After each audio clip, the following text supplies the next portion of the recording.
Quay, greetings. Welcome to another video. So we are just a day after the um, set holiday of Martin Luther King, basically his birthday, which was actually the 15th, as we all know. But it is, or was celebrated this year, yesterday. So we didn't get to the video yesterday, but nevertheless, we want to just have a moment to acknowledge this important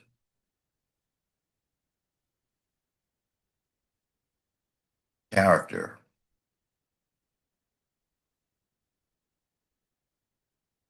Mr. Martin Luther King.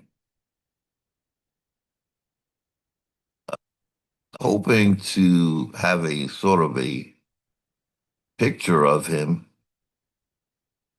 uh, to, but my computer's been acting weird lately. Let's see.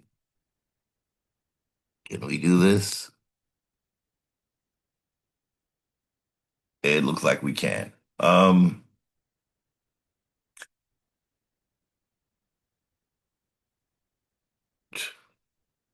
Dr. Martin Luther King here when he says, I fear I have integrated my people into a burning house.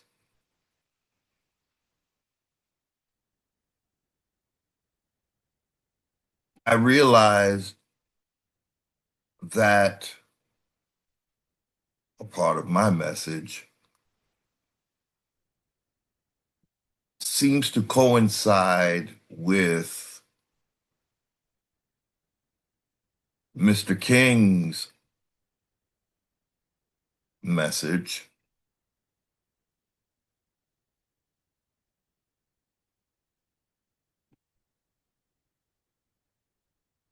goes something like, what do you do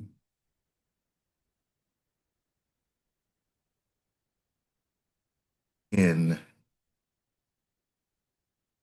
a burning house?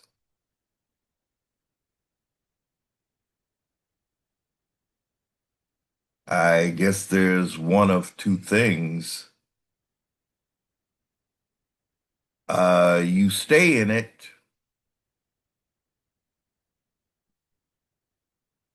or you get out.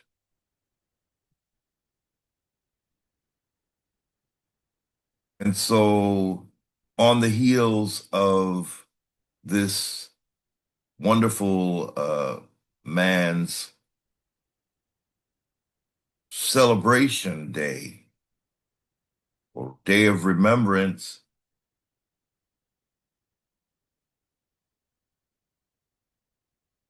I find that I feel somewhat connected to his message, at least this one. Answer to Mr. King's observation based on serious accountability and self-reflection. My answer to Dr. Martin Luther King is thank you for giving me a heads up. And since you've given me a heads up, my response to myself and to the people is simply get out.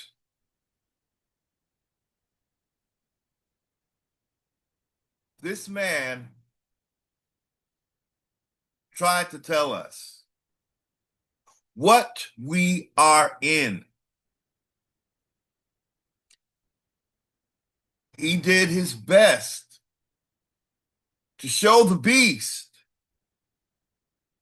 that he's willing to put his hands behind his back, unarmed, and do it in a peaceful manner.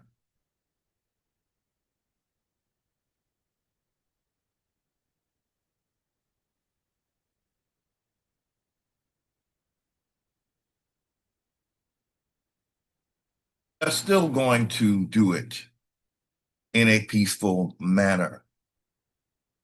But our response to Dr. Martin Luther King, as far as I'm concerned, is we are going to get out of a burning house that we did not build.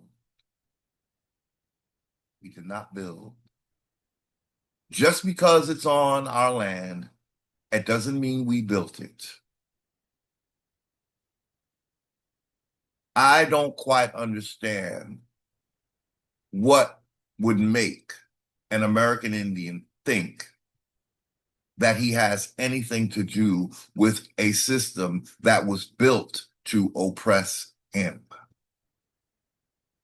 But again, I'm listening to Dr. Martin Luther King. And again, my response is an all-out get out. I am not here for the games.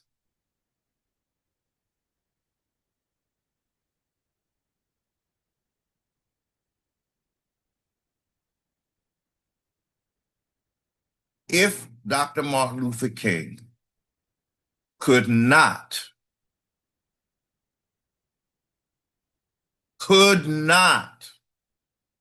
and by his own admittance, I'm thinking he's realizing he did not succeed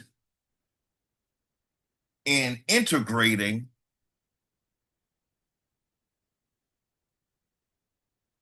the so-called Negro people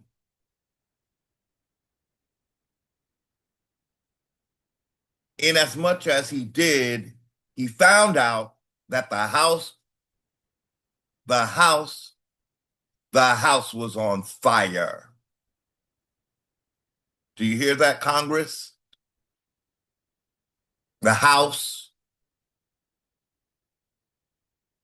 Well, we tell you, in a civil manner, what you call civil, we are here to tell you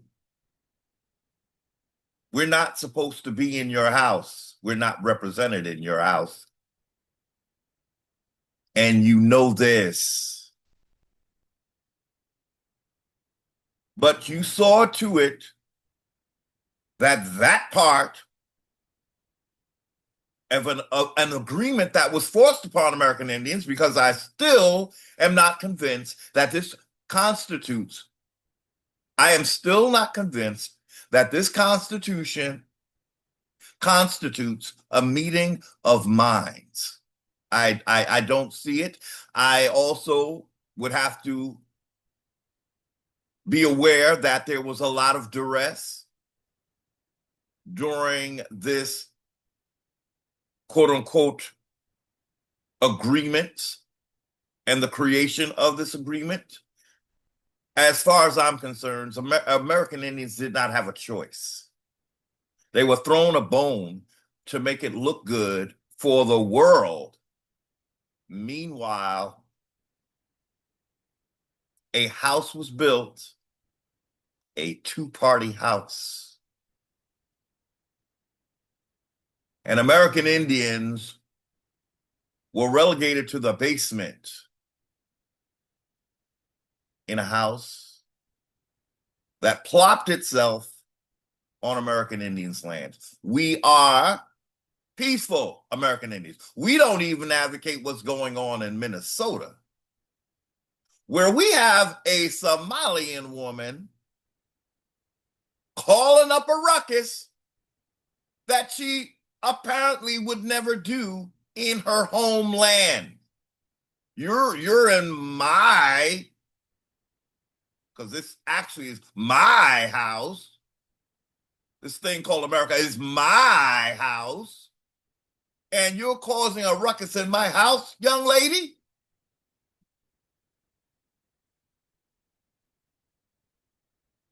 Again, she's actually in a house, sitting on top of my house that I didn't build.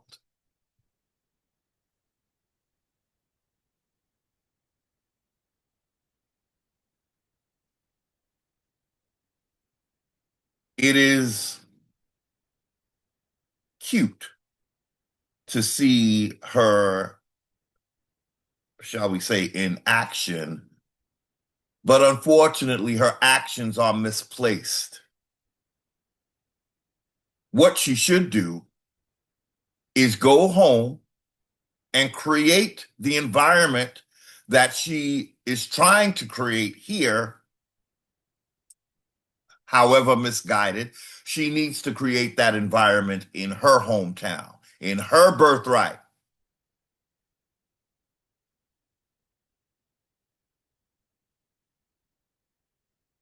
That's the time we're in, ladies and gentlemen. There is no such thing as true patriotism when you're not in your homeland. Now, we don't advocate any kind of violence, but we must speak the truth for our own survival in our own land.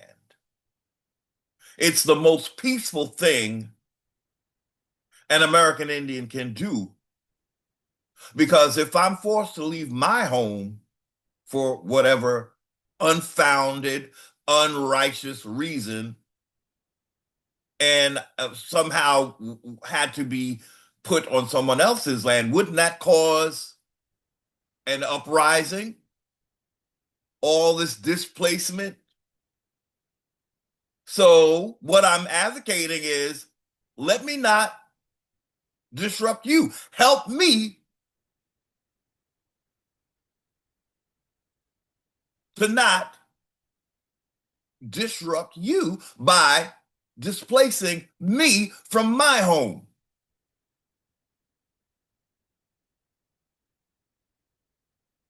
But if we live in our own country with a system that seeks to invite every foreigner here and then put on an ice capades, the show of ice, it's a very entertaining, but I find there's just something rather convenient about this show. This show of what? Deportations? Well, they wouldn't be here if the same organization that's deporting them didn't bring them. I mean, what are we, idiots? Are we supposed to be idiots and not know that ain't nobody brought them here but you? So now you're sending them home.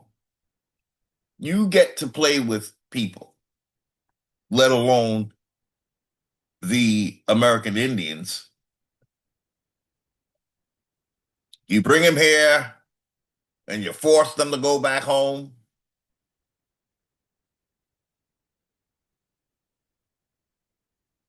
And there's just this little part of me that wonders, are they sending the parents home and keeping the children? Because that is a colonizer's tactics. That's part of a colonizer's tactics. I'm not saying that there is evidence of that happening right now. I just don't know, to be perfectly honest. But I do know that is in colonizer's playbook, because a child would not know anything else but what he's reared up in. And if he's reared up to think he's an American, he's going to think that, and then he's going to fight to be in America. But he's been programmed to believe that this is a place to do that. So again, we're just looking through the pages of Colonizer's Playbook, because that is a page in the playbook.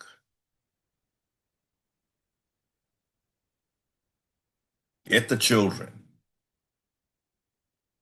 so you can take advantage of the children and their ignorance. I believe that's why a lot of the Native Americans are convinced that this is their homeland. They were raised from childhood to believe that nonsense. Meanwhile, the going narrative, really, we're supposed to believe that there was no one here, that everybody's an immigrant. Well, how convenient for a colonizer to want to push that narrative so that it can say, hey, this don't belong to nobody. We can do what we want. Well, but you're a foreigner too, Congress. So why do you get to, in that scenario? I'm not saying that it's the truth, because we know that we were here, American Indians. But I'm just saying, in that scenario, if everyone is was or seen as everybody's an immigrant, well, that would also include Congress. So why would you get to be as if you're the king of all immigrants, dominating everybody, as if it's your land?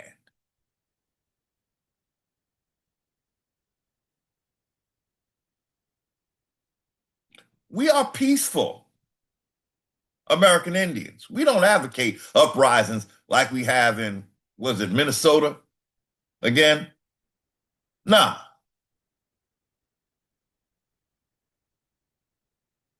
Have a legal lawful standing to not be under the jurisdiction of the United States. This is someone speaking to a constitutional edict. This is not rebellion. This is not internal terrorism. This is my house.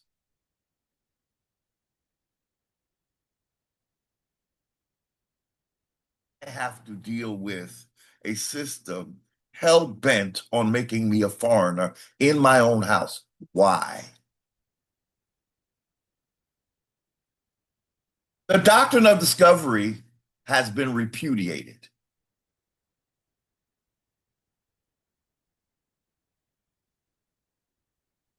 The way it works is, if a document is what you build your whole domination plan upon, and that document gets repudiated by the ones who first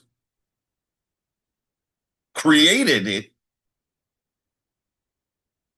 there is no other means by which you should still be acting like you have a right to genocide American Indians anymore.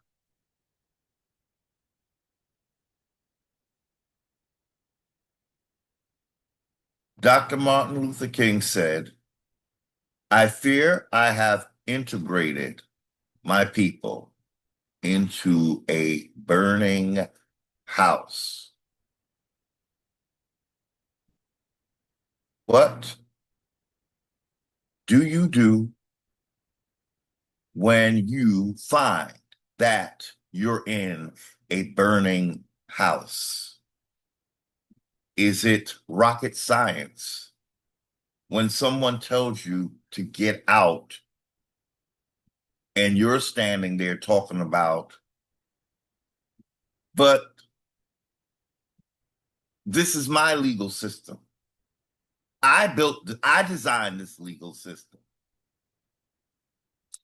You are delusional. You are delusional. This system was designed by your colonizer.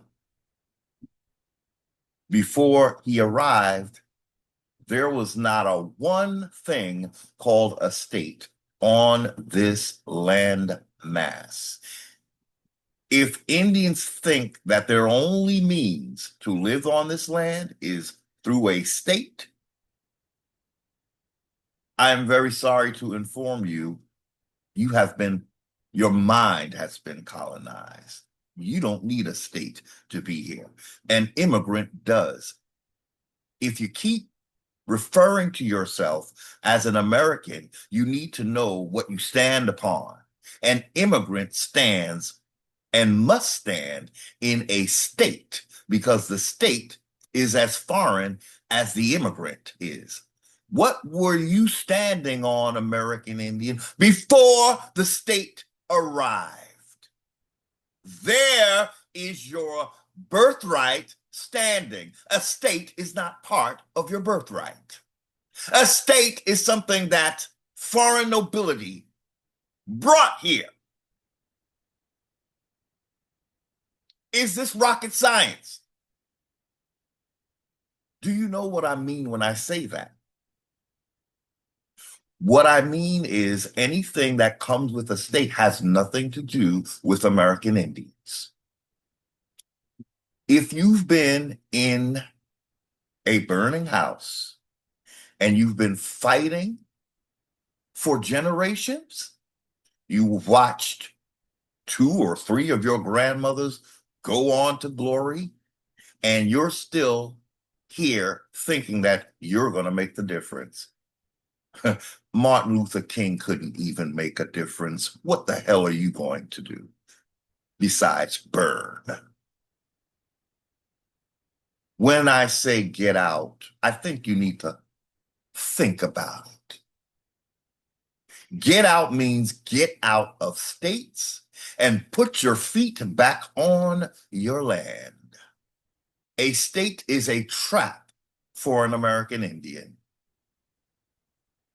You were not even represented in that state. If the Constitution says you're not represented in Congress, that means you don't have any local council people that should be representing you in the state you're in. So you're not part of the state. What was an Indian on before the state got here? That is what you stand upon. Yes, I know no one ever told you this because we have Moors keeping us locked into this burning house. Why? He's the brother that's stealing your birthright. That's why. He's the one that spoke of Yakub. He is Yakub. That's why he knows about Yakub. We knew nothing about any Yakub. But the one who's stealing from you, who has you standing in this burning house with this man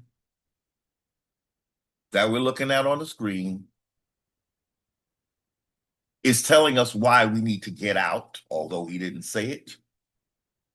I'm saying it.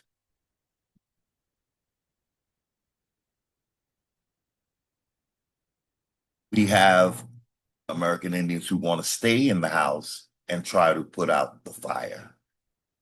You didn't start the fire. it won't be put out by you. It's there for a reason. Perhaps your ancestors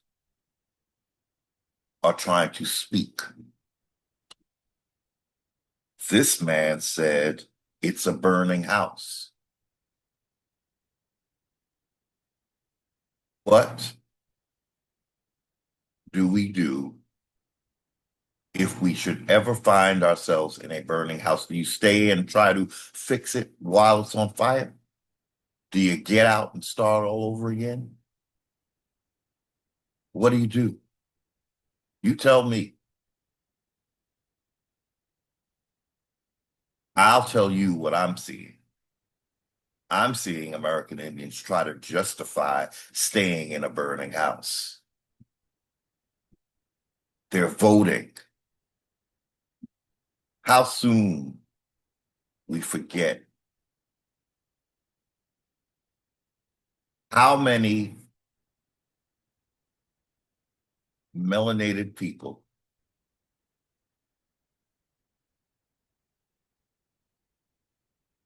were just enamored of a certain presidential candidate.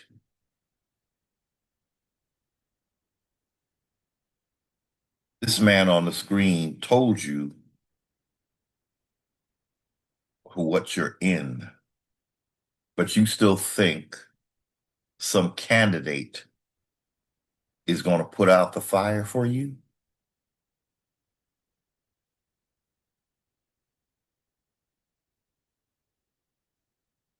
They are squatting on your land, and you think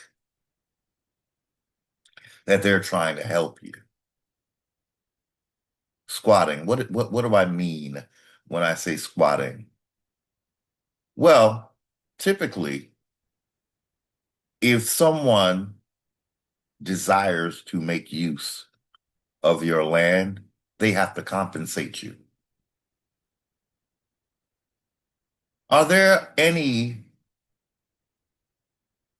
American Indians being compensated? Every one of us should be. So if you're not being compensated for someone, a foreigner, making use of your land for their own profit and not giving you your props, would that be a form of squatting? But no, you are voting for what? What are you voting for? What do you think this person is going to do that the former quote unquote black one didn't do? Are you playing some kind of cognitive dissonance game? Let's act like we haven't been here for centuries, watching the same script replay itself over and over with different characters. When are you going to leave the circus? What do I mean by leave the circus? By now, you know what I mean. I just told you that the Constitution says you're not represented in Congress. What the hell are you doing in this house? Can't you see that you're being run a game? They know you're not supposed to be in this house. That's why you were misclassified, so they could drag you into this house and then call you, what, 3/5 of a person? You're an American Indian. In that document, you're an Indian. What were Indians misclassified into? Blacks, Negroes, and coloreds. Why was that done? So that Article 1, Section 2, Clause 3 could sit there dormant, not referring to any man or woman on this landmass. Native Americans are not Indians. So they would not be the Article 1, Section 2, Clause 3 Indians that are spoken about in the Constitution. What happened to the Indians? If Native Americans are not Article 1, Section 2, Clause 3 Indians, what happened to the Indians? They were misclassified Black, Negro, and colored. And then what happens to those Black, Negro, colored? They get Jim Crow eras. They get Ku Klux Klan era. They get lynching era. What is that, ladies and gentlemen? Those are forms of genocide. So, is it Blacks, Negroes, and coloreds that are being genocided? Well, that's what would be allowable, right? Because those are fictitious entities. Well, the Constitution speaks of Indians, so who's being genocided? It's American Indians. Native Americans are fine. They're not mentioned in the Constitution. They're being gaslit as well.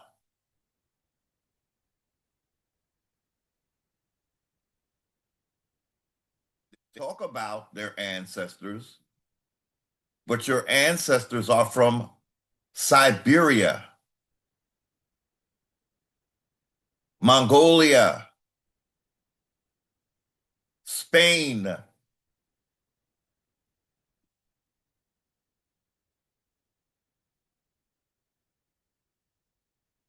to help Native Americans understand that they are just pawns in a fancy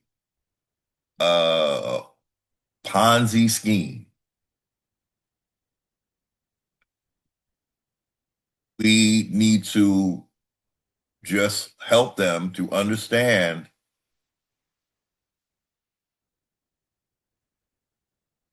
what the misclassification is actually saying about who the real American Indians are. We might want to remind the Native Americans that when Giovanni Verrazzano came, he described Indians that looked Ethiopian, dark like Ethiopians in the Roanoke, the southern part.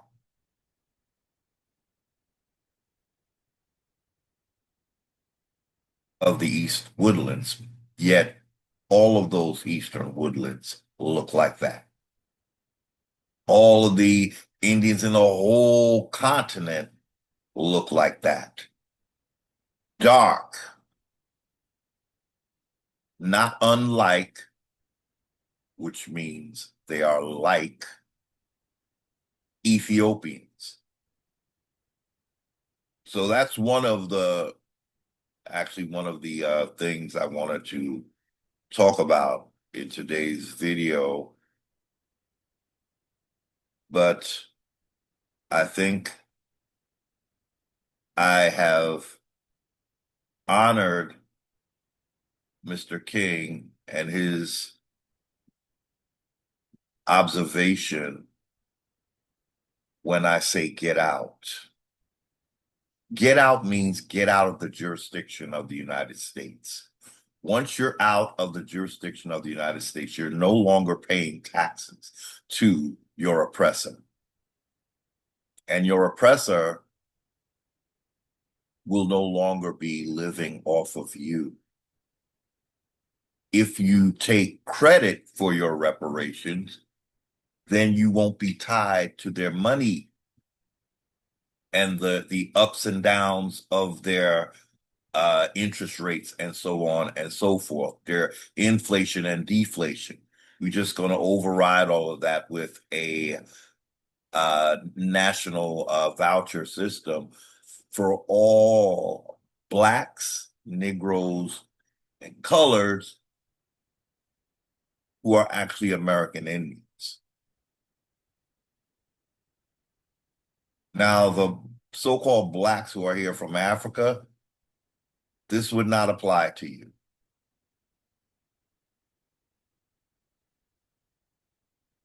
I think you know why.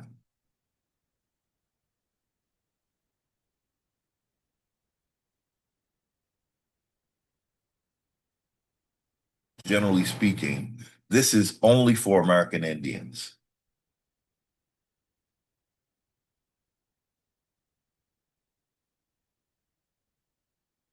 When a certain group of people,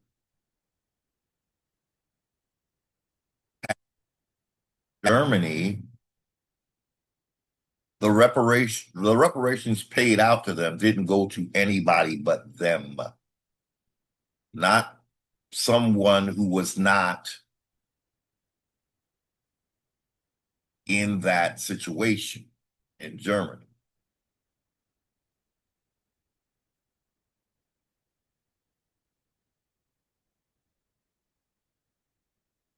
Um,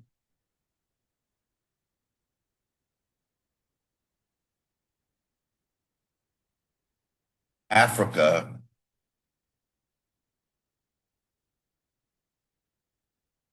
I just think they need to focus on Africa. Like we say, they are the largest regional group in the United Nations.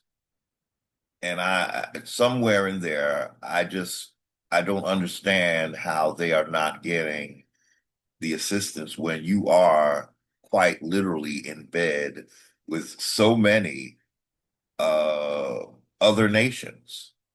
What's going on? American Indians don't have that, but the thing is, we're not supposed to because we're not supposed to be part of our colonizers' little, I don't even know what to call it, corporations. That's the best way. American Indians, the big news flash is that we don't have to be corporate entities to live on our land. Now, foreigners, they will have to be in some kind of corporate vehicle. We don't need it. It's almost like if we were on another planet, we could breathe the air of our planet. But how you know someone doesn't belong here is when they're insisting on putting a spacesuit on you and making you some kind of corporate entity that cannot be here unless it's standing on a state. A state is basically a form of a corporation. I mean, they called it the Virginia Company, right? This is all commerce. And I think American Indians have been conditioned to think that they also have to be a fictitious entity. When you were born, when you and your ancestors, let's just say when your ancestors were here, they did not have to be corporate entities, and neither do you. What you have is a foreign entity that is trying to make everything in the entire world a corporate entity. Why is this not a good thing for American Indians? Like, the system may want to say, he's an anarchist. He's talking against all that is good. Is it good for American Indians? Is it good? Has the corporation in America been a good thing for American Indians?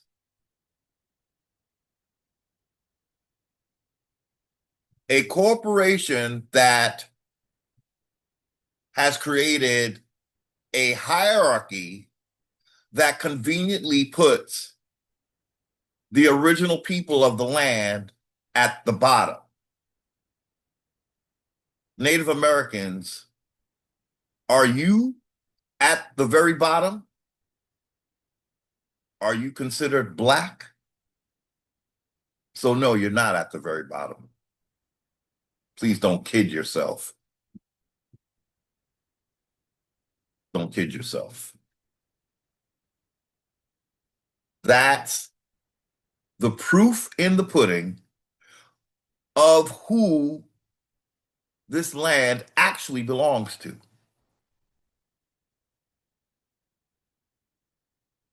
The story doesn't even make sense. You're a colonizer. You come to a country. The natives that you say are Native American are really no problem for you. The biggest problem that you as a colonizer has is with the quote unquote slaves you brought with you. Does that make sense? And then you bring more and more and more and more slaves according to your little lie. The biggest problem you have is with so-called blacks, but then you want to bring them here in crazy numbers. What sense does that? And then they are you see them as the target of your what do you call it? Now you want to get rid of them tactics? Oh, we don't want you here. Well, we brought you here by the thousands and the millions, but then we want to move you across the. What sense does that make? Now we want a removal. We want we bring in all these Negroes, but then we don't want them here. Ladies and gentlemen, does that make sense? How could you? I mean, right as it is, you still, well, I can't even say still because we were never brought here in the first place. But even now, as a colonizer, you are, or you have a mission to bring other people here. Well, why would you want to do that unless you are involved in a genocide? Again, a genocide that doesn't make sense because, according to your lie, you are the one that brought so many millions of slaves from Africa, only to not want them here. It doesn't make sense. What you're trying to say is that when you got here, there was so many Negroes here, and there still are, that you had to have a Jim Crow era. You had to do these, what you call removal acts. You had to break up tribes. You did everything to minimize Negroes, not to bring them here. Okay? It doesn't make sense. What you're doing is trying to manage the millions of American Indians that are here, but you have to come up with a lie to explain why they're here. So you say, oh, we went back and forth to Africa and brought all these Negroes here ourselves. They was not here. But look how much we can't stand them. Does that make sense? No, it doesn't. Yet they got this thing so rigged that even today, when you Google stuff. It's still trying to claim that we're from Africa. It's just amazing. But this system does not want Africans here, so why would they bring them here? What if something is not adding up, and it's like this system, it cannot tell the truth. And that's what's most frightening about the system we're in, ladies and gentlemen. When okay, you know that a liar is a bona fide liar when even the evidence in their face, they're still in denial. That is a dangerous thing, ladies and gentlemen. It is a dangerous thing. They'd rather come up with the most fantastical stories than just say, when we got here, like Giovanni Verrazzano said, we found folks that look like Africans, and then we just start to say, well, that's because we brought them from Africa. No, that's not what Giovanni Verrazzano meant. He was talking about the original people of this land who looked Ethiopian. So we're going to stop our share. Thank you, Dr. Martin Luther King.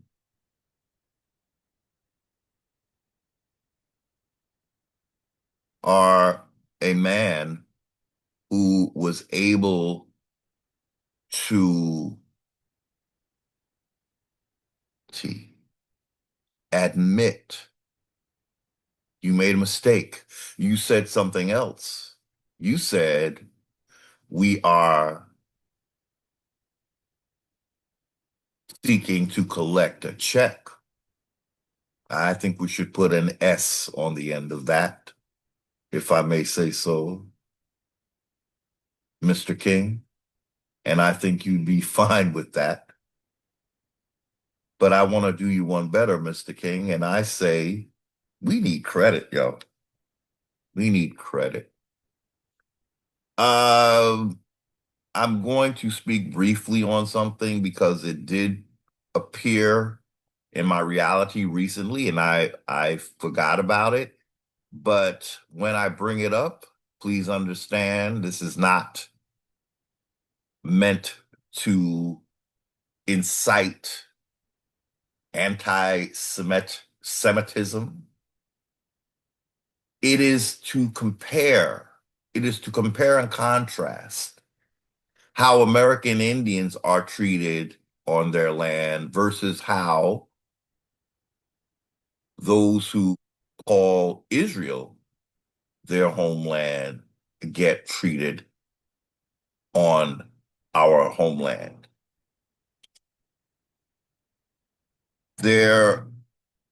I saw this like years ago, a documentary on the town of Curious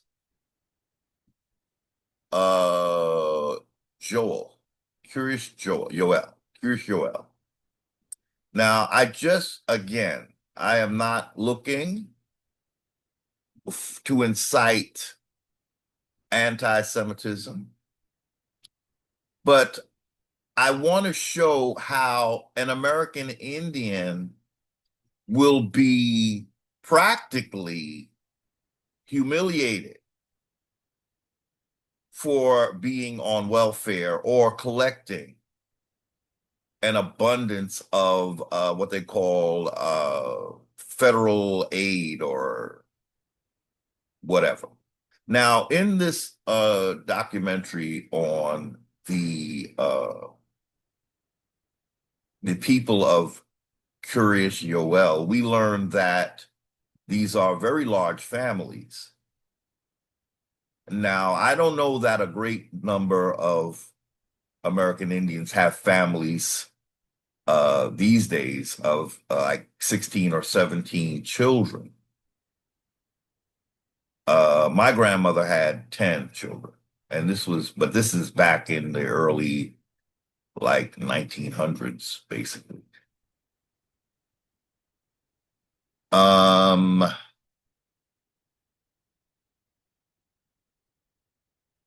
the documentary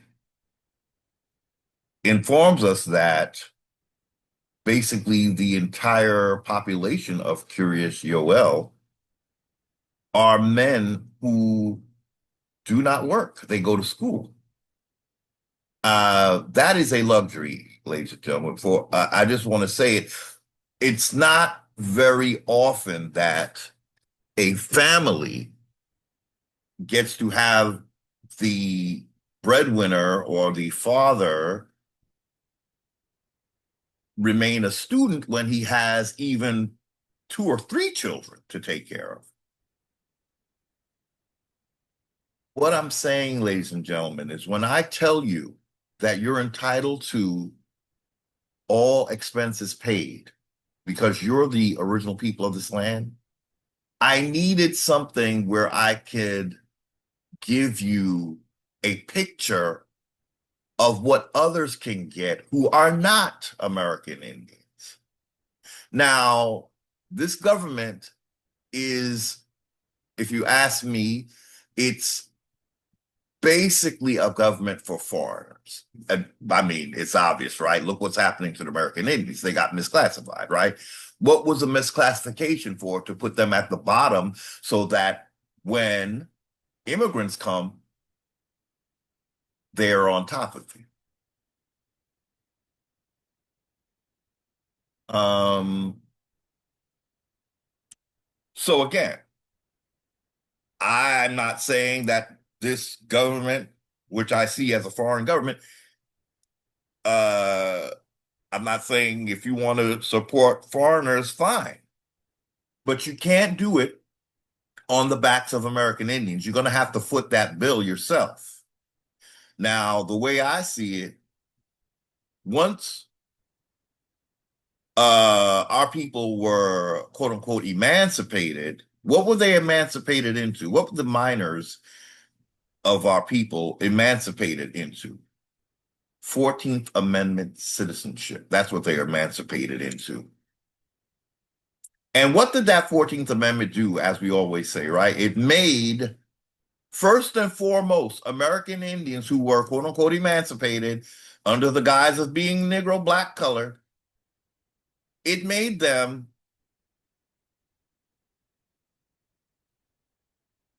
responsible for the debts, the public debt of the federal government.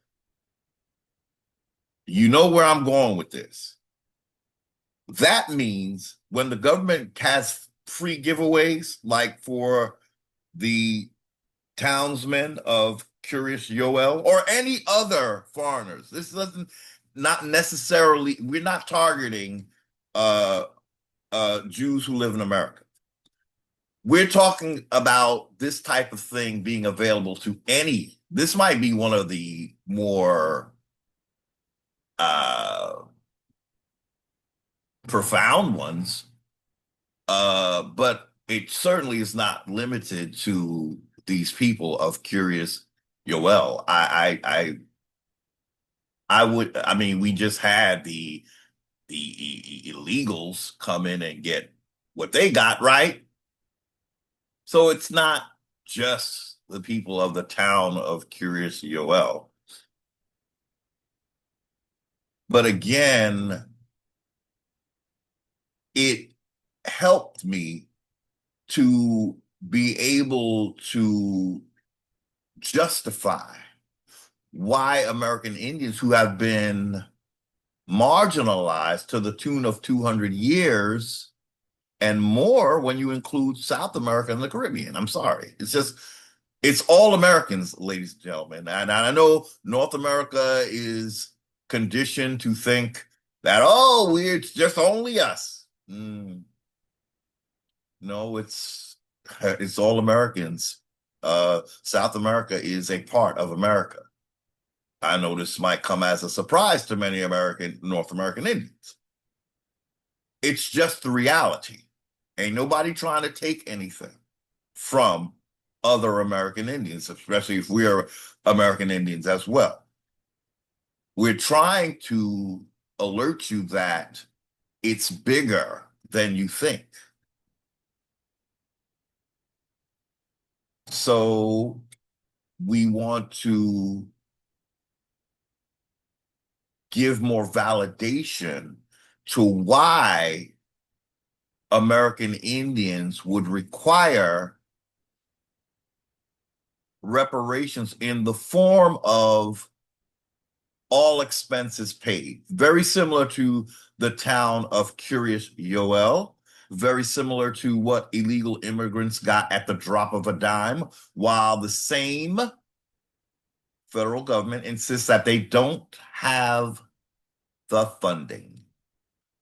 Well, we don't need the actual cash. Since you don't have it, just give us the credit. It's no sweat off your back. If you can't pay me, then you can't expect me to be trying to pay you, right? Give us the credit that we are due. All expenses paid for American Indians. Some Indians can't even fathom that. Well, I guess you need to start fathoming.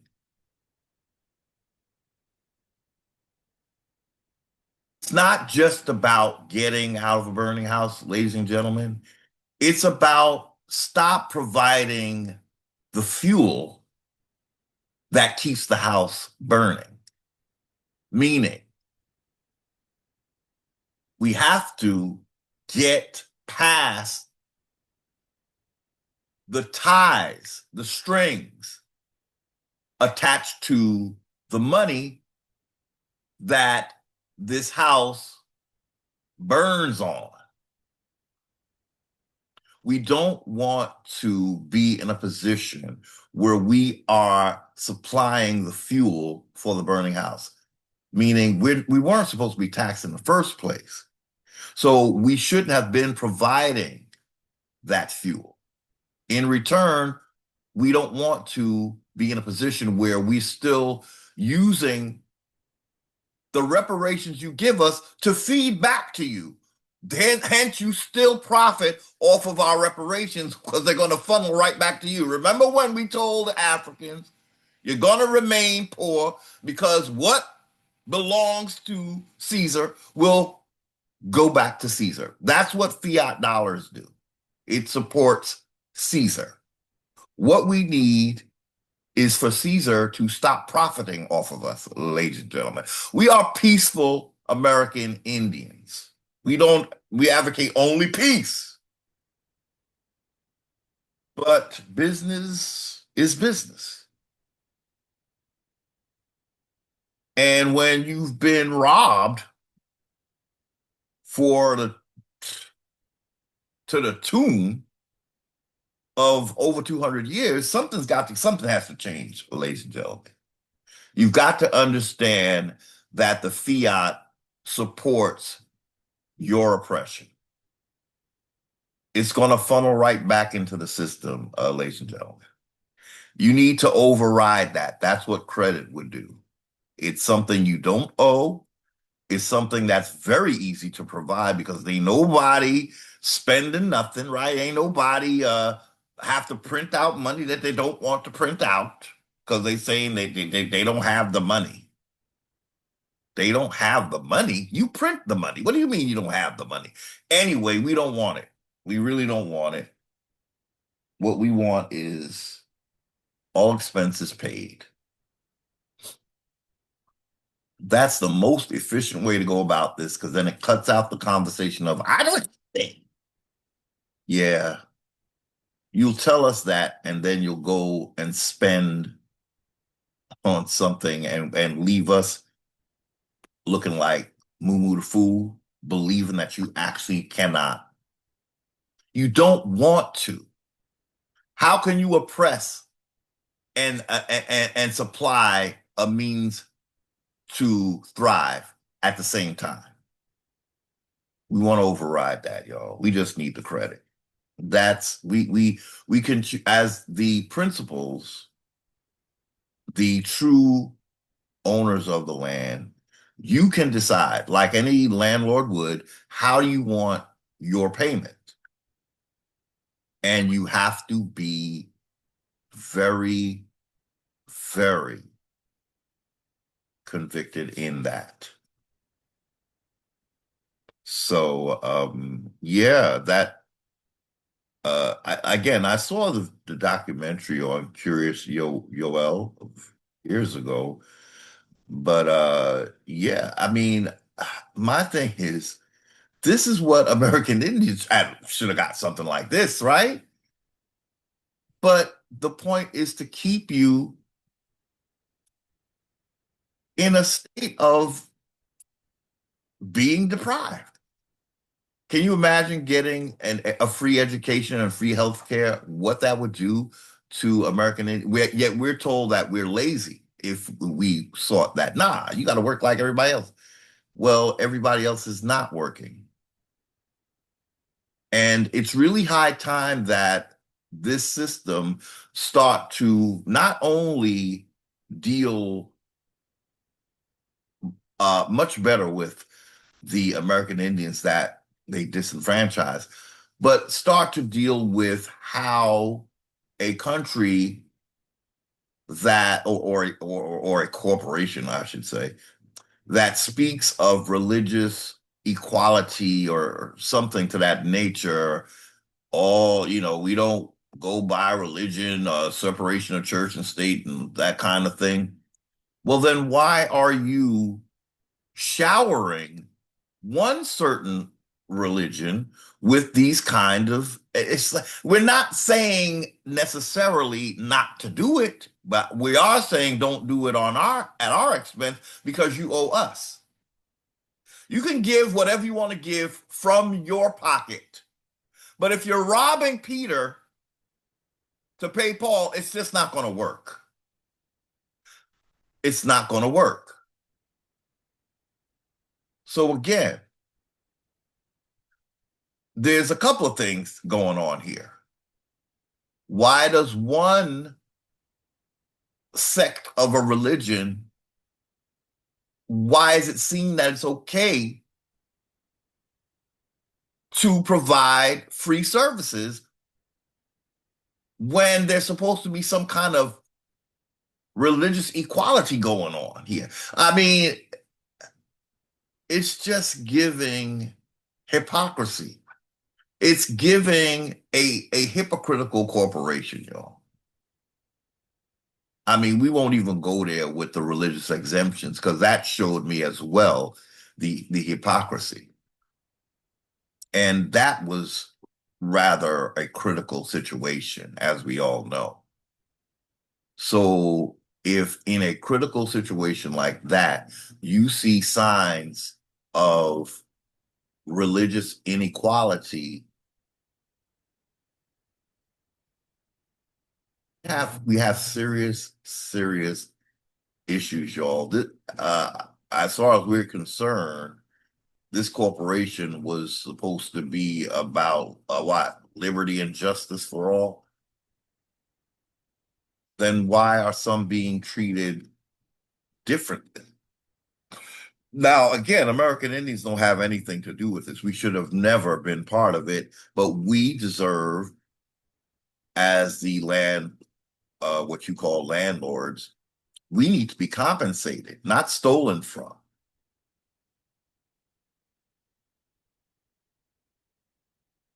We advocate only peaceful uh,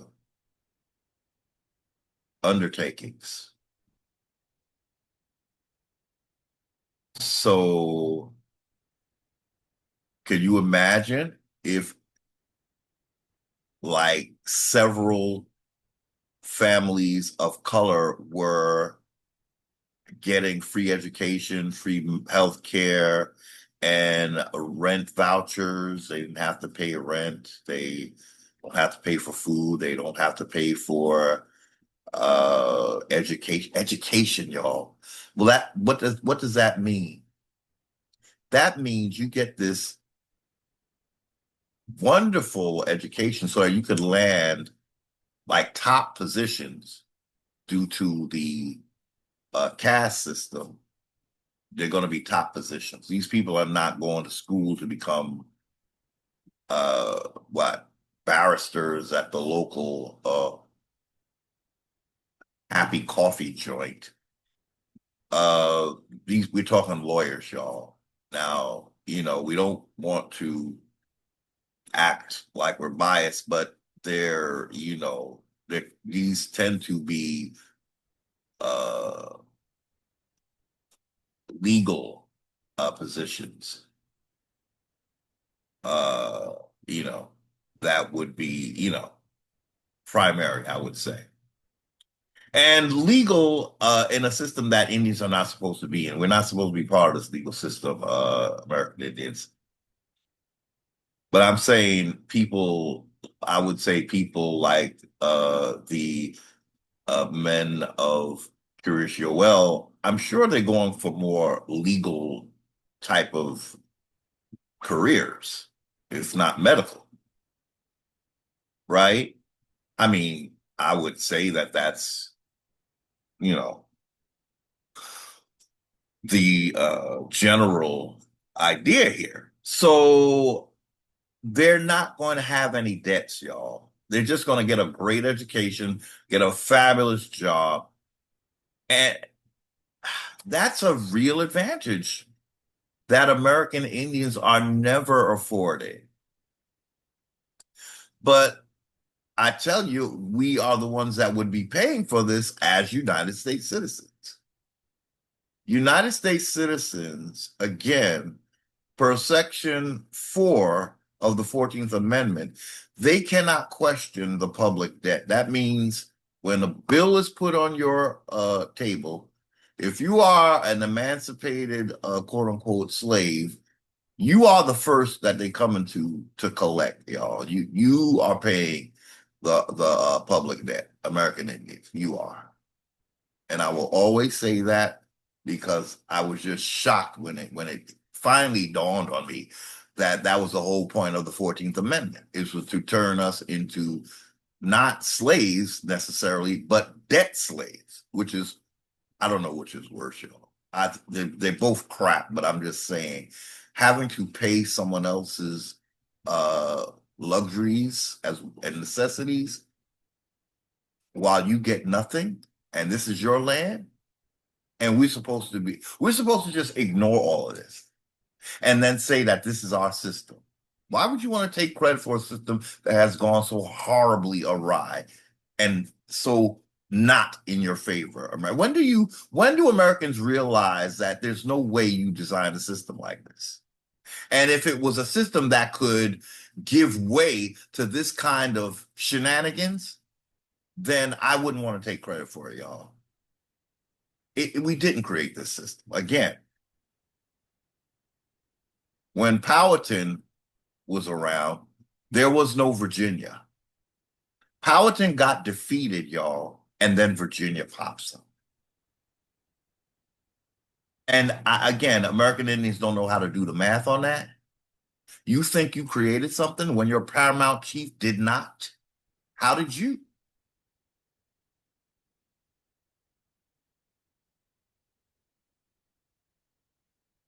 Snap out of it, please, American Indians.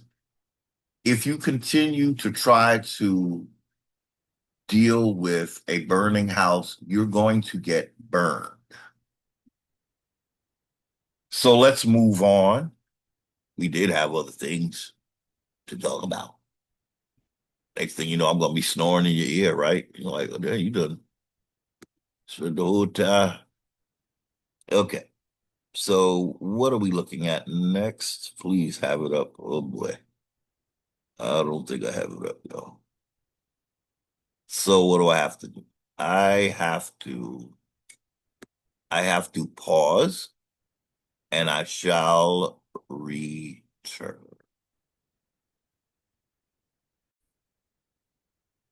We are back. Thank you for your patience. And let's share our screen. Okay. So in our last short video that seems to have hit the ground running, I'll never understand what makes one video so much more popular than all my other fabulous videos, but I take what I can get.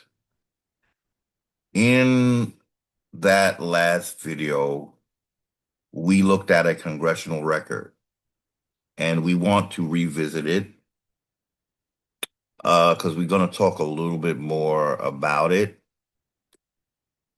Um, Now, the context of us talking about this congressional record was the focus was not on the Jews mentioned in it. The focus was whose system of government is this? And I feel like I have been gaslit, not unfortunately, not just by Moors, but also American Indians who believe that we built this system. They don't, I feel like we need a crash course in the order of colonization. And the order would be we would have to show that we had states in the Americas before colonization.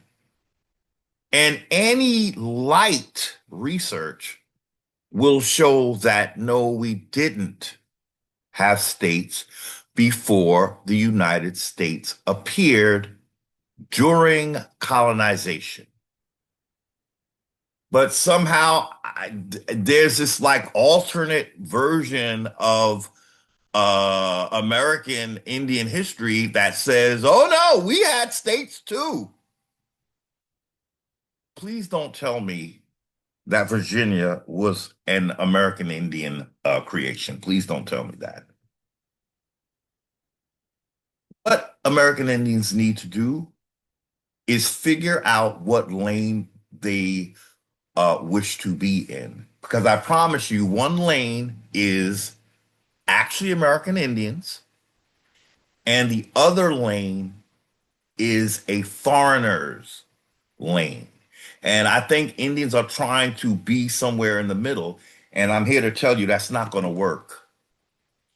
It's not going to work. I'm not here to make you mad. I'm not here to get on your nerves. Listen, I'm here to get the fuck out, okay? And that's exactly what I'm going to do. That's exactly what I'm going to do to the best of my ability. So if there's anybody listening and that has been promoting the idea that Virginia was something that even Chief Powhatan created,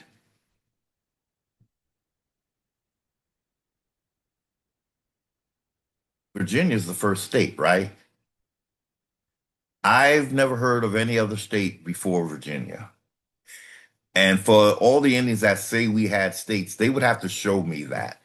You'd have to show states that existed before Virginia. I have, and so what'll if we let time pass and AI will create one, and then Indians will say, "That's it. See, there it is." Just never understand why an oppressed people would choose their oppressor. I don't get it. But like I said, I'm not going to be gaslit by anybody. I don't care who you are. You might have me for the first go round. You're going to lose me, start to lose me by the second go round, and ain't going to be no third go round. Where in America did American Indians have states before Virginia? Okay. That's what we're going to use as our measuring stick. And you're going to have to tell me what the state was called. Because as it stands, even the naming of the states is telling you who brought them here.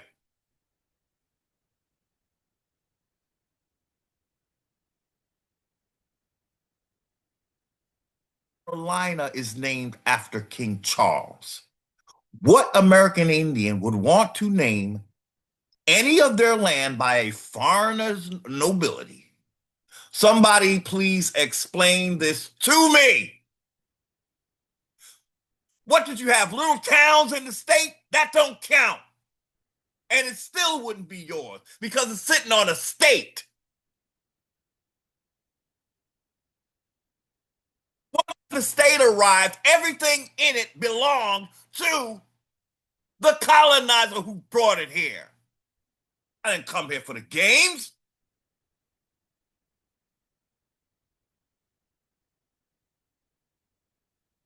So again, when we read this, we're looking to somehow lay this on quote unquote Jewish people. Last time I checked, British is England. France is French. I don't know what crept in, but I know what got here first.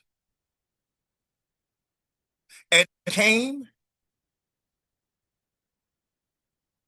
with British nobility.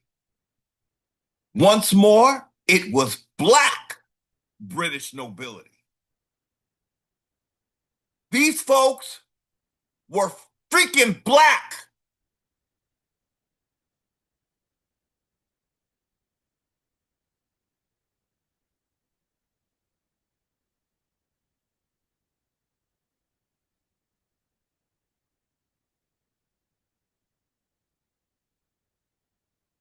So at the end of the day, who I'm really dealing with, who I am speaking about,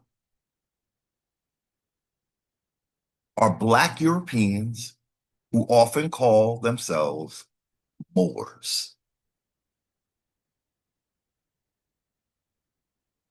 Please do not flatter yourself. It's not that Moors are so high and mighty and great. What they are great deceivers, like the Yaqub that they venerate. That's what they're venerating, deception. And by now we should know Yaqub was black as well. Okay? So this is not exactly about some Caucasian Jews. And it never was. And if you watch this channel, you know that that has always pretty much been my stance. I did not come to the video until I realized these folks was black, y'all. That's what made me really jump on the video because I think I realized, oh my gosh, it's not Caucasians.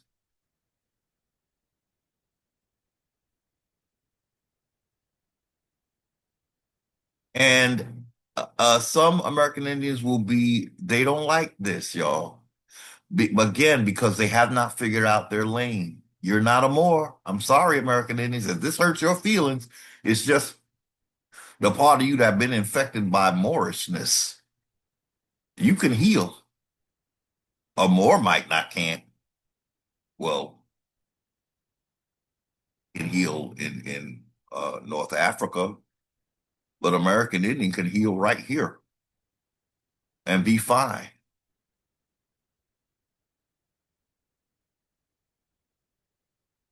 Dr. Martin Luther King was able to admit when he made a mistake. Are American Indians able to admit that they made a mistake by trusting Moors? When does that happen? You're gonna keep going by the color of a person's skin as your all in all, and that means everything is good in the hood? That's what American Indians are gonna do. And never figure out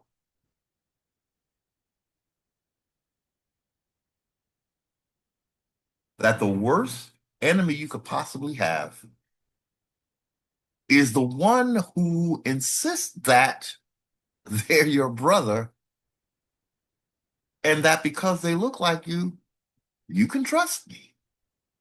I don't think American Indians know how to get out of that psyop. Now, again, I'm not advocating violence. I'm advocating discernment. So when we read a congressional record like this and they're talking about Britain, I hope American Indians don't think these was white folks originally.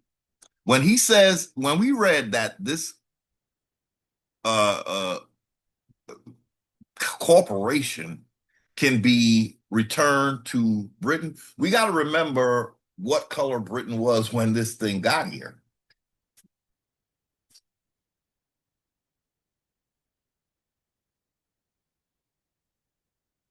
So we're just going to review this one more time because that was a short video, and I kind of want to expound a little bit more on what I saw. And well, we know what I saw. This explains to me what I'm getting is that we didn't create states, but their states were part of, shall we say, that the states were the puzzle pieces that were going to be, once they get put in place, they're going to create uh, a world state. Okay, so let's read this again. Now, I will tell you this: this congressional record we're looking at is not on, and I was I was a bit sort of not happy when I tried to find this congressional record on this website. As you could see, I put in the words, the name of this congressional record, or one of the titles is Steps Toward a British Union. This is not included on congress.gov, y'all. It's real, all right. It's just that they don't keep everything on here, y'all. So if you tried to find it and you didn't, you got to go to Scribd or Scribd, Scribd or Scribd.com. I think it's actually pronounced Scribd. And that's where you'll find it. I downloaded it. That's why we're looking at it right here. But yeah, I went to congress.gov and it's not there. We looked in the congressional record. See, they have it all here. You could look for the congressional record. We wait. Yeah, we even got the year of it. See? So you're in the congressional record database. You want to go to, it was the 76th Congress, where, so it was here. Let's see. Wait. Yeah, 76, 1940. And then well, no, we spelled it right. We just didn't use a capital. Uh, so, and we searched. Now we're in the right volume, right? 76. That's the name of it, step, and then we searched.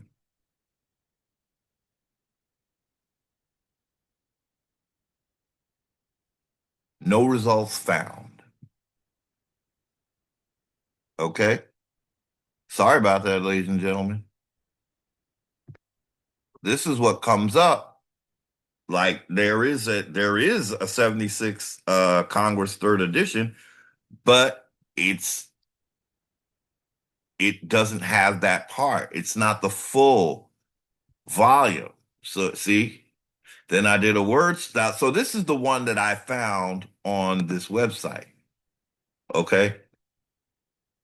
But we saw that they have it there, but they don't have this part. Okay.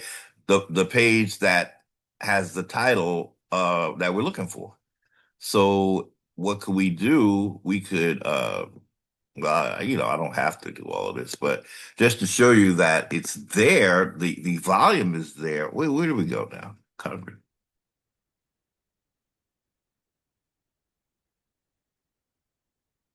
What the hell happened here? I'm looking for Congress, right? Okay, where's that? Congressional record. So then we search the congressional record.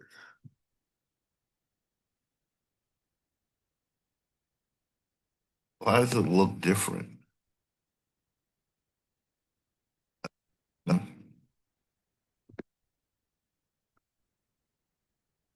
Oh, this is the current Congress. We want congressional record. Is that what it was? Congressional record. Let's see. Just trying to recreate the search.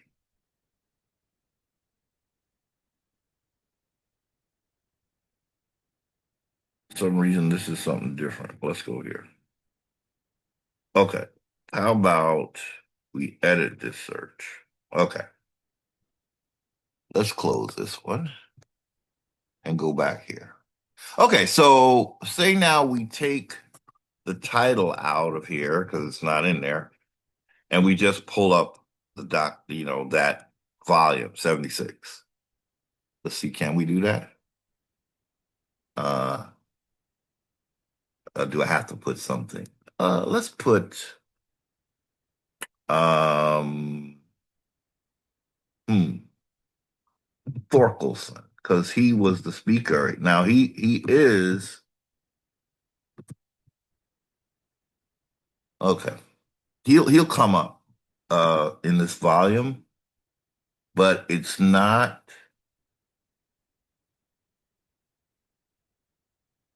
Wait a minute. Looks like it took me out of the volume I was in. I wanted this volume, 76.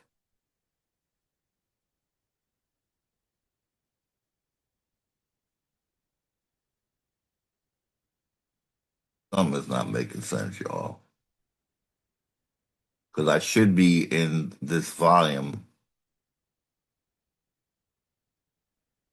It's 1940. But okay, so that is the 1939 and 1940 volume. Okay. So it was August 19th is the volume. And let me look. Uh, August 19th. Where's August 19th? So they don't have it in order? Is that what you search by date? Issue date. Okay, so I just want to show you that we did try to find it August. Okay, wait a minute. They don't even have August 19 here. There it is. Okay, so here's August 19. That's the only August 19. And so here we finally are, right? And is this it? No, they have volume. Wait a minute. Uh 44. It is 1940.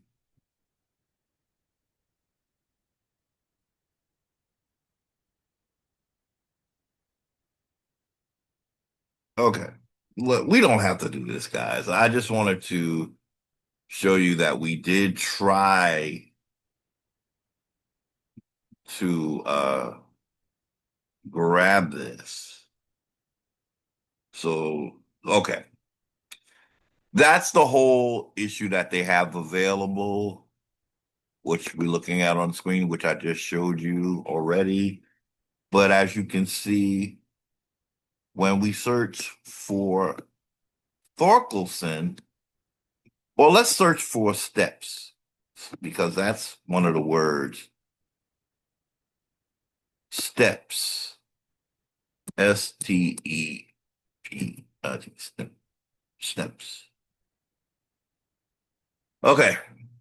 It should bring up steps toward a British Union. And as you see, we go, that's the first mention of the word steps. That's number one. You can see it says one of five matches. And we're going to go through all five. And that's it. Now let's try to look for Thorkelson. Because he's in here. Thor.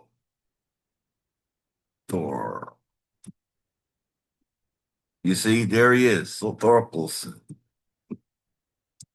But that's one of five mentions. And let's go down the line. That's number one, number two. There's three. Over here. You can see over here. If I blow it up, oh man, there he is. That's the third mention of Thorkelson. Four and five. So they have the volume, but they don't have all the pages in this volume, apparently. Well, I don't know. Either they removed it, ladies and gentlemen. I don't know why. But let's take a wild guess. What are we saying here, right? We're saying that this is a British creation that we're in, right? Wouldn't it be fitting that they would not want this here? They don't want us. Wouldn't it be fitting that that would be removed, ladies and gentlemen? If it was our system, we'd want to keep these kind of, this kind of information, right? But because we're in a system that's basically, I don't know, masking stuff like this, it's just not here. And I kind of don't understand why it's not in this congressional record. I really don't. Like when it is, let me see, August 19th. But they have August 19th, volume 86, back to results. It should be, is it volume 86? Let me see. Excuse me. There was only one August 20th. But anyway, y'all, there was only one August 19th, I mean, right? So we were in August 19th. That is volume 86. Okay. August 19th, 1940. We couldn't find it there, but we find it here. August 19th, 1940. See? Don't ask me why it's not on the gov.com. I don't know why. Don't know why. But we tried to find it, y'all. It's not there. It's on Scribe. So it seems to have been, and this is only 28 pages on Scribe. So anyway, we'll read what we read. I don't think we're going to go through the whole thing because it's a lot. Again, it's 28 pages. So, okay. So let's read it again, y'all. We're just going to read as far as we did before. It is much longer than I would like to go. So it's the congressional record. It has the official seal, so it's legitimate, y'all. But I think what I read is they're trying to say that this dude was talking about a conspiracy. See, that's another thing, masking. Well, this is a member of Congress. I don't think he's going to come and talk about this if he really didn't think of it as serious enough to talk about. Why would he get up there with something that he thought was a conspiracy, or in the sense of the word that it's not no, never mind. It's nothing. It's just not real, you know? So he called it steps toward British Union, a world state and international strife. So when I read that, I didn't quite understand what it meant. And then I began to think what they're trying to say is the British Union is what they would see as order. And outside of that, it's just international strife. That's the best sense I could make of this title. Steps toward British Union, a world state, that's the order part, and international strife. Okay. Because it doesn't really read very, very well. Steps toward British Union, a world state, and international strife. Well, once you get a world state, where's the strife coming from? So that's why it kind of doesn't make sense. But let's read. These are the remarks of, again, Honorable J. Thorkelson of Montana in the House of Representatives, Monday, August 19th, 1940. Mr. Thorkelson said, Mr. Speaker, in order that the American people, we're going to blow this up a little more. So maybe if you want to read along. Okay. Mr. Thorkelson, this is him. They're just showing you that he's speaking. Mr. Speaker, in order that the American people may have a clearer understanding of those who over a period of years have been undermining this republic in order to return it to the British Empire. And what we said in the last short video is that in order for something to be returned, it had to have come from that thing, right? So if Indians built something, it wouldn't be able to be retracted by the British Empire, right? Okay, so that's really the point we were making here, and that's the opening statement, y'all. And this is what my argument is with Indians. Do not claim something you did not create. Put your pride aside. This is survival time. This is the time to, if you want the next several thousands of years to be different, now's the time to make a change during the awakening. If you keep holding on to old shit like states, you're going to get what the state has always brought you for the last 200 plus years. This is very serious, ladies and gentlemen. This is not for people here to play games. You say you want change, but then you don't want to give up the thing that has never changed. You're not going to get change if you don't give up the thing that has never changed. You're going to do this in a peaceful manner because you have a constitutional right to do it. What it is, ladies and gentlemen, is you have to put yourself in the seat of power. Who's up for that? In a peaceful, loving manner. So you Indians who want the same old shit, you keep trying to build your footing in a foreigner's creation called a state and see how far you're going to get. That's when the rug can be pulled from under your feet. When you're standing on someone else's rug, they pull and you go down like a ton of bricks, like you always have, and you always will. I don't care who you get in now. So now you're going to say, if we just get the people in Congress, well, you're not supposed to be represented in Congress. So you're already going off script. And once you do, you're still seen as black because Indians ain't supposed to be dominated. But if you're going in as some kind of civilized Indian, that's a colonizer creation. A civilized Indian is a colonizer concept. So you can't be civilized. You either get it or you don't. But the people who get it, you really need to step to the front of the class, yo. You really need to step to the front of the line. because you get it. Starts with your declaration. So if you're saying, well, what am I getting? You're going to have to start writing your declaration.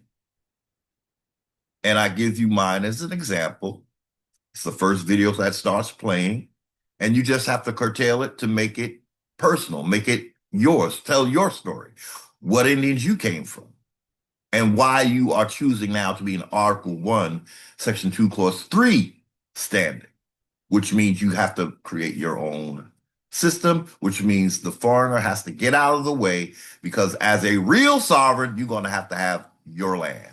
Not this fake sovereign that the colonizer created where you're domestic dependent.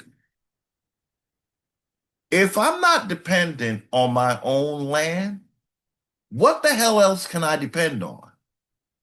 So no, it's not being a domestic dependent. It's me living off my land, like you would be doing if you took your ass home and stopped freeloading because you think you are of nobility. Of nobility over your subjects. And if your subjects did not choose you, they're not really your subjects. They're just people who have been deceived by you. Mr. Speaker, in order that the American people may have a clearer understanding of those who over a period of years have been undermining this republic, it's not your republic, American Indians. Who's it going to return to?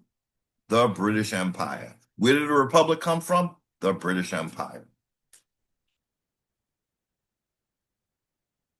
Under a black nobility, meaning black people, like King James, and all the other swarthy nobility who were not Anglo-Saxon. Now, in the midst of this black British Empire, some Anglo-Saxons came about, and these Negroes seem to become as spineless as spaghetti when the Anglo-Saxons appear. You think these Negroes can have your back? Let's say that again for the nosebleeds. These Negroes want to come over here and boss up on you, right? But apparently, as soon as Anglo-Saxons appeared among these black Brits, it's like they just step out the way, right? Fall to the wayside. And you think these Negroes can do better here? If they allowed their black Britain to be overtaken by Anglo-Saxons, what the fuck are they going to do for you in America? Yeah, I said that with my feeling. Because a lot of our American Indians are riding on the flight, gossamer wings, thinking that they're British and so proud of that. Well, if you're British, first of all, this is not your homeland. You carry a black ass back home. But the other thing is, you were not able to control a small group of Anglo-Saxons in Britain, and Britain is smaller. What the hell is this Negro going to do in America to save your nigger ass from Anglo-Saxon?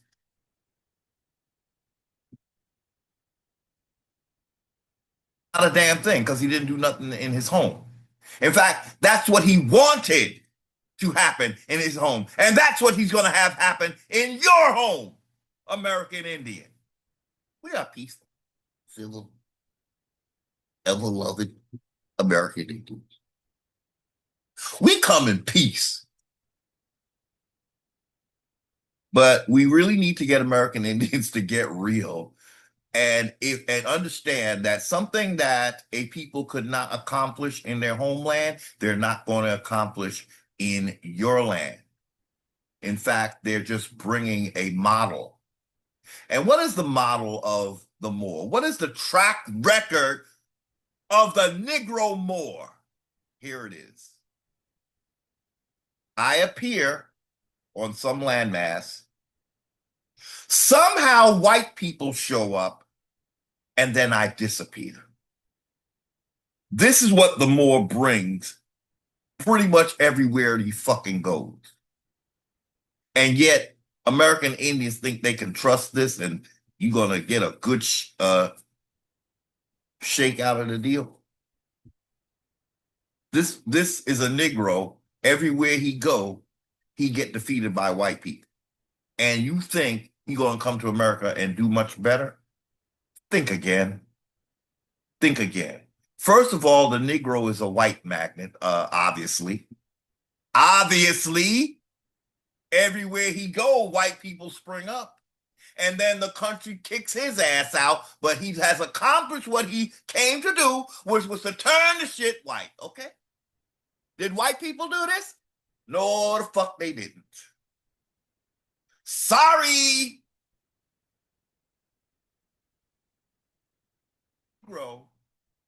That, again, shows up one day in Spain. He is somehow seen as this mighty educator, whatever. Next thing you know, the whole country go white. And this Negro talks about, oh, I got defeated again by the white people. Then he comes to America, sneaks his ass in here, talking about he, you, and me, you, and we, each other, and all that shit. And now we have Caucasians in America, and nobody knows what happened. Look at the Negro's track record. Look at the track record of the Moor. Again, I'm just coming to bring education and architecture. Nothing else. I just seem to, everywhere I go, this white man be following me, though. Because you want him there. You're using him like every other people you use. Moor. And what is the drama of the Moor? The Moor has a brother that he's not too fond of. Well, in his world, he calls us his brother. And he is so not fond of that Negro that he made a story about two brothers called Yaqub and Esau. And he tells you how the brother that deceives, that's the one he want to be like. Also, the brother that steals birthright, that's the one he gonna revere. But again, what happens? White people show up, and now we think the story is about white people. The nigga told the story, disappeared, poof. White people find the story, and he tells them, that's you, that's you. Yeah, that's you. They say, oh, that's, oh, we get a birthright? Yeah, that's you. Oh, thank you. Oh, no, don't worry about it. Don't worry about it. Meanwhile, the Negro just needed a mask so he could come and take our birthright. Who's the one that's coming here and keep saying that they us, y'all? Is that a white man or a black man? Okay, so that's the one you got to watch out for, right? The one who swears he's you. Why does he swear he's you? Because he wants your birthright. A white man never said he's you. He's very clear that he's not you, and you're very clear that he's not you. Who's the one who insists that you are a Moor? Why does he need you to be a Moor, ladies and gentlemen? Because once he does that, he's going to steal your entire birthright, your whole entire birthright. He's going to snatch it right away from you. And then he's going to drag you to his bloodthirsty deity and sacrifice you. Drink your blood, eat your flesh. Poof, I'm you. Mhm. If American Indians don't start to be very discerning about folks that look like you are going to be in trouble. He gave you a story about brothers, and you have not figured out that these brothers are the same race yet. Again, because everywhere the more it goes, poof, suddenly a white man appears, and we think it's the white man. Really, it's no other race but the Negro who looks like you. And then he's going to sick these folks on you so that he can sort of nuzzy up to you and say, I'll help you. Why these people do this to you? I'm your brother, right? Let me help you to stay in a legal system that you're not supposed to be in because Article 1, Section 2, Clause 3 says you're not supposed to be in. But I come and I'm not going to tell you to take your birthright back. I'm going to tell you to basically ignore Article 1, Section 2, Clause 3. When's the last time you really heard a Moor tell you American Indians that you're not supposed to be taxed and then showed you what you need to do to make that happen? Has any Moor ever done that? Or is he busy telling you how to operate in private and make money? Make money and have no land? That's not going to work. That's not going to work. The money is going to go back to the one who created it, y'all, if you haven't figured that out yet.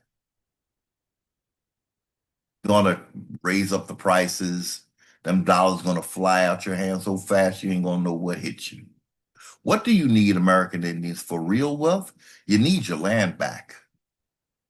You need your land back, and you need to start, if you want money so bad, you need to freaking be a freaking landlord again, meaning you will always get your rent. If somebody wants to live on your land, they gotta pay you. You gotta lease the land, and then depending on how they live on the land, you could kick them out if they doing shit like growing genetically modified food. Right, Mr. Gates?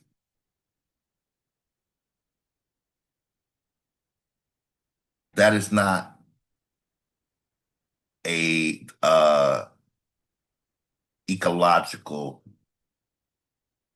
acceptable, healthy way to utilize our land. Now, if you were in your homeland, would you be trying to feed them that bullshit?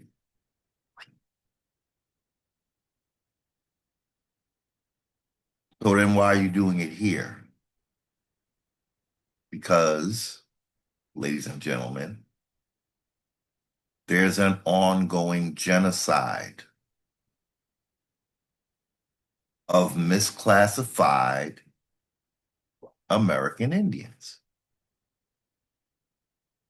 So we are not reading, are we? Well, it depends on how you define reading. Reading the page or reading the room. Okay.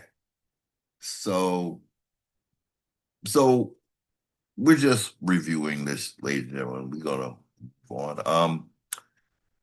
Let's start again and try to focus. Focus. Mr. Speaker, in order that the American people may have a clearer understanding of those who over a period of years have been undermining this republic, that's for white people, in order to return it to the British Empire, I have inserted in the record a number of articles to prove this point.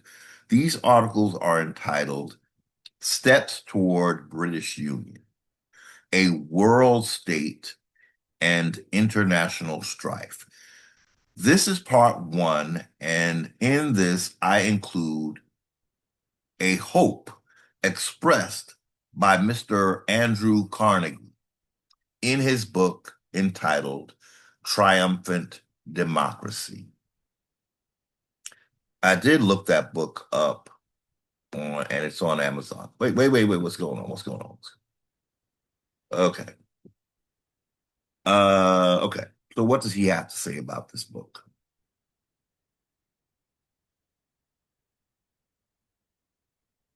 He expresses himself in this manner. Let men say what they will. I say that as surely as the sun in the heavens once shone upon Britain and America united. How did Britain and America get united, ladies and gentlemen? Was it willing American Indians, or was this forced on us because of the doctrine of discovery? Please do not lie to yourselves, ladies and gentlemen. There was no meeting of minds. This whole contract, if you can call it that, is void. This was conquest with the doctrine of discovery. That's how Britain and America became united. Basically, that's how this man became a millionaire. This Carnegie, he was in the railroad business. Yeah. So he wants a unified Britain and America, united. So surely is it one morning to rise, to shine upon, to greet again the reunited states, the British American Union. Notice they didn't say anything about American Indians, but American Indians will read this and think that this is about them. Happens every freaking damn time, y'all. It just happens every time. You're so conditioned to their republic that you think it's yours. We didn't have a republic, ladies and gentlemen. Sorry, am I saying something that's not true? Okay, prove me wrong. Show me a republic that existed before, let's say, existed in the 1500s. Because it's 1609 is when, 1607 is when we are basically officially becoming colonized.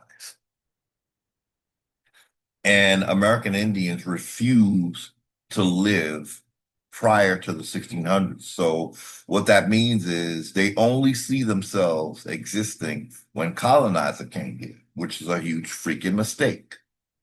Why can't you go back to the 1500s when Giovanni Verrazzano arrived? There were no colonies when he came here, y'all. That's when they was just speculating. Again, France comes. France is the fabric soft. And then killer comes, the British Empire. France comes like a deer in the headlights. Ooh, what's going on? You know, the Bambi, the Bambino. And the killer, what was the name of the uncle in the Lion King, the wicked one with the scratch on his slash or whatever? Yeah. So France comes like Simba, and then Britain comes like Scarface line. What's that other line that had the scar, the mean Sethian uncle?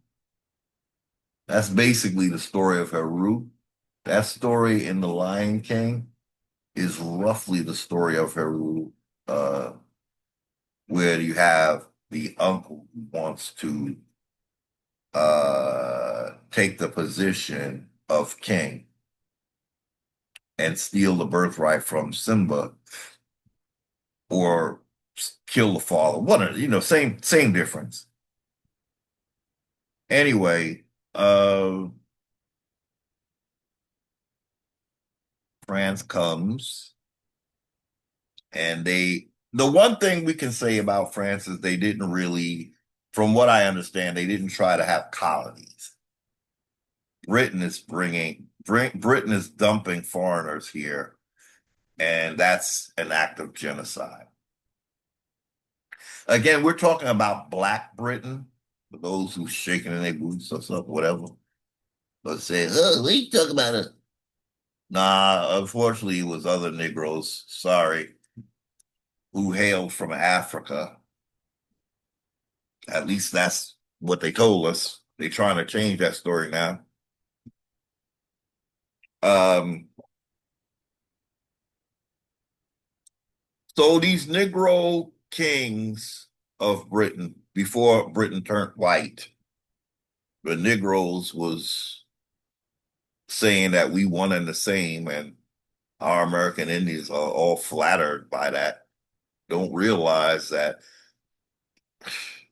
you're about to be the victim of the biggest theft on earth. And some of us are still under that delusion, right? We was royalty. Hmm. Hmm. Time I saw royalty kicking their own ass so bad, I don't know. I just don't know. Uh, so let's read this again. This is Carnegie, Andrew Carnegie. Let men say what they will. I say that as surely as the sun in the heavens once shone upon Britain and America united, so surely it is it one morning to rise, to shine upon, to greet again the reunited states, the British American Union. Now remember, Americans, we never went over there looking for a union, right? Britain came here, Europe came here. And fact of the matter is they weren't looking for a union either. They were looking for domination. Okay. This statement is clear, and the organizations which Mr. Carnegie endowed has spent millions in order to bring this about. So he's saying Carnegie's little foundations, it was to bring about this British American Union, the British Empire. Will what? We become what? This thing has been made possible by scholarships, exchange professors, subsidies of churches, subsidies of educational institutions, all of them working for the purpose of eliminating Americanism. Now, again, an American Indian's going to think, that's us, right? No, no. It's a white Americanism. Okay? It's when this country began, if Indians can recall, it was about what? Colored only, right? So what does that mean? The coloreds were supposed to stay over there, and whatever they called white, that was who this government was catering to, right? But American Indians, they have like a cognitive dissonance that they don't understand that they've never been in charge since the states got here. You're being told a lie by the Moors. You were dominated, American Indians. If anything, the Moor had a little more clout than you because he was a subject of a black British king. And so he could maneuver better than you. And he told you, I'll handle it. And you said, thank you. Stick with me. You'll be all right. Okay. So the story is not going to seem as horrid when a black European tells it, because basically the story is great for him. He's escaping subjugation under a rabid Negro king. So life is looking good for him. But for the American Indian, you just being put in the basement, boo. You just being swept to the side. while this drama is going on. And life will become hell for you from that point on in your own country. And you'll never realize that it's all because a Negro who looks like you but does not have your legal standing, that's why you are not like him. So he's going to create a corporate system where he can dominate because he has to be in a corporate vehicle. American Indians don't have to be in a corporate vehicle, but you are basically, it's like you are left to fall into the corporate system because it's built up all around you. So you are being given like this scenario where all you can do is to become a United States citizen. American Indians don't have to be citizens. What they have to do is start to build on their standing, and everything has to move out the way because you're in Article 1, Section 2, Clause 3, Indian not taxed. And when you become that, you're going to have to get your land back, because we're going to reject the notion that we need, what do you call it? What? A custodian? No, we are adult men and women. We don't need custodians. Sounds like you talking about when you had us as indentures and we had to be emancipated. When do we grow up, corporation? When do you realize that it's been 250 years and we are certainly not juvenile any longer? No, in colonizer eyes, you're going to stay a child. You're going to sun your ass, sun up and sun down. You got to stand up to be an adult American Indian. You got to write your declaration declaring that you are very capable of running your own affairs, and you will require your land back. And if you're found to be on the land that my people previously owned, you owe me back rent. I'll take it in the form of all credit paid, all expenses paid while you're here. Because while you're here, the idea is you cannot profit off of me. That's conquest. The doctrine of discovery has been repudiated. This conquest, it never was justified, but now it's even less justified due to the repudiation of the doctrine by the doctrine of discovery. Hard to get a little bit tongue twisted sometimes. Just be glad I'm not snoring yet, because it's about that time when that be happening. What time is it? 9:20? Yeah. As you see, I have extended my Martin Luther King honoring for another date. So I took the day. Otherwise, I'd be, let's see, about to leave this house. But you got me for the whole day.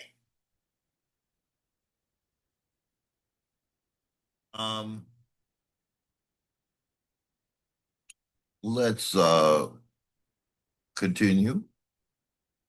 So, all of them working for the purpose of eliminating Americanism. Again, Indians, please don't think they're talking about your version of any Americanism. So, working for the purpose of eliminating Americanism, as was taught once in our schools, not your schools, American Indians. They're talking about the schools that Congress created in the public school system, that no one ever gave them that as one of the enumerated functions. They weren't supposed to create no public schools. So that's called indoctrination. public schools where Siberians were taught to be Indians and American Indians were taught to be slaves from Africa. That's the school system, and that's the Americanism they talk about. That was once taught in their schools. And to gradually exchange this for an English version of our history. Okay? And that is an English version. The version that says we're from Africa, that's an English version of American Indian history. So in a sense, he's talking truth. These organizations, the organizations like the ones founded by Mr. Carnegie, were organized to bring about a British Union, a union in which the United States would again become part of the British Empire. This is what we want American Indians to understand when they talk about they created states or that this was our legal system. No, it wasn't. It was not your legal system. You remember we read that you weren't even part of the judicial system. They only called you, what did they say? Ooh, if you were a Christian.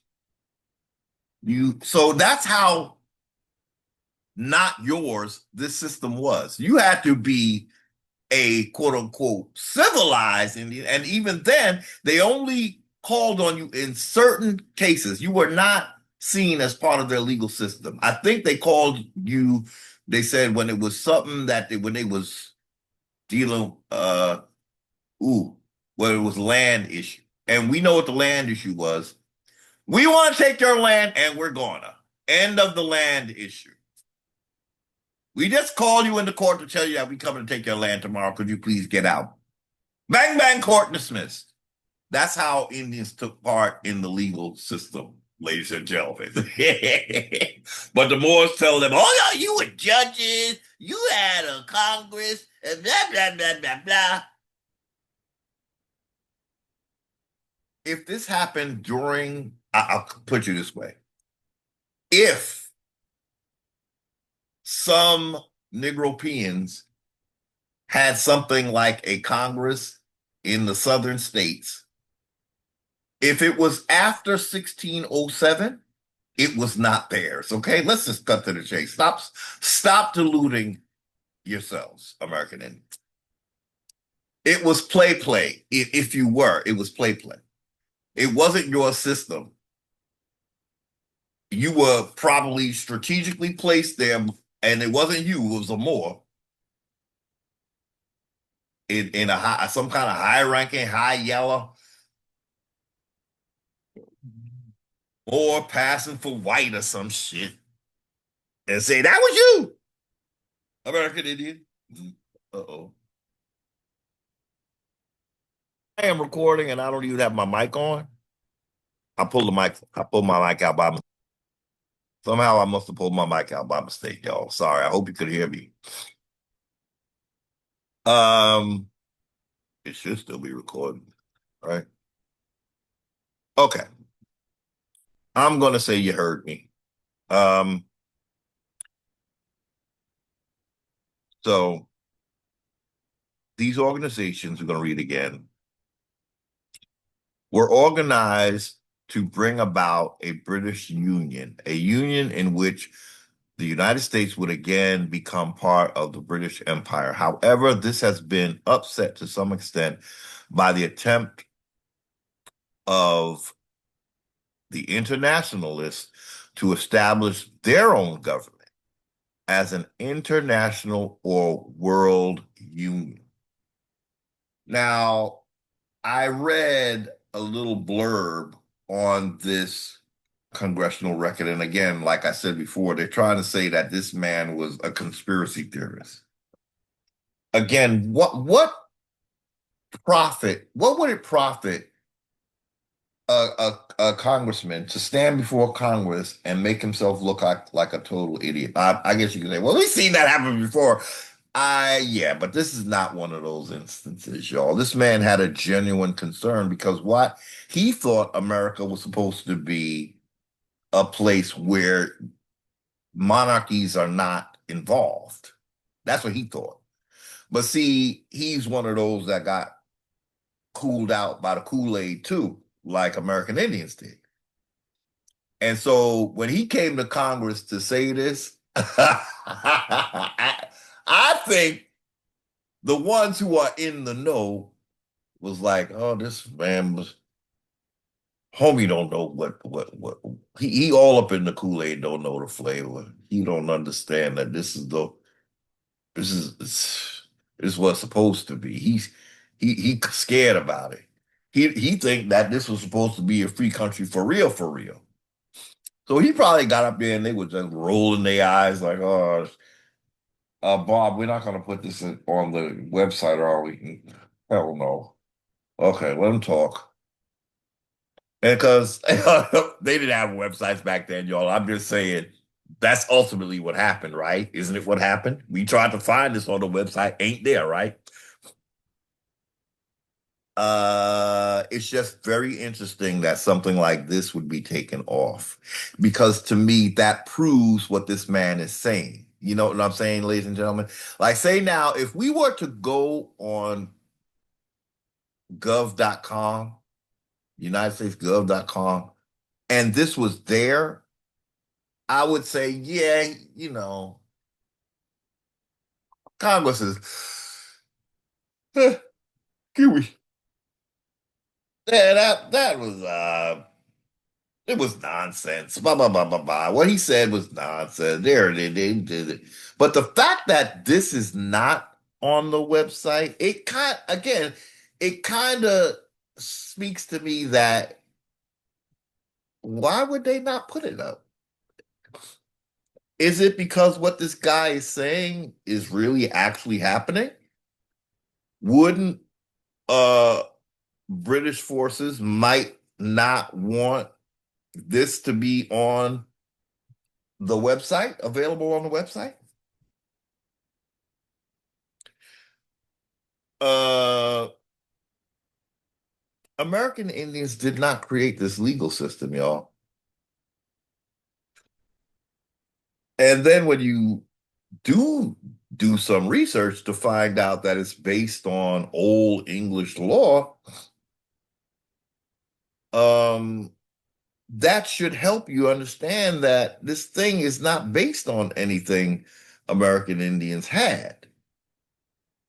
It's not an American Indian system. Like the other great leader said, Plymouth Rock landed on you. You didn't land on it, American Indian.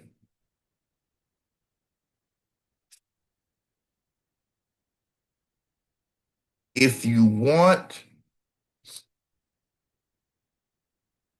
even like a chance at a new start where you have much more authority, this is not the vehicle that's going to get you there, ladies and gentlemen.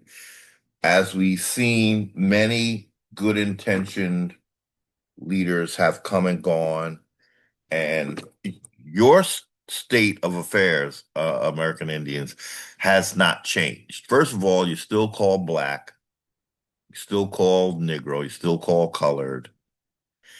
And that right there is a clue that nothing's going to change for you. We got, and it's so funny that we talk about it, but we due to cognitive dissonance, we don't see that it's still a Negro-pean type of sensibility that's doing the most damage. It's not actually white people. When you have Negroes trying to make you accept the title of fundamental Black American, and you don't see that it's the Negro peons that have always been derailing you, something you're not allowing your mind to. We talk light of it. But it's a very serious thing because that means we have two different type of Negroes up in this piece. One is leading us astray, making up a new misnomer that apparently was copywritten, which makes it even worse because the use of that term, fundamental Black American, is some Negro is getting paid, y'all, and you don't see that that is your worst enemy. What do I mean when I say that that has to be your worst enemy, ladies and gentlemen? Well, first of all, it's in direct opposition of what you're saying, and it's another uh uh like Vicky Diller said, black looking. Actually, they are black. We are American Indian. They are black. It's another American Indian looking person comes burst on the scene with some new misnomer that is not in any legal documents. There's no such thing as a fundamental Black American in the Constitution. And yet, every time that word is used, and now we see Tucker Carlson or and them is using it now. And so was that a white man that's initiated this travesty against American Indians? No, the white man just picked up on what the Negropean was saying. So who is your worst enemy, American Indian? You got to face it. Face it. Face it. White man just repeating what a Negro said, y'all. Something, he's preceding you. You have a foreigner, you out here screaming to the mountaintops that you're an American Indian, and there's some Negro out there who's actually got connections where he has major network personalities calling us fundamental Black. And we here saying we American Indians. Do American Indians see who's against you? You take it lightly. You think, oh, he's just trying to do the right thing. No, the fuck he's not. Did he consult you, American Indian? He didn't give a damn about what you got to say. How does his voice override yours? I'll tell you, it's always been that way with Moors. Their voice is the one that gets heard because he got because he's the one in bed with the white man. Ladies and gentlemen, do we need somebody to do sign language up in this piece right now? Do you see what just happened? A Moor said something, and the white man, it's a direct line to the white man's ears. Your voice is somewhere in the basement, American Indian. You talk, I'm an American Indian, I'm American Indian, I'm American Indian. And the Moor shuts the door, ignores your ass, and out here screaming to the world that you fundamental fucking Black. You just said Black was a misnomer. This nigga running with it. You don't see what I'm talking about every fucking video I'm on? The cognitive dissonance got you that fucked up that you actually think this dude is in your corner. Meanwhile, it's a payday for him. That's what Moors are about. That's what Moors are about. They can't take your land like literally, but they can get paid off of your land because you don't exist, American. And once you exist again, stop trying to be part of this burning house.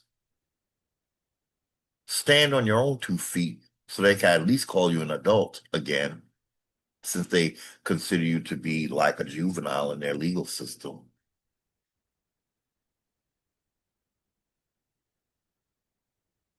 That's the only change you're going to get, the one you make. If you keep using a system that has proven time and time again, it ain't changing. So who has to change, American Indian? Who has to change their narrative about what a state is? As we read about what one congressman had to say about where states came from.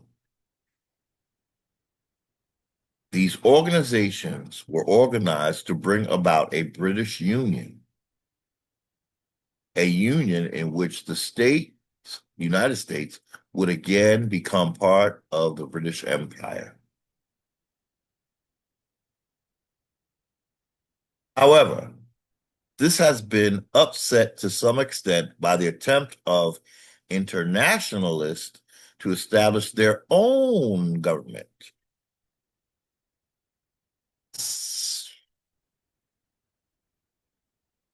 as an international or world union. All those world things are coming from the United Nations, y'all.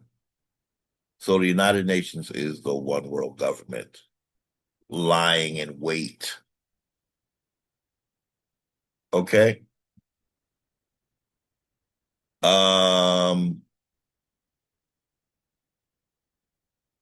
And there is, therefore, a conflict between the two.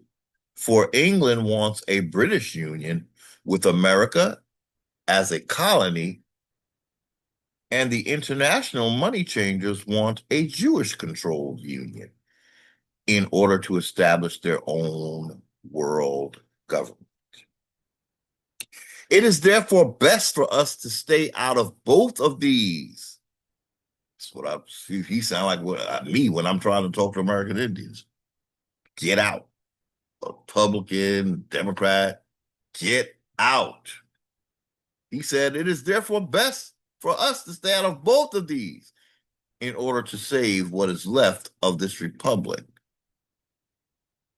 as it was given to us in 1787 by a people who knew more about international intrigue and the real problems that confronted the world than we know today. These early founders not only understood the problems, but in drafting the Constitution, they provided an instrument for us to follow so that we could remain secure from foreign double dealing and intrigue. Well, this is where I disagree with Mr. Thorkelson. What we have to understand, ladies and gentlemen, is you have to build what you stand on. Because if you're standing on someone else's, they can topple you over. And the thing that the colonists get wrong, even to this day, is that they fail to understand that when your former king built, I should say, your platform, you stand on that platform, it is still not yours. The states will never, this is what I'm just going to say it like I feel it, y'all, like I know it. The states will never belong to state citizens. Why? Why won't a state ever truly belong to even state citizens, let alone United States citizens? Remember, United States citizens are federal citizens. State citizens are standing on the state, not the District of Columbia. Okay? United States citizens are standing on the District of Columbia, and they're only residents in the state that they are in. So you are a District of Columbia citizen residing in the state you're in. State citizens, on the other hand, are only connected to the state, and they believe that they have contracted the feds to do enumerated functions for them. A United States citizen was grabbed by the District of Columbia when they were emancipated. State citizens created the federal system. emancipated slaves did not create the federal system. So a state citizen has authority over the feds, or they're supposed to. Whereas emancipated 14th Amendment citizens, they do not have any authority over the feds because the feds created them and made them federal citizens. But what I'm saying today is that even though state citizens will say that they created the federal system, the truth of the matter is, ladies and gentlemen, state citizens are standing in a state that they did not create. I'll say it again. State citizens fail to understand that what they are standing on is a foreign nobility's platform. If you are standing on something that I created, you are beholden to me. That is how standing on the land works, y'all. That's why American Indians can't stand in a state. Once you stand in a state, you belong to a foreign entity, y'all. Your declaration will establish that you were here before the states existed. So you don't have to be under the jurisdiction of a state. And a state has to move out the way. And everything that the state has, if an American Indian has to use it, number one, it's going to be free if it has a price tag, because the state, they are like a tenant on your ancestral land. So if an American Indian is standing in a state, he's not really. He's actually standing on his ancestral land that has been overlaid by a state. But the American Indian is still standing on his ancestral land. The state is a fiction. The Indian's ancestral land is a reality. But the American Indian has to be a reality too. Meaning he can't be a federal citizen. He can't be a state citizen. He has to be a man or woman of the land by birthright. So an American Indian has to literally get out of the system in order to own the authority he has on the land. So again, what we are saying is, when it comes to state citizens, what made me realize that I could not be a state citizen or a state national, they're both the same thing, state citizen, state national. What made me realize I couldn't be a state citizen is when I realized, as an American Indian, this land, they're on my land. The state is on my land. I don't need to be in a state to stand on my land. However, a state citizen, they cannot stand on this land without a state, because they have to deal with American Indians, because it's American Indians' ancestral land. But what we're trying to say right now is, the real reality is that any immigrant who is standing on a state which was created by their foreign nobility, they are still under their foreign nobility. And there's no other way for them to be when they're on someone else's land. They cannot be American because we're here. That's why they had to make us black. So once they get rid of us, then they can say, well, nobody's here, so it's only states. There's no Indians to claim the ancestral land that the state is on. So it's like the ancestral land is not even here. It's just the state. When the Indian appears and claims the land, an Indian cannot claim a state, y'all. An Indian cannot claim a state because an American Indian did not create the state. King James, King Charles, King George, King Charles II, they brought states here. And they even named the states after themselves. If you are unclear on what a state or who a state belongs to, just look at the name of the state. Georgia belongs to King George. The Carolinas belong to King Charles because Carolina is a feminized version of Charles, just like Georgia is a feminized version of George. And it is not George Gillespie, y'all. Because that's something the Moors are cooking up to, all these different Georges.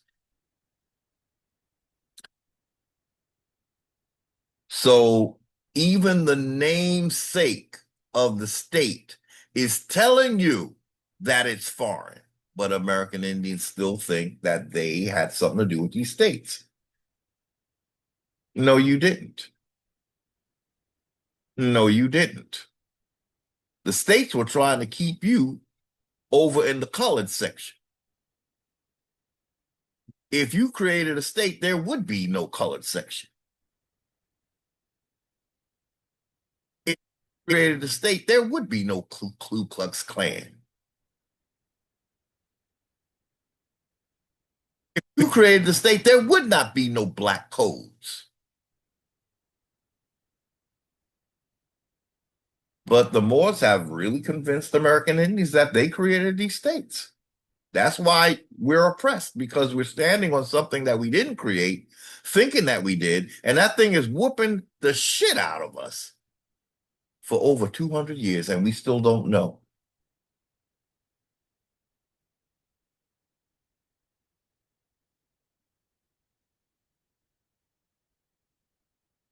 You got to stand on your land again to bring your land back, American Indian. If you keep talk about North Carolina, South Carolina, and all of that, you're talking about a king's territory. That's not yours. That's not yours, unless you let delusional Moors tell you that them was your kings.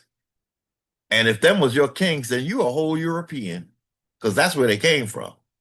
But then the Moors would say, no, they was actually, Spain was really in America and France was really in America, though. That's not how the world understands it. So I don't have to entertain those kind of silly shenanigans. They said America was the new world. So how the hell was France here in America if America wasn't even known by the France in Europe?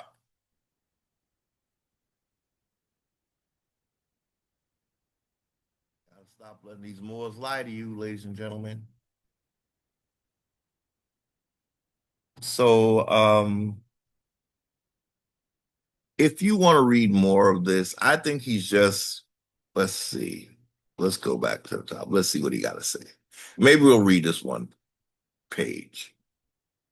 Had we adhered to the Constitution as it was given to us, we would have been secure and safe today. Therefore, it is our duty in the interest of our people and in the interest of this republic, they're not talking about you American Indians, of the United States. The United States belongs to Britain, to ponder seriously and to give fullest consideration to solving the problem which now confronts the world. In doing so, I am rather inclined to believe that the real American people, which were white males at the time, not American Indians, will decide without hesitation to return to those fundamental principles that were set forth in the Constitution of the United States. They want to go back to the principles, but they don't want to acknowledge Article 1, Section 2, Clause 3. That's how we know that they're not talking about us, y'all. Um, Let no one tell you that this instrument is not as valuable today as it was in 1787. For the fact is that it is much more valuable today, so much so that complete disintegration of this republic cannot be avoided should we fail to return our government to the principles set forth therein. Okay. Um,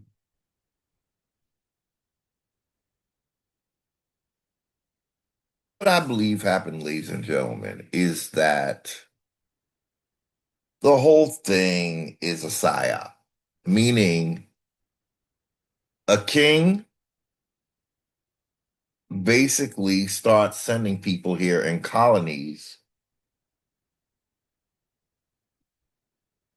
He sort of puts them in a position where they have to be at war. And the idea is they're going to fight against the king. But the king already knows you're on my checkerboard. You can fight me all you want. Even if you defeat me, you're still on my checkerboard. And guess what? I still have dominion over you, even though you think you're free. So what happened, ladies and gentlemen? How did these people who were just sent here as a colony, how all of a sudden they become experts on creating a government? The truth is they didn't. The founding fathers had to be agents of the crown. And what they're setting up is the new form of government that appears to not be a monarchy when it was created by a monarchy. If a monarch created it, it belongs to the monarch. Point blank period. You cannot take something that doesn't belong to you as if it's yours. And as long as the monarchy exists, somewhere they're taking authority over it in some way, shape, or form. We don't have to know exactly, but we should know that that is the case because you did not create it. American Indians didn't create these states, neither did the colonies. The colonies didn't create Virginia. King James did. So the colonies didn't even get to name the states, y'all. So the states are not theirs either. The states don't belong to American Indians, and the states don't belong to the state citizens. Whoever named the state, that's who it belongs to. That's who it belongs to, ladies and gentlemen. When you name it, you claim it. It has your stamp on it. It is your creation. So that's why I say even state citizens are still subjugated by something outside of themselves because they did not name these states. They don't have the authority to name the states. State citizens don't have the authority because they're too late. It's already been named. And the way this federal system is set up, they're not going to be able to create well, I'll put you this way. You're still using the state model, even if you name it. You're still going by what was created by someone else. Now they had their little agents come and help you to make a constitution, but that is what comes with any corporation. It's a corporation. It's not actually a real, I would say, uh,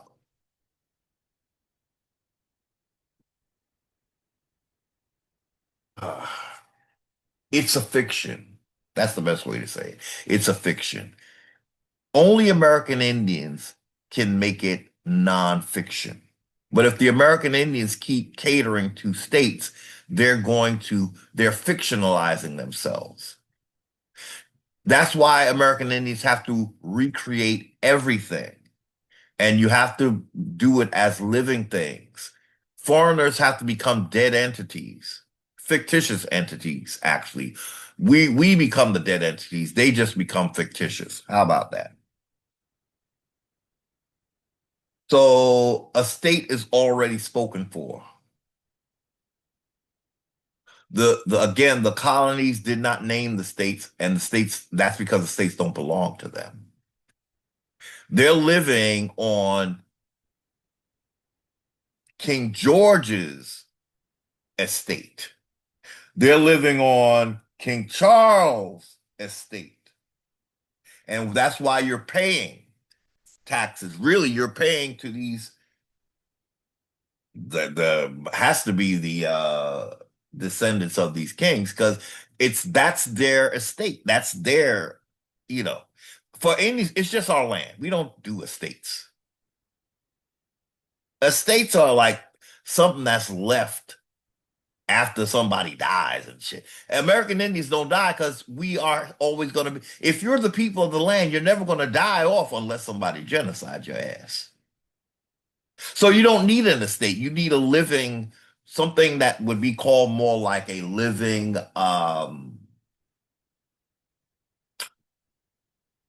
not a trust, because a trust is for dead people too. A living, yeah.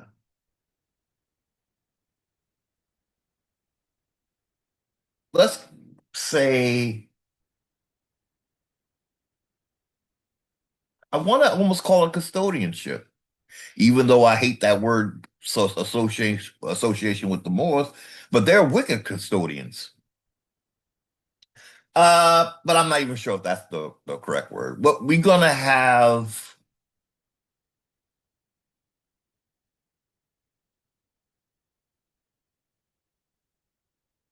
let's say, legacy keepers. Legacy keepers. And that is something, it doesn't have to be a corporation. We just have to make sure that people are being reared up to be legacy keepers or birthright keepers. We don't need an estate or estate or whatever it is, because it belongs to living people who are present on the land. You got to start to look at all legal words as somehow corporate, because they are. It's a corporation, a fictitious entity trying to keep a legacy, but it's not even a legacy because it's a corporation. American Indians can keep a living legacy. Oh, he's yawning. That means he spent too much time on this. But I do want to take a quick break, so I shall return.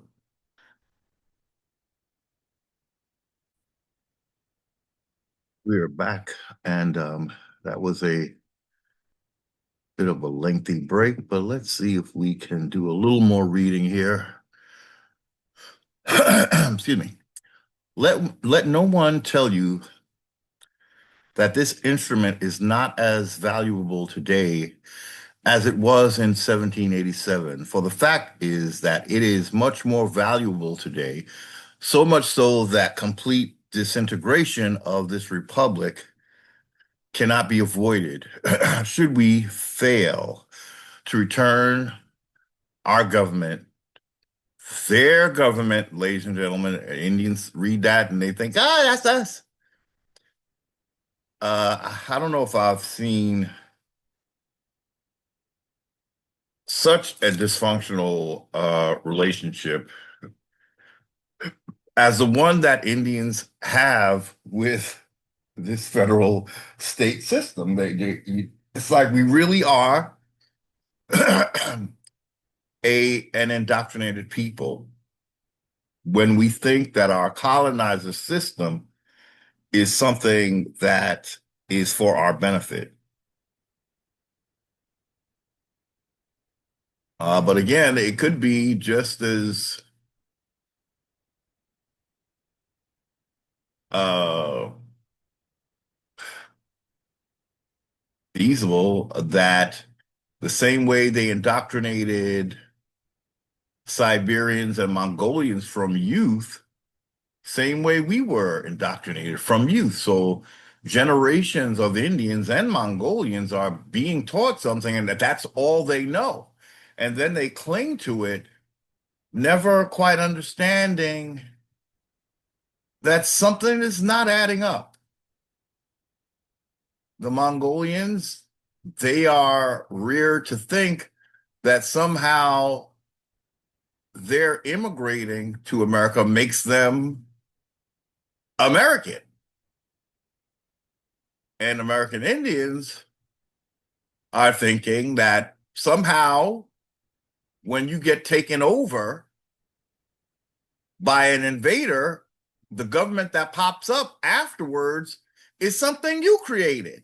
It's like, where's the disconnect happening? Because I really need somebody to connect the dots here. Help me out here. Siberians are being taught that because they immigrated from Siberia, that means they're Native American or indigenous to America. And that's just, they're being punked as well. It's like behind all of this, there's things that we're not considering. And what the Native American is not considering is that this same entity just made you as if your immigration makes you indigenous, and you run with that and forget that there's a narrative behind what all that is a Native American. And that narrative is you are an immigrant from Siberia, Mongolia, or wherever, but this is not your home.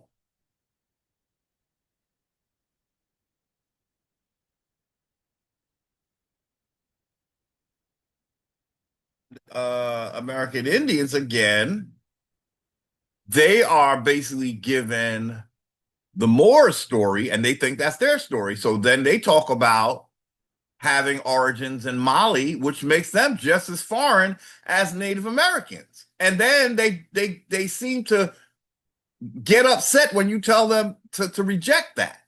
The indoctrination is so serious that you tell an American Indian stop saying that, and they're ready to look at you like you crazy. It's both of y'all are being given the narrative of an immigrant, and you don't realize that that's what you're being given. The Moor is slipping it to American Indians again with this story about Mali, and the Native Americans, by the same source, is somehow being told that coming from Siberia makes you indigenous to America. And they believe that shit. They don't see that they've been punked, just like American Indians don't see that they've been punked into going right full circle back to stupid and actually being saying, not being told, saying that you're from Africa by talking about Mali.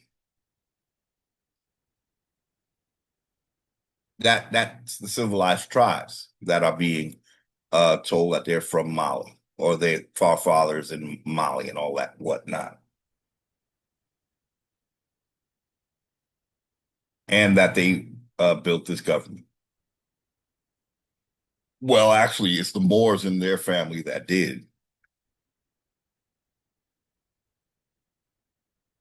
Yeah. So I shall now quote an article. So we're going to see one of the first quotes, and I think we'll leave it there. I shall now quote an article by Andrew Carnegie, which he wrote at the request of the London Express, and which appeared in that paper October 14th, 1904. Oh, wow, he's going way back. because this is the 1940, and this uh, uh, congressman, he taking it back to 1904. Wow, he really must have saw something to go back that far. That's what, 10 years? No, wait. 1940, take away four. Uh-oh. 1934? Is that what it is? 1936? No, 36. No, my math is always, I don't even know why I try. Let's get the calculator. Okay. So we want to get an idea because that is a long time span from 19 minus. Yeah, well, I was right, 36 years. 30, I think that's what I said, 36 years. 36 years. So he's really reaching back, y'all. So he's saying they was up to this for a long time. Like drifting together. Uh-oh. So he's okay, so let's see. He's quoting an article by Andrew Carnegie, which Andrew Carnegie wrote at the request of the London Express, or London newspaper, in which appeared in that paper, the London Express, on October 14th, 1904, entitled Drifting Together. Drifting Together by Andrew Carnegie. Will the United States and Canada unite? Written by request for the London Express, October 14th, 1904, by Andrew Carnegie. Britain and America being now firmly agreed that those who attempted to tax the American colonies against their protest were wrong, and that in resisting this, the colonists vindicated their rights as British citizens and therefore only did their duty. The question arises, is a separation forced upon one of the parties and now deeply regretted by the other to be permanent? Let's read that one more time, please. Britain and America being now firmly agreed that those who attempted to tax the American colonies. Now, it was Britain that was taxing the colonies. That's why I'm getting confused, right?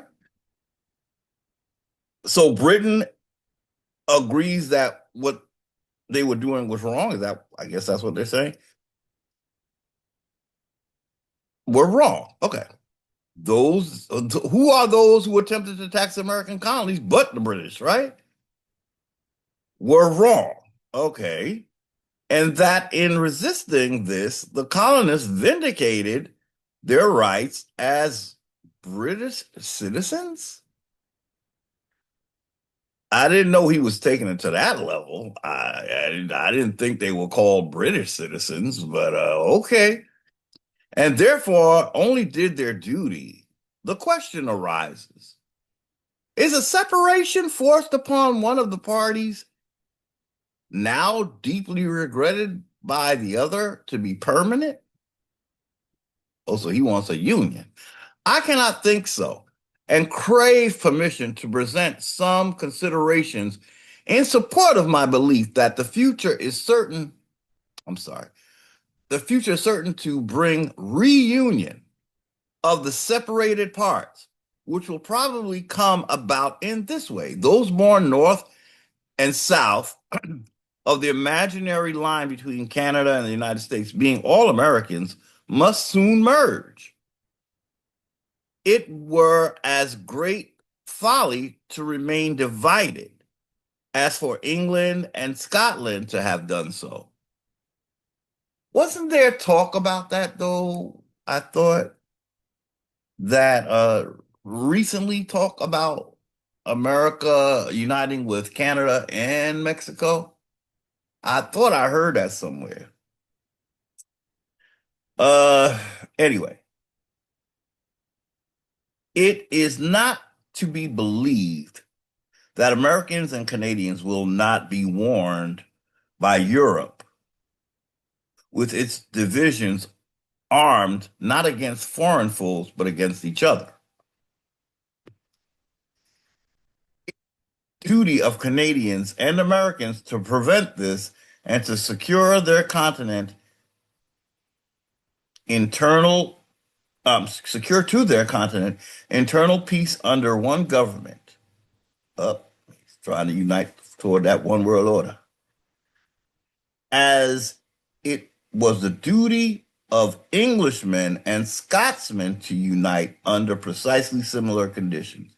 Now, what I start to realize is that England is very small, Scotland is small, and Ireland is pretty small. So their uniting is a little more, shall we say, advantageous to all of them. Whereas Canada is huge and North America is huge. They're both America, by the way. Let me not get too lost in the sauce.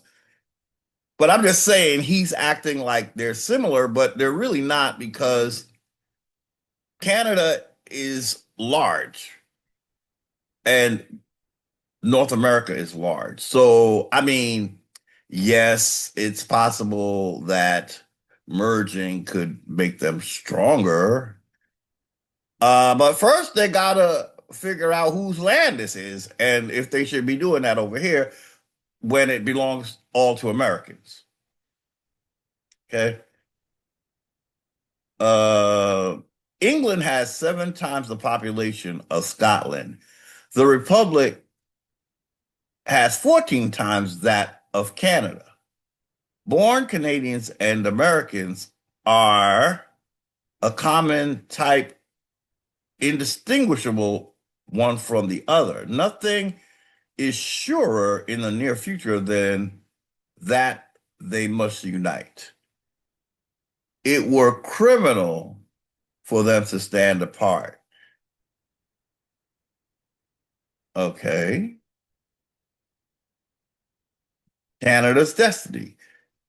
It need not be feared that force will ever be used or required to accomplish this union. It will come, must come in the natural order of things. Political as well as material bodies obey the law of gravitation. Canada's destiny is to annex the Republic as Scotland did England, and then taking the hand of the rebellious big brother and that of the mother, place them in each other's grasp, thus reuniting the then happy family that should never have known separation. To accept this view, the people of the United Kingdom have only to recall the bloody wars upon this island for centuries, arising from Scotland and England, floating separate flags and contrast the change today under one flag. The Canadians and Americans may be trusted to follow the example of the motherland and have but one flag, embracing one whole race in America. Present petty jealousies melt away as the population North and South become in a greater degree born Americans. Okay, y'all. I'm so sorry to have to take another break, but let's take another break. I think we might leave that there because it is a long piece. So when we return, we will probably go to next. There is a possibility that we might end the video and just start a new one where we left off. But till in a few or so minutes, I want to say I think I am returning.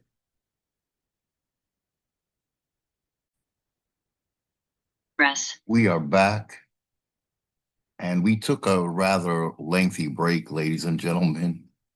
But we are back, and we were reading from this congressional record, which I think we this doesn't look like where we left off, though. Actually, I don't know where we left off.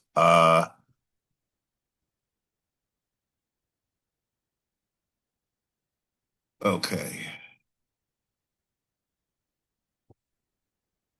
So I have a comment, a general comment, because in the break, which was a lengthy one, but you didn't have to sit through that lengthy break because we just paused. You know, I in the midst of the break, I was thinking about the whole episode in Minnesota, and I just watched a video where ICE is dragging a man out of the house with his underwear. And this is where your red flags go up, ladies and gentlemen. So I'm asking myself, why are we seeing this? And what will be the result as they show ICE in their most brutal capacity, dragging people and all of that? What's going to happen, ladies and gentlemen, is the dummies in America are going to start to say, yeah, stop doing that. But I want to present the dummies, and I'm sorry, I have to call you that. Pardon, ladies and gentlemen. No, not you, my listening audience. We're talking pejoratively, okay? What's gonna let me explain to you what's gonna happen, y'all. And you know it. I mean, all we gotta do is complete the math. Don't get stuck in the middle of the math. Just go to the straight to the results. What's gonna happen? And think about, because this thing in Minnesota is the very first time I think we're seeing people of color get involved. Now, remember, we were not part of any of this, and we said we're going to stay out of it and well, some people think this is God's doing. I think it's all a psyop, to be honest with you, because it's way too public. Why are they showing us this? The best that the government does is when people are not looking, okay? Because that's the most okay? So for this to be constantly televised, ladies and gentlemen, what do you think is going to happen when you see the brutality being used by ICE? You're going to start to say these people are being treated bad, right? So let's do the math. The dummies in the House are going to beg the government to stop removing illegal immigrants, basically, right? We see this now, and now people of color, like this woman that got on the video and she raided the church with Don Lemon there to watch. And I believe she said, she's not just one of these dumb Negroes. I am a lawyer. No comment, no comment. And so she's really about this life, and I'm not. This is wrong. And there we have it, ladies and gentlemen. We have now witnessed an official, possible American Indian, but the way she's acting, she's either so indoctrinated that she might as well be a Negropean, because she is basically extending her energy to stop people who are illegals from being deported. It's all a psyop, but let's go with it. Let's go with it. Let's go with it.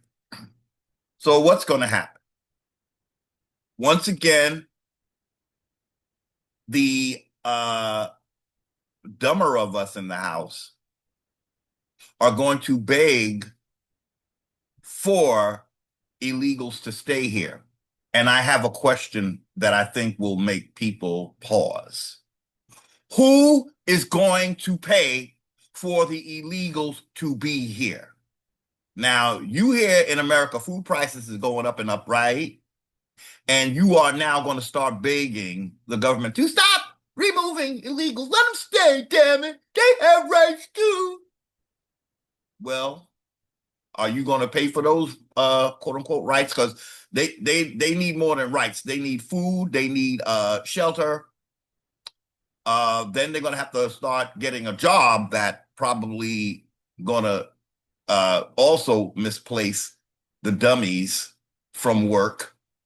But when a slew of illegal immigrants going to work for practically free and get all the benefits needed that you dumb Americans, I'm sorry, sometimes we have to be a little disrespectful. You see why I want to get out of this burning house, ladies and gentlemen? Do you see how the psyops work? They get the dummies of the Americans to want, quote unquote, justice for all, and we ain't even got none. You pay for that, ladies and gentlemen, and the what they call the public debt just got increased by I don't even know how much.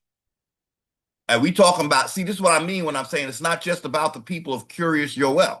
It's about a whole system, y'all, that actually, when it does do something that's sort of in the right direction, getting rid of illegals is in the right direction, y'all. The thing is, we don't need to see that shit, but they're working an emotional psyop on your ass. You're going to feel sorry for people, but you're going to forget who's paying for them as you try to make ends meet. Where the money coming from, y'all? You think a corporation is in the business of giveaways? Think again. This is a for-profit thing we are in, y'all. That's why it cannot be law of the land. Law of the land is not about somebody profiting, y'all. Law of the land is about actual real justice. And the only people that can make law of the land are American Indians. But I'm sorry, American Indians, I got to get on your case too. We are really dragging our feet, y'all.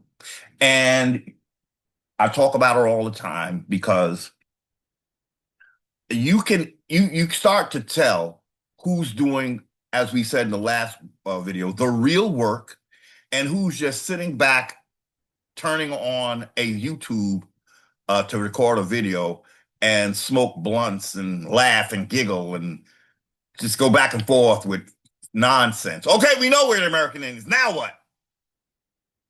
See, that's what, and so people need to be exposed to people who are doing real shit. And what's the real shit? We talked about it, and we're going to keep talking about it, because what we are trying to align ourselves with why Martin told us in this season of Martin Luther King. We're trying to figure out when a Negro tell you that he done led you to a burning house, do you stand in there having cocktails and dip and stuff while the house burning, talking about this is mine. I built this house. Yeah, well, it's on fire. It's time to get out. It didn't work. It was a failure if you built it. I'm saying you didn't, but that's another thing. Indians don't understand when they say that they built it, that means you meant for this system to kick your ass. That's what you're saying. And so everybody who has common sense is laughing at you because you built it. I made this. I created this. And it is way out of control. And what are you doing to get control back? Begging a court for something that belongs to you? A commercial court that is not based on birthright whatsoever. I tell you, when they made you black, Negro, colored, that meant nobody owns this land, y'all.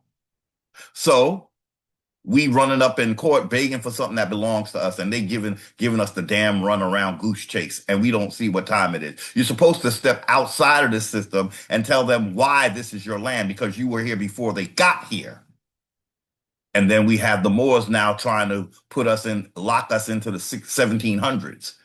We predate those that arrived in the 1700s, and even those that arrived here in the 1500s. We were already here. And Indians don't understand the value. They don't understand the importance of having to have been here before the United States arrived here, before Virginia got here.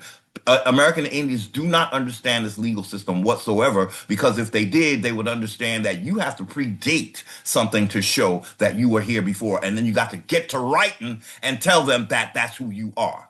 If you keep saying you created these courts and all of that, you're not helping yourself. You're not helping yourself. And we done read what the courts were filled with: white males. So once again, you're being lied to by Moors.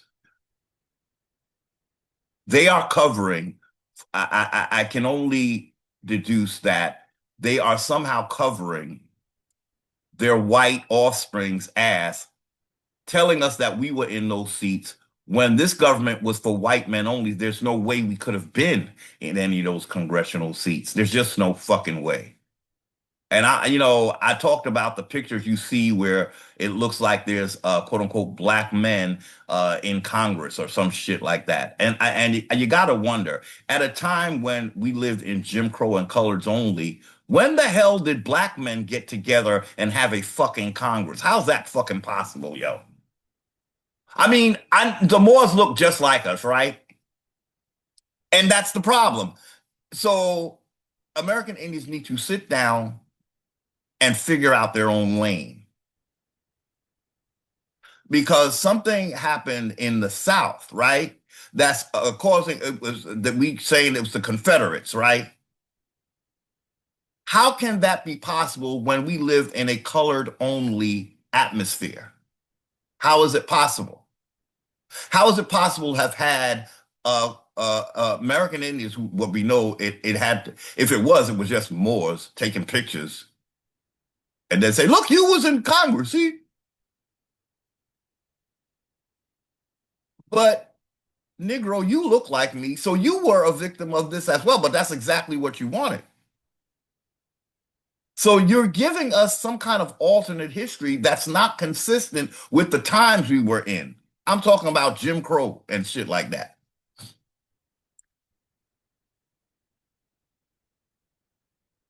If this was our system, Jim Crow would have never happened. There is no freaking way that we can say, like, how do you know that we did not build this government, ladies and gentlemen? I try to think of as many ways to tell you as possible. Look at the civil rights era. If we designed this system, we would have never fought for civil rights. We would have been talking about the Bill of Rights. You see what I'm saying, ladies and gentlemen? And we would have been familiar with what the Bill of Rights are. Instead, the best of our leaders, Martin Luther King, he didn't even know that what he was fighting for. In other words, if he designed this system, he would have known civil rights is some bullshit, because Congress have to sign those into being. They're not, civil rights are not unalienable rights, y'all. Write it down right now if you can, ladies and gentlemen. Please write this down. Please write it down somewhere. Make a mental note. Remember this. Civil rights are rights that are given to you by Congress. They're not rights like the Bill of Rights, where the immigrants fought and they wrote those rights. Civil rights, black people didn't write those. Congress created them. I don't know how many different times I can tell Indians this and when they're going to get it. I don't know when. I just don't know, y'all. I just don't know. You just have to do what the ancestors put on your heart to do and say, right? How I know that we could not have built any of the courts or any of these laws, including the Constitution. We did not write that, because I'm convinced that we would have been smart enough to not put a commerce clause that says that someone else is going to help us regulate our commerce. Do you understand that that was duress? Do you understand that that was conquest? Somebody wanting to deal with your natural resources? Do you see that they are going to put their hands on your natural resources and you never see a red cent? So that's why we didn't do the Constitution either, y'all. It's time for breaking delusions. Just call me the delusion eliminator. Okay? I know some of us don't like it. You're going to get it, y'all. Because some American Indians actually do want real freedom and they're tired of the bullshit. Okay? So as we were saying, how do we know that American Indians knew even less than what Martin Luther King knew? Because Martin Luther King had the balls, come on, somebody gotta say it, to admit that he was wrong. And yet we have Indians with all this pride. Pride in what? Domination? Admit it. You were lied to. And that's why I honor Martin Luther King. That man, he was a frontliner. And he's able to admit, no, I got it wrong. And yet we're dealing with Americans going to get on their platform, act like they know everything, and lead us back into a burning damn house. You don't know about these laws because this is not your system.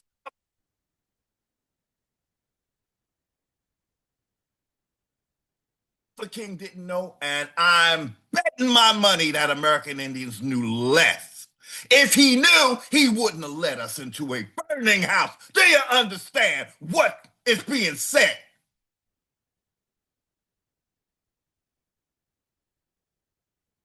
And yet, are people going to try to convince themselves that they knew more than Martin Luther King knew? You were following him. He weren't following you.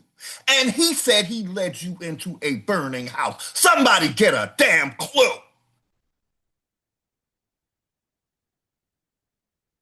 If Martin Luther King led you to a burning house, do you realize what he's saying? Do you realize what he's saying? He did not know, right? He did not know how the system works, y'all, because he would not have fought for civil rights. Civil rights puts you dead damn at the mercy of Congress, who, and again, we spoke on this, but we have to speak on it again because it is something we haven't said in a while. I got my wake-up call when I realized that Georgia's voting rights were not a given. Congress had to sign for United States citizens in Georgia to be able to vote. I remember when that episode happened, I didn't know shit back then. And I found myself, the question in my head was, I thought that's what we fought for. See, that back then I was a total idiot.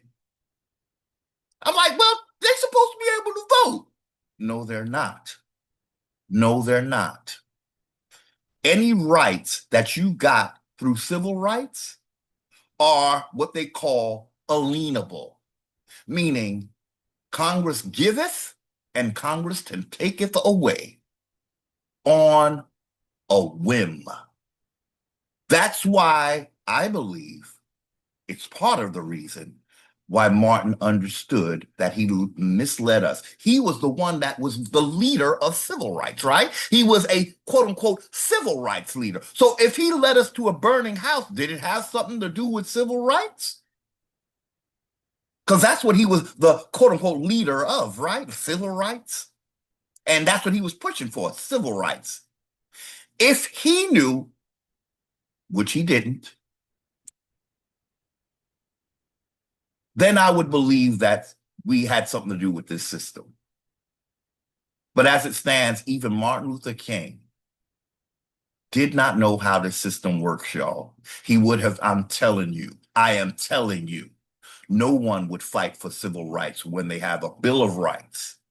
What you saw during the civil rights movement was American Indians being treated so badly that they thought that if the government was trying to help them, because they did, after all, quote unquote emancipate us, right? So they must be trustworthy, right? No, the fuck they're not. And I don't know how many different ways they can show you that, but it seems like a lot of Indians are willing to bite the bait. Go on. The game's gonna go like this. The Indians who know they ain't gonna be part of this bullshit. This is a time for Indians to get a clue, y'all. It's not time for us to be dominated. But if you are asking and begging for domination, like people are going to beg for ICE to stop taking illegals out of here, they get you to beg for what they want you to do, y'all. It's all a psyop, okay? So Indians are going to keep wanting to vote for presidents and shit. Meanwhile, the damn Constitution, if they designed this system and they wrote the Constitution, they would understand what it said. Indians not taxed, not represented. You're not counted because you're not represented, but they found a way to count your ass by calling you black. And it was so slick because they actually had you put, from what I understand, they actually had you put Indian on the census because you were being tricked, but right there. You should have known that you're not supposed to be signing a census, y'all. If we knew what time it was and we knew the system, we would have. That's why I know we don't know it, y'all. I'm going to come up with every way to show you that American Indians had no idea what the fuck they were getting into, y'all. They had no clue. They were being treated like prisoners of war, and they were reaching out for anything that looked like it would get them out of the hell they were in. So, if they designed this system, ladies and gentlemen, if American Indians designed this system, they would have known that they're not supposed to be represented in Congress, and they would never talk about having a Congress. How can you have a Congress as an American Indian if you're not even represented in the federal Congress? How can you have a local council people if they're not going to reach the level of Congress? So it's no. If you design this system, you would know that you were not even supposed to fill out that census, but you did fill out the census, which shows that you didn't understand that as an American Indian, you were not supposed to be enumerated. Do you see how you prove to me that you don't know this system, although you insist you designed it? There's no fucking way. So how do we know? Because I've heard that Indians were so not on point with this system that when they fill, I heard that they would put down an I for Indian. But the I, they didn't understand that some people said that they turned the I into a B. It's very easy to go back after a delusional Indian fills out a census and puts I for Indian. In other words, the person who came to your house probably just said, well, if you're an Indian, just put I and, we'll do it. Not telling you that Indians are not supposed to be enumerated. He's not supposed to come to your house. You were supposed to tell him, I'm sorry, sir, I'm an American Indian, not taxed, not represented, not enumerated. So I'm not supposed to fill out the census. If we knew the system, ladies and gentlemen, we would not have filled out birth certificates either. Do you see that when I tell you we don't know how the system works? I mean what the fuck I say. There's evidence of it everywhere if you only look. If you extract your mind from the delusions of grandeur, you will understand that everything we did shows that we didn't know what the fuck we were doing, y'all. Which means we did not design the system. We would have never filled out birth certificates because someone would have schooled us. That's what I'm saying, y'all. Something is written down in the Constitution that even Indians don't know what the fuck it means. And then business as usual. They know what it means, but they're not going to pay attention to it. If you designed it, you would know what it means. You see, ladies and gentlemen, how that works?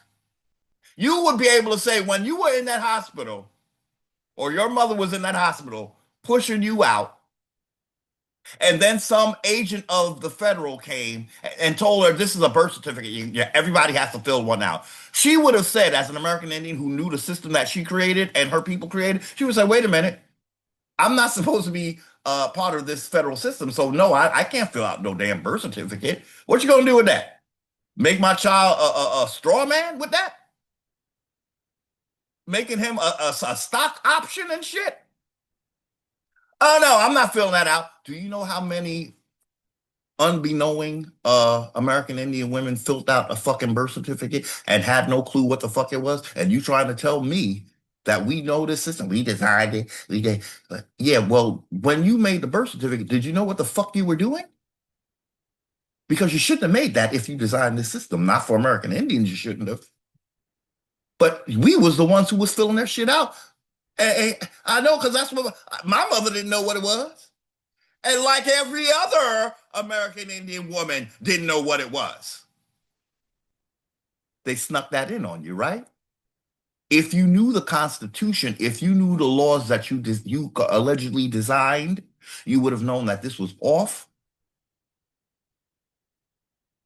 This was out of pocket.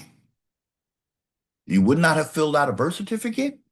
You would not have required driver's licenses. You would have known that what were you doing, American Indians? You were going against your own system. But if you went with your own system, you would also have a case against the federal government. Do you see? Because you would say, you put me under duress to do things my Constitution said I'm not supposed to do. So you put me on, you knew who I was. Because you know exactly what an American Indian is, because you misclassified them black. So every time you saw someone who looked black, you knew that they were American Indians. So you willfully went against the Constitution. You knew how to misclassify me, so you must have known what I look like. As soon as you saw me in that hospital pushing out little boo-boo, you should have said, don't go to her with no damn paperwork for no damn birth certificate. She's an American Indian. You see, American Indian, how you show up, and if people look, they know that you showed up stupid because you're saying that this is your system, and it was just taken over. Yeah, even if it was taken over, you shouldn't have took part in it. Okay, so let's say the white man took it over, like every Moor says. The sick, sorry, tired excuse. The white man took over. You still would have had ways to get out if he took you over, simply by not filling out the paperwork. You see what I'm saying? The white man didn't force you to sign that. He came with the paper he didn't have a gun to your head. All you had to say was, that's not for me. How many American Indian women did that, yo? And they saying it's a matriarchy, it's a matrilineal, and we know what we doing, because it's a matriarchy. Well, you shouldn't have filled out that fucking birth certificate. Know what you were doing. And if anybody knew, it was them damn Moors. And they misadvised you like they always fucking do. How do they misadvise American Indians? Because they're trying to get American Indians to fit themselves in a jurisdiction that they don't belong in. That's why. That's how they mislead you. They're trying to give you fucking legal advice, but these legal laws don't apply to American Indians. American Indians don't have nothing because they didn't create it. They're sitting back looking for somebody to come save them because they've been so damn Christianized. They're looking for a fucking Jesus to do it. Gee, won't he do it? No, he won't.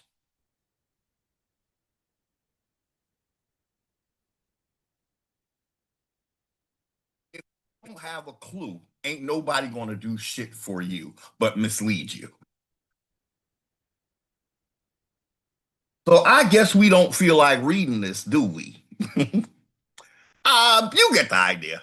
All this was about to show that where states came from, because this House Representative representing Montana. So let's go back, American Indians. So this Honorable Jay Thorkelson was elected by, at this time it should have been white people, white state citizens, to represent them in Congress. You see, Mr. Thorkelson, he's a part of the House. The point is he represents Montana. You see that? Of Montana in the House of Representatives. So he's a representative from Montana. Indians weren't supposed to have any of these, is what I want to say right now. Like, there couldn't have been someone in Congress representing American Indians because the Constitution says Indians are not represented in Congress. You see what I'm saying?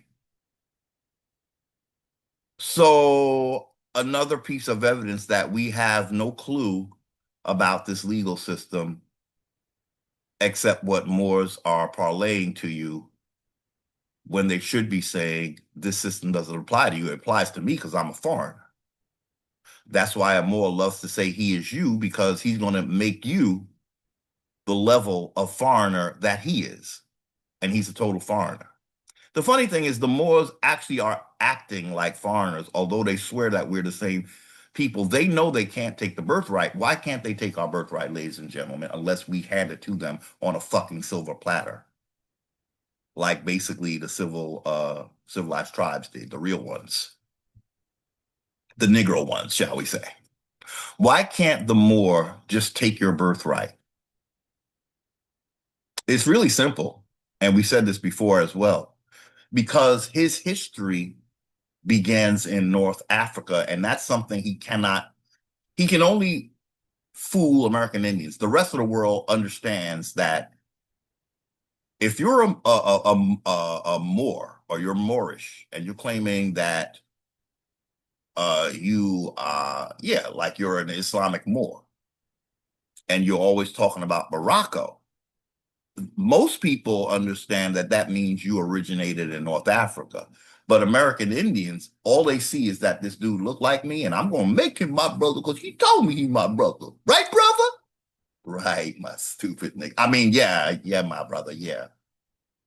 So once again, American Indians are being punked, and they wonder why they're being basically used as the mop at the bottom of the caste system, mopping up all the shit, paying all the bills.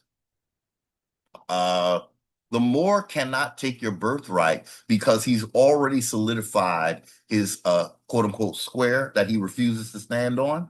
But the first one to talk about standing in your square, if you stood in your square, nigga, you'd be out of here because you'd be in Morocco, North Africa, somewhere in North Africa, wherever you want to be in North Africa. And again, like we always say, them Negroes ain't even trying to be anywhere outside of North Africa. They look at the rest of that continent as obviously as a shithole country, because they do not want to fuck with all of Africa. Yet they have delusional American Indians walking around with that little Africa medallion, the thing shaped like Africa and shit on their shirt and hanging from their neck, hanging from their earrings and shit. You should cut the bottom part of that off and only leave North Africa if you really want to be top dog nigga in Africa. If you want to do Africa, you need to cut off all the lower part of Africa so you can be a true Moor. A true Moor only fucks with North Africa, y'all. I mean, they're screaming it to us, aren't they? North African, North African, we're North African, North, North, North. What about you said I'm your brother, but the brothers that you share the continent with, they ain't your brothers?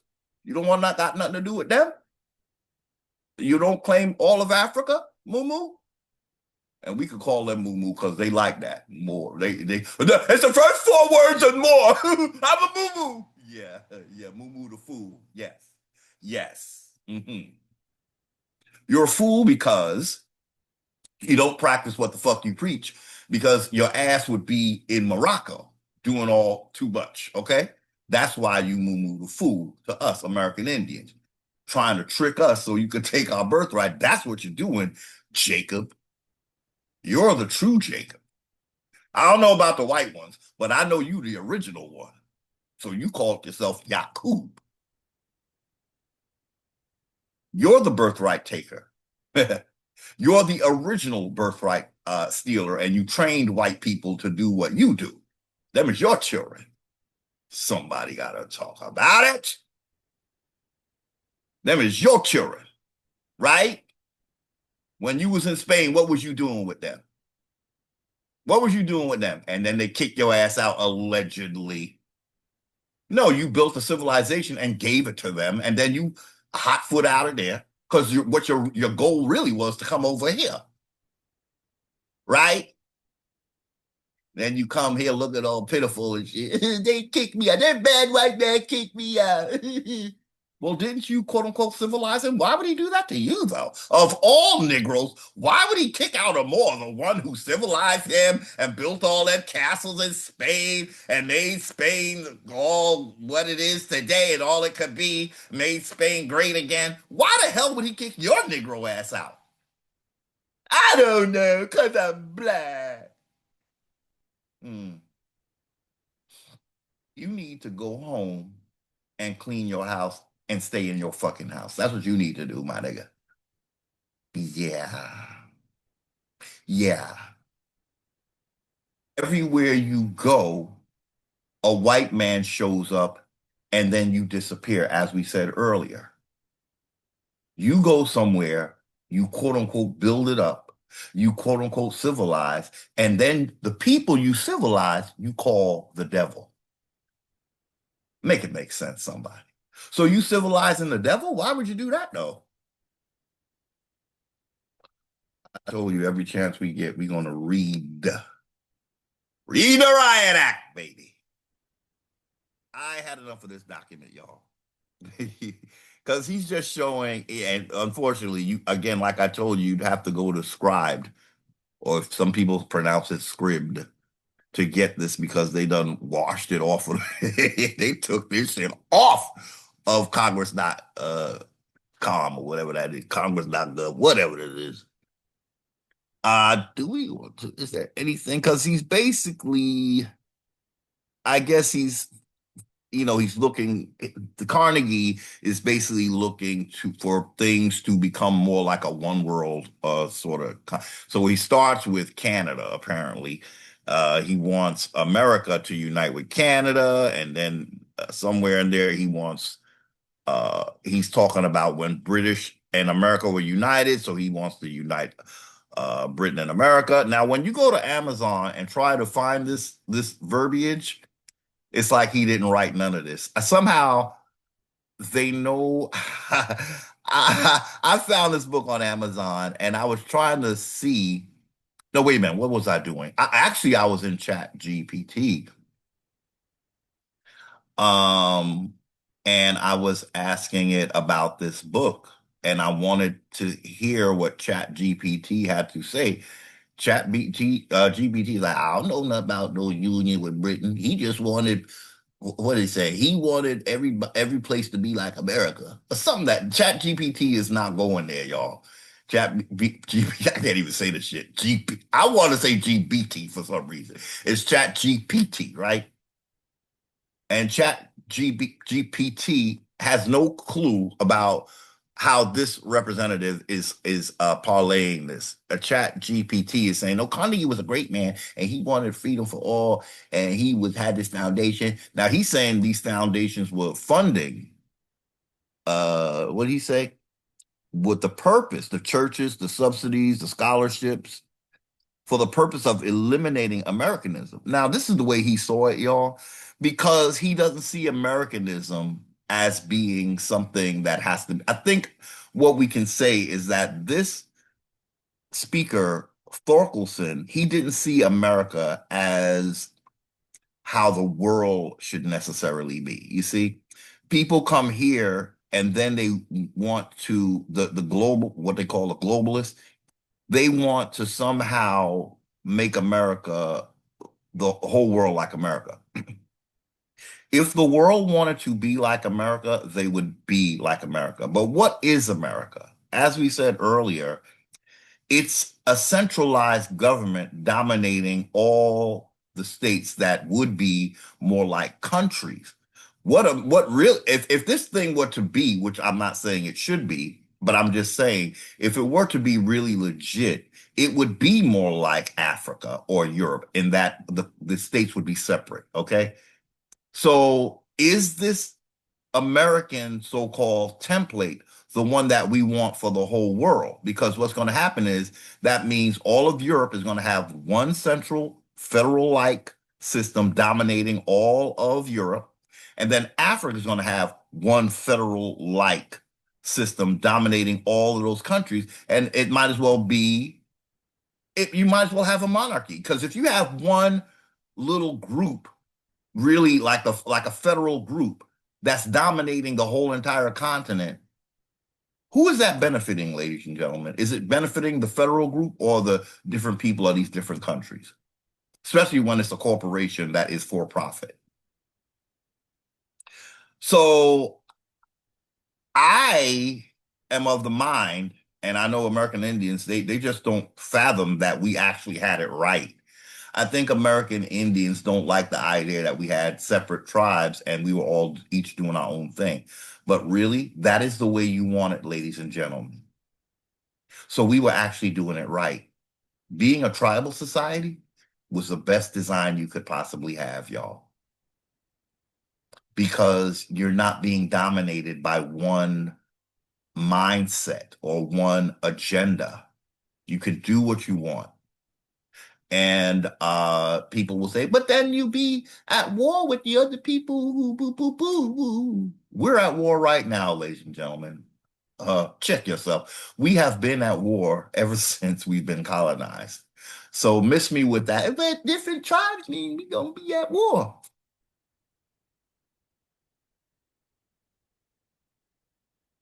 I don't believe that because it seems to me that most of our fighting, even between tribes, started once colonizer was here. So I'm not sure I believe we would be fighting. I think we would find a way to get along because number one, we would understand that these are our kinsmen, number one. So we might fight them, but it's going to be to a point where we say, well, they are our people. You don't have that anymore, ladies and gentlemen. Now you have people who come here and think they are above and beyond and better than the original people of this land. And even the Native Americans, uh, they're not really playing their role too well because, well, they can't because that's not who they're not really the original people of America. So let's not even go there with them. But I'm just saying it, it just, that is not, I want to say it this way, y'all. Let me say it this way.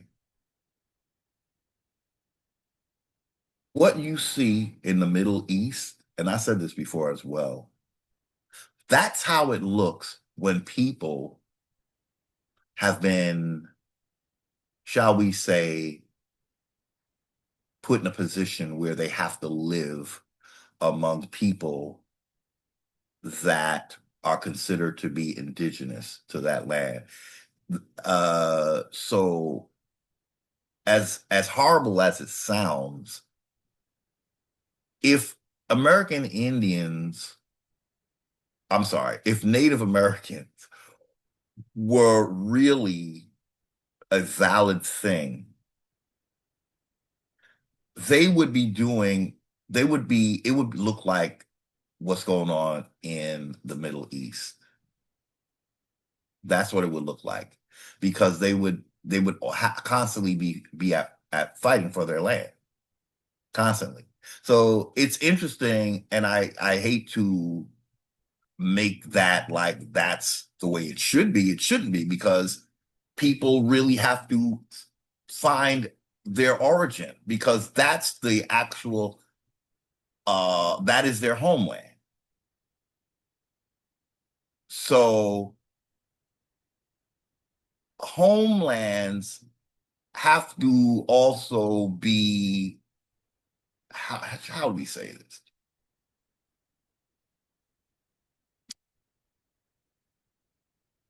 Um, I think I'm going to leave it there, ladies and gentlemen. I think you know what I'm trying to say. What I'm trying to say is Native Americans, if this were their country, they gave up on this a long time ago. And if it were their country, they're not worthy of this country. And they deserve everything they get. But this is not their country, so luckily that's not the case. We American Indians, we just been psyoped to death. It's not that we wouldn't fight for what's ours. It's just that many American Indians think that this system is ours, so they don't fight. You see what I'm saying? When you think that something is yours, you're actually going to basically fight for it to be here, and that's going to be to your own detriment. You have to get out of a burning house. And that's the simple lesson that because American Indians are so Christianized, indoctrinated, they just are like shadowboxing with themselves at this point, ladies and gentlemen. Because once American Indians know what's theirs, I believe it's in our blood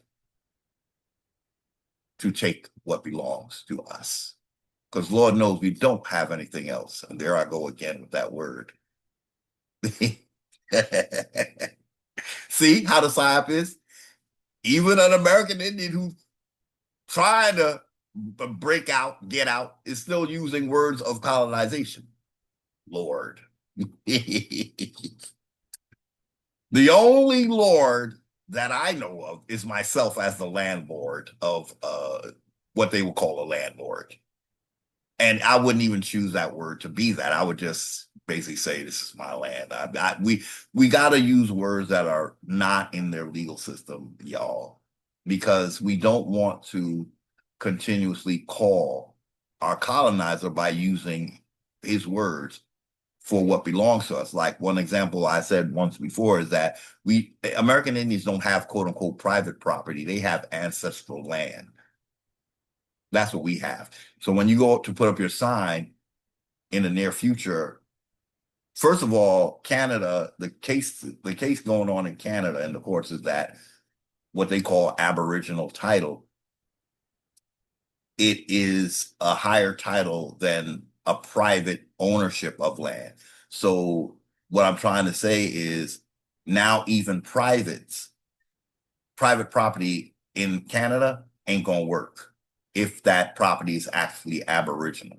They're gonna say that you can't have private property on somebody else's land. You can go home and have private property. Wherever the country you came from, that's where your quote unquote private property is. But do understand that private is a term of commerce. And when you own your own landmass, you don't need commerce as your only legal system. You don't have to have a commercial system when you're operating on your own landmass.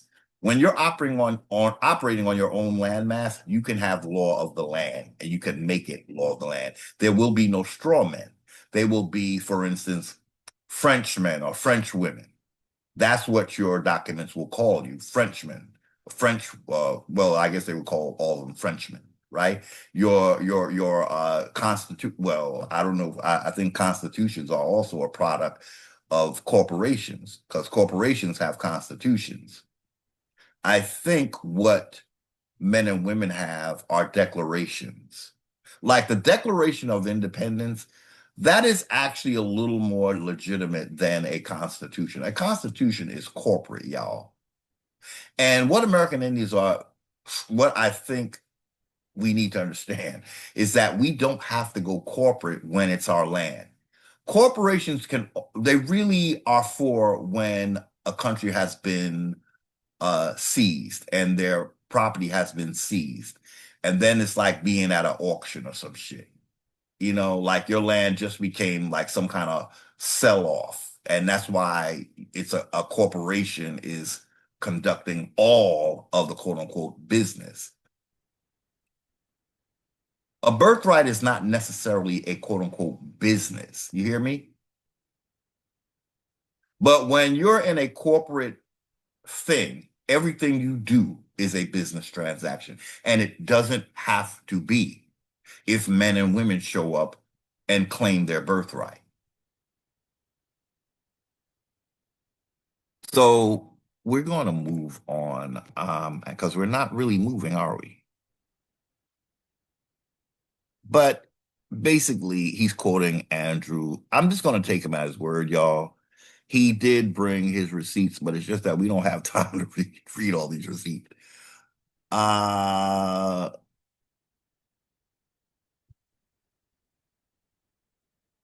okay, let's see if we could jump a little bit because it's talking about increase of population. This looks interesting. The United Kingdom itself increased last decade more than 3 times as much as Canada and Australia combined. It is not to her, it is not to her colonies, therefore, that Britain can look for much increase of population or of trade. The growth of Australasia, small as it was in the last decade, so far as reported in this decade, is even less. Canada is growing faster only in the far northwest, which is separated by 1,000 miles of barren land from the English-speaking province of Ontario. Last decade, Ontario province English actually declined in British population. Quebec province, French. See how our land is just all of a sudden it's English, it's French. Slightly increased. The census of 1900 shows fewer British-born residents in all Canada than that of 1890. The wheat fields now reached by rail are being settled by Americans who cross the border, selling their American farms and buying new farms in Canada at 1/10 of the price realized for the old. Except for this influx, about 70,000 so far, the rate of increase in Canada will be about at, I'm sorry, the rate of increase in Canada will be about as last decade. When we come to the population of the United Kingdom, we find already in England and Wales, 558 to the square mile. What thoughtful man could wish much further increase, even if it were possible? A denser population must cause deterioration. The density of population in England and Wales is not reached by any European country except the small state of Belgium. France has only 188, Germany 270 or 1/2, Italy 290, Japan has only 296. The authorities agree that England and Wales are fully populated. Ireland proves that it is so by the small increase. Scotland has increased steadily for some decades, but little scope is left for further increase. Substantially, Ireland and Scotland have today all they can maintain in comfort. The contrast, America has only 21 people per square mile. 1/16 then, I'm sorry, 1/16 that of the United Kingdom. Okay, so now I see what's going on. He's saying just come to America because it's so damn big. And we were talking about that really what a monarchy sees in America. It's like multiplying their interest, not American interest. As we see how American Indians are treated and how we have been misclassified, they want our numbers to not really, increase, right? And I think we saw evidence of that in the last few years, and that's all we'll say on that topic, right? So that's why America was such a target, because it's like taking a people and taking away their identity and putting a colonizer's identity on you so that they can have some kind of dominion over you and the entire way you think. Like this thing with Indians thinking that this is their system, that is a huge mistake. That is a huge self-defeating mistake. American Indians really need to learn how to separate. Your land is looking at you like you standing on your land, and if your land had eyeballs, it'd be looking at you and saying, "What the hell are you doing? Do you know how to take me back? You think this system that dropped on your head is something you created and you don't understand why I'm not yours right now?" This system was here to take and increase it's like a brain transplant. And for American Indians to lose their brain and think that this is their system, they will never get the dominion of this land that they are destined to have. It's just going to push it back and push it back. Meanwhile, your children are growing and dying, and you still playing games with this land. You are supposed to get out, American Indians, not run into the burning house. Stop saying that this is your government, because it has proven time and time again that, number one, it don't got nothing for you. And number two, if it were yours, How the hell did you become the bottom of the barrel and not even know that that happened? It's time for Indians to get radically charged in knowing how to take something that belongs to them back. You can't do it through your colonizers' means. We have Indians looking to fill out SF-181 forms to tell the government that you American Indian. The minute you use their paperwork, you're less than an American Indian. The minute you fill out their paperwork, you have just acquiesced to their jurisdiction.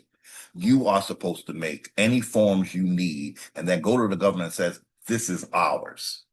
This is what's official for us. We're just showing you so that when an officer of your corporation approaches us, tell him that when we show him this, he got to step off. You're supposed to be making your own paperwork, not looking to file something in their system. You can't trust their system. If you don't know that by now, you really need to just get out of the game. Get out of the game.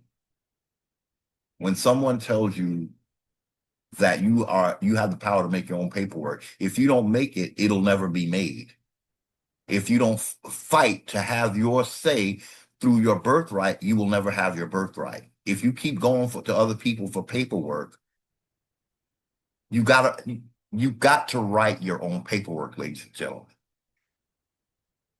You could even make a little stamp. This American Indian approved. 100% American Indian approved.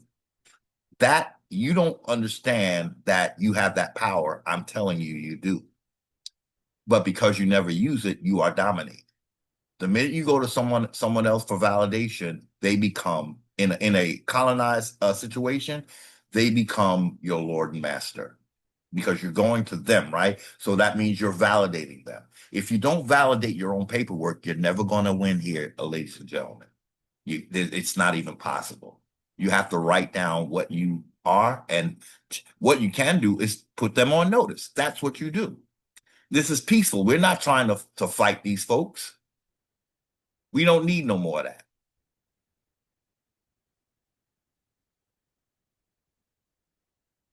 And then the real work would be getting our American Indian males out of their corporate system prisons.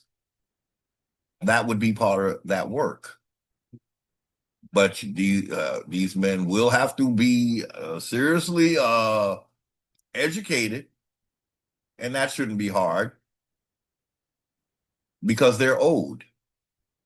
They're owed. Just like American Indians are owed. So they don't have to steal and rob and all of that.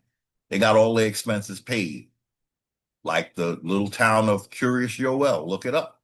And when you look it up, please leave your anti-Semitism at the door, because that's not why we're looking them up. We want to see how it looks when the first people of a land, how they should be treated. Again, the people of Curious Yoel, the federal government can give them all the money they want as long as the American Indian is not paying for it. That's why we need credit, because we're not giving you any dollars. You understand? You are giving us credit so that we can live like the people of Curious Yoel, because this is our land. Do whatever you want with Curious Yoel. But again, you cannot fund that with American Indians' energy. The federal government, that's what you want here, you pay for it. That's how that goes. And then that becomes something between Curious Yoel and the feds. And they can work it out however they need to. But American Indians cannot fund when we are not being funded, because we have not received rent in over 200 years. We don't have any. We have not been paid, right? We don't have anything to give. We have not been paid. And again, American Indians, you don't want fiat dollars because they control that They increase, decrease, inflation, deflation. We don't want to be part of that. Just give me the credit, and you don't have to worry about all of that. That's why you want credit, American. I'm telling you, it's better than money. I'm telling you that right now because it is not money. Money has strings attached. Credit, you're just going to foot the bill, whatever it is, whatever the inflation rate. Thank you for paying it. That got nothing to do with me. All I know is I haven't seen any rent, any lease money for you operating your business on my land. That's all I know. So your product should be free for me. They should. Again, look at Curious Yoel. They're not paying for anything. They're getting a free education with 17 up to 17 or 18 children to support who's supporting their children. It's not the men of the family, right? Again, we're not saying, "Oh, we coming for you." Blah blah blah blah blah. You better get your hookup because we getting ours too. That's all we saying. We got to get our hookup now because this is our land.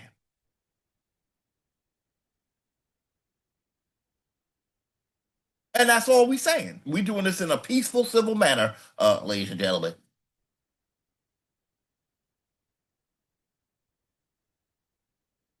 Okay, so I think we got a clue of what he's saying here. He's saying Europe is full, Asia is full, uh, Africa ain't nobody really care about. It's true, y'all. They don't care about that. They're not trying to be in Africa. That's what I mean. They're here, right? They looked at this and said, "Oh, you only have 21 people per square mile. Let's fill it up with foreigners." It's a genocide, ladies and gentlemen. If you're American Indian, this adds up to a genocide to you. Okay, okay. Let's move on because I'm a little tired of this document, but we get it, right? He's saying if they unite, they'll have a lot more room in America, basically.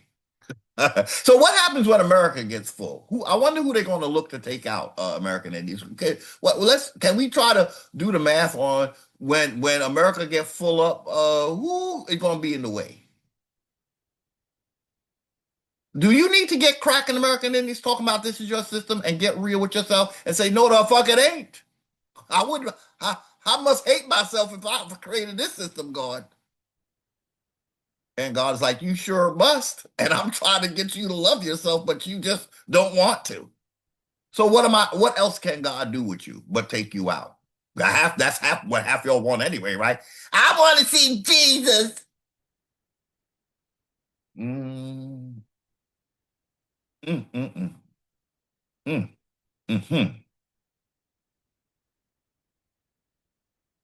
It's scary when I first got wind of how some rabid Christians, I'm sorry, that's what I have to call them because it's like they are so looking forward to meeting quote unquote Jesus that they actually want like the world to end and shit. And that kind of bothered me to be honest, because I'm like, so because you want to meet Jesus, you want the world to be self-destruct. And what if I don't want to meet him though?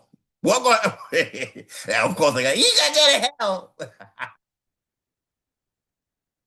Baby, I'm in hell, okay? Let's be very fucking clear. Been there, done that, okay? So no, I can't be swayed by hell anymore. When I see the hellish activity going on under the guise of what? Colonization and commerce? Shit, the devil ain't got nothing on this, yo. Nothing on this. Um, But the point is, I don't deal with colonizer deities. I go back to the original ones and I get a much clearer picture of the energies we're dealing with. And I know the deity that is about sacrifice. And I know that that deity is not the most high. That's what I know when I go outside of colonizer religion. I know, I tell you, look up war, chaos, storm deities. Look them, try to see if Chat GPT is honest enough to tell you, list for you all the war, chaos, uh, storm deities and who they trace back to, because they all have the same, that's their character profile. War, storm, chaos.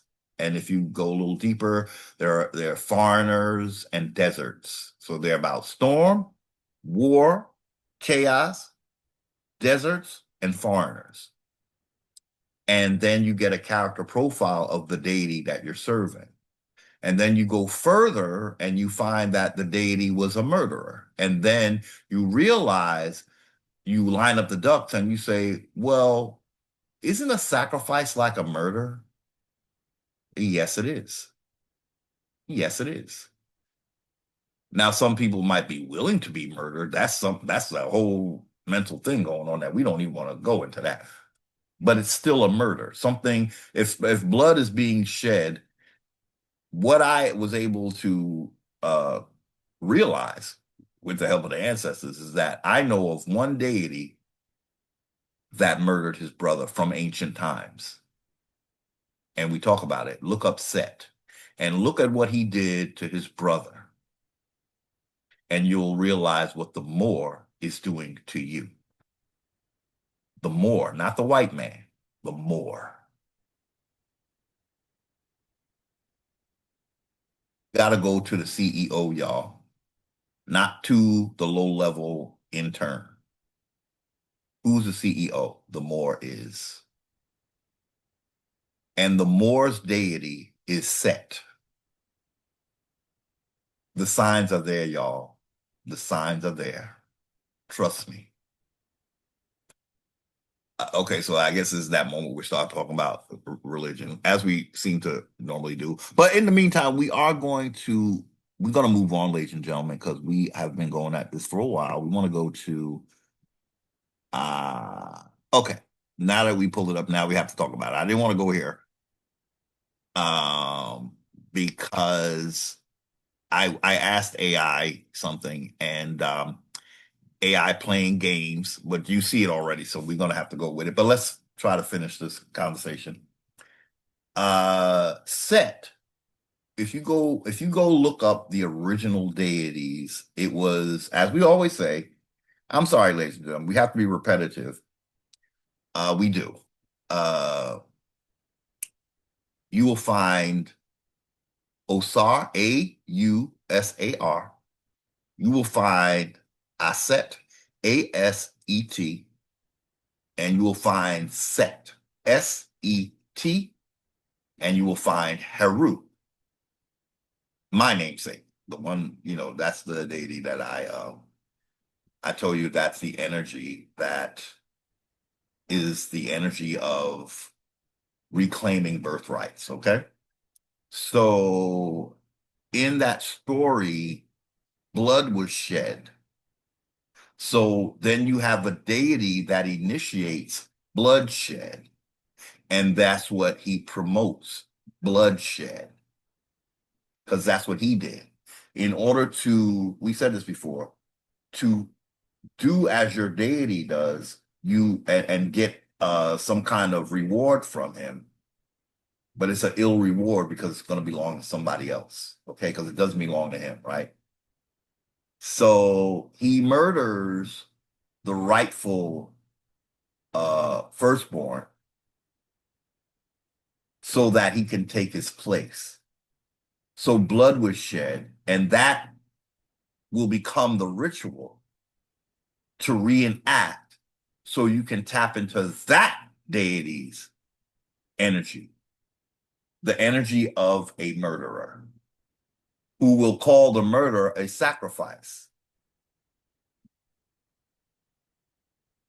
When you get deeper into it, you'll realize that there's elements of blood drinking and flesh eating. Now, this is not told in the story of Osar and Set, because these are the two brothers. Osar is the rightful owner. That represents American Indians. We are the rightful owners of the Americas. But we have someone who is like skin folk who wants what we have. And we read an example of that desire is because there's more room over here. So if I can if I want to be the big dog in the house and I want to increase my narrative, I have to go to the landmass that has more opportunity for me to rear up like throngs of people and pull them under my jurisdiction. Okay? So, ladies and gentlemen, we have to take a quick pause, and I shall be. Recording in progress. We are back. Um, had a bit of a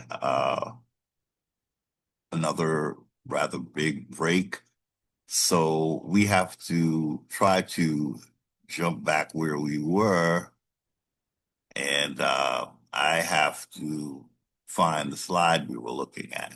So I'm going to probably need to pause.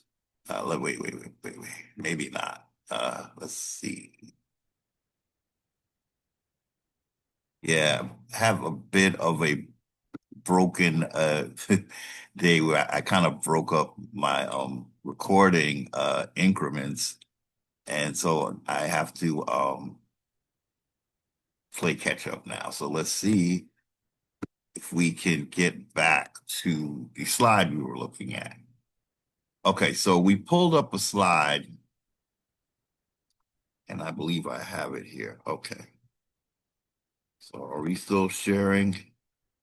Let me see. I gotta make sure now that we're sharing our screen.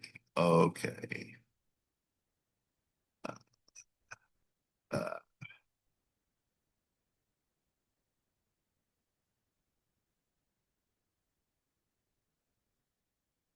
okay.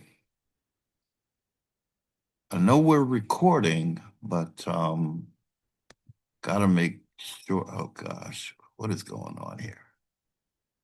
Okay, so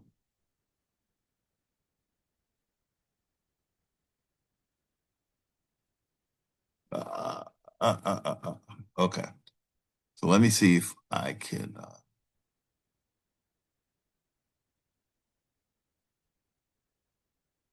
share my screen. Okay. All righty. Sorry about that. So we had pulled up this really quickly, and although I didn't want to talk about it because we pulled it up, I figured let's just go quickly. So the question was, were the original state charters for white citizens only? Okay, so this is what I asked AI, and the answer was no, and I was a little bit kind of surprised because we know that pretty much the Constitution, it is basically written to exclude uh Indians, and we know that Indians were misclassified blacks. So the Constitution is really not for blacks, but the blacks are actually American Indians. Okay. So let's read through this because we did pull it up, and I think if you caught it, we just have to go through it because I want to show you that our argument is still tight. This system is not for people of color, so they had to go out of their way to create civil rights, but unfortunately, they made those uh hella inferior to the Bill of Rights. So it's like you're not supposed to be part of our system, but if you want to be, we'll just give you some inferior civil rights so we can abuse you legally. How about that?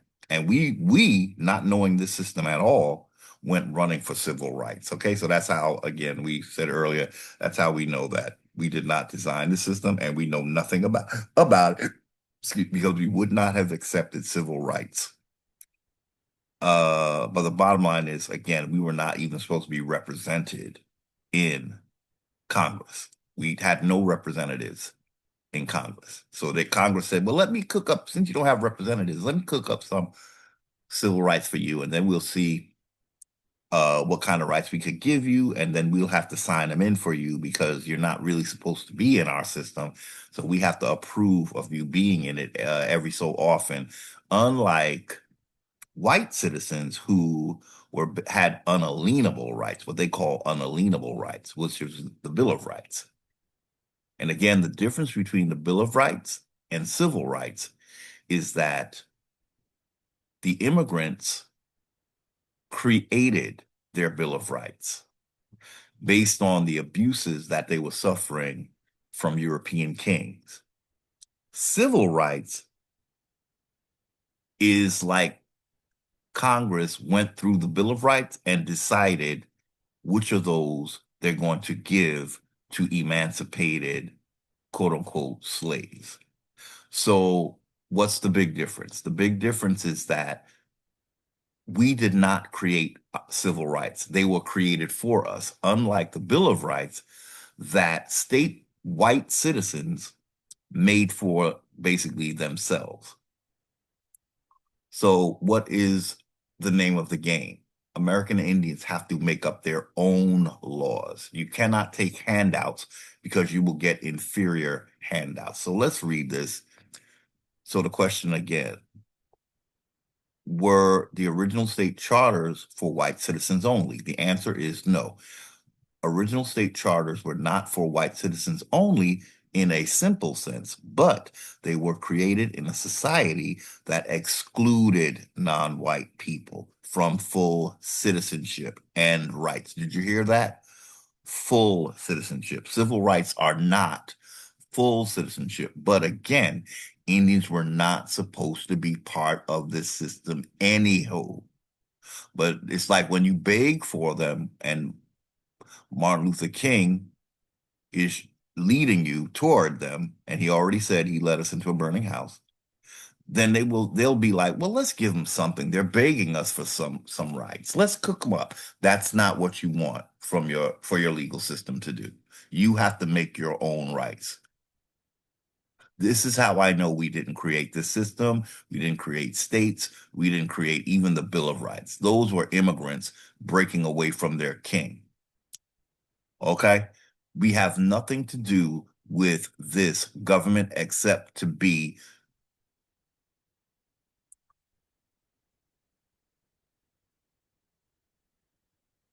the bottom feeders that they use and make pay for their public debt. So no, original state charters were not for white citizens only in a simple sense, but they were created in a society that excluded non-white people from full citizenship and rights. While the U.S. Constitution and state-level documents didn't always explicitly mention race in the way a modern law would, they did allow states to set voting requirements that primarily limited the franchise to white men. Do Indians hear this? So you see, even though the charters they can say was not created for white people only, the voting was for white men only. So if you can't, again, if you when you vote, you're voting your representatives into Congress, basically, right? Or into your state, whatever. If you cannot vote, do American Indians understand that there is no one in Congress representing you, and instead they're dominating you? They're creating laws without your consent. They're just making them up for you, and you have to go along to get along. We do not understand this government, and why don't we just admit it and stop trying to play like we did know? We were tricked, okay? We were tricked. So, what good is a government if you can't vote in it, ladies and gentlemen? Wouldn't that be a dictatorship, as I always say? If you have a government that you don't choose who gets elected into it through the election process, is that your government, ladies and gentlemen? I need ladies and gentlemen who have something going on upstairs. Please, I ask you, please step to the front of the room. Could you please answer in the comments? If you have a government that you don't elect anybody into, is that not a dictatorship? Tell me how you feel. because we have American Indians insisting that we designed this legal system and we created it, and it's ours, and it was just taken over by white people.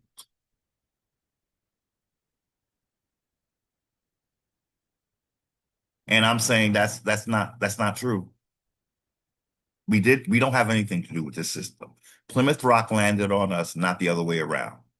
The sooner we get real with that, the quicker we can move forward doing what we have to do. And basically what we're going to do is exactly what the immigrants did. We're going to make our declaration of basically our own declaration of independence from this federal government. The good news is that's how it was supposed to be from the beginning. Now, with the immigrants, it was not supposed to be them being free from the beginning. They were supposed to be subjects to European nobility. So they stepped in the game as subjects. We stepped on the scene as sovereigns, but they buried that. They buried that. We were never supposed to be under the jurisdiction of the United States. They just squeezed us out, y'all. And they knew we had no idea how this legal system worked. Is that not evident? Practically every video I've made in the last several months is decrying how we did not create this legal system. No way you can create something that works so vehemently against you without you putting something in there for not to happen. There's just no way. What was put in there for that not to happen?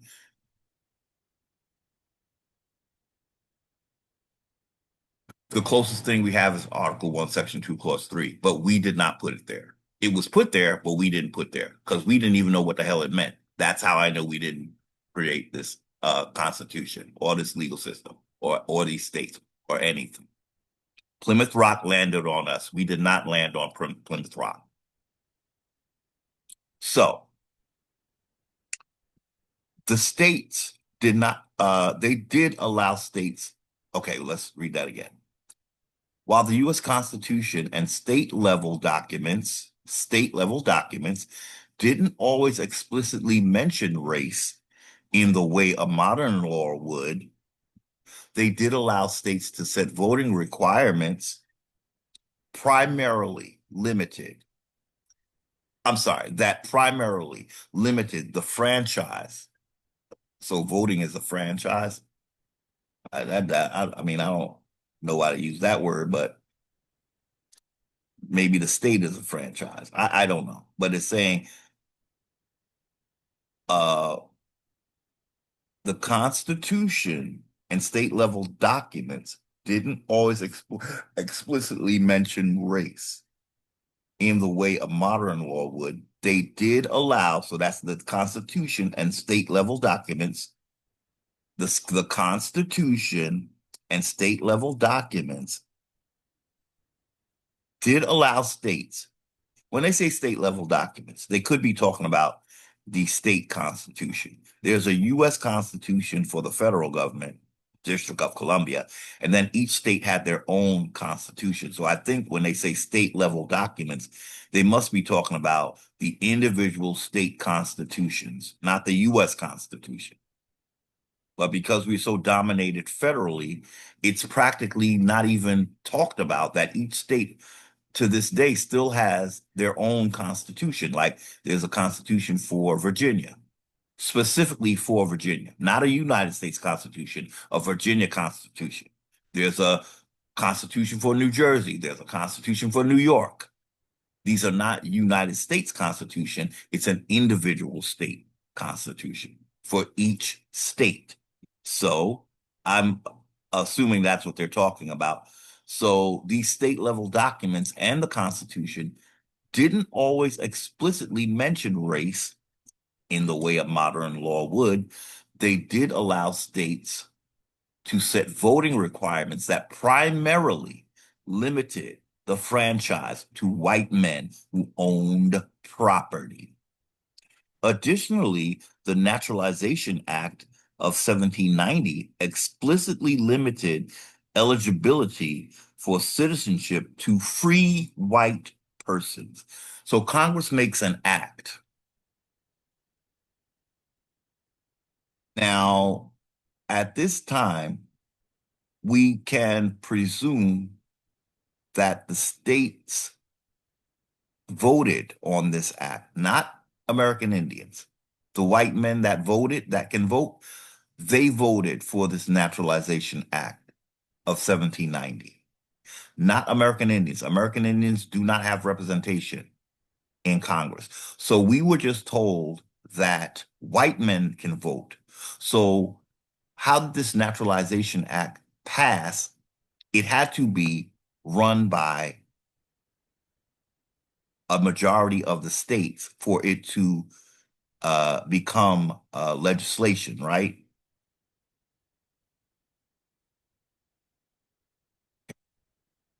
Because at this point, white men are not United States citizens. In 1790, there is no United States citizen. The United States citizen was created in 1868. So again, this is the point where Black people who are actually Indians don't have rights, right? So again, there was no United States citizen. These were white male state citizens, not federal citizens, that must have voted for this act to become legislation, right? Right. So let's read that again. Additionally, the Naturalization Act of 1790 explicitly limited eligibility for citizenship to free white persons. Now, also what's happening in 1790 is we are being called Black in the first federal census. 1790 was the first federal census.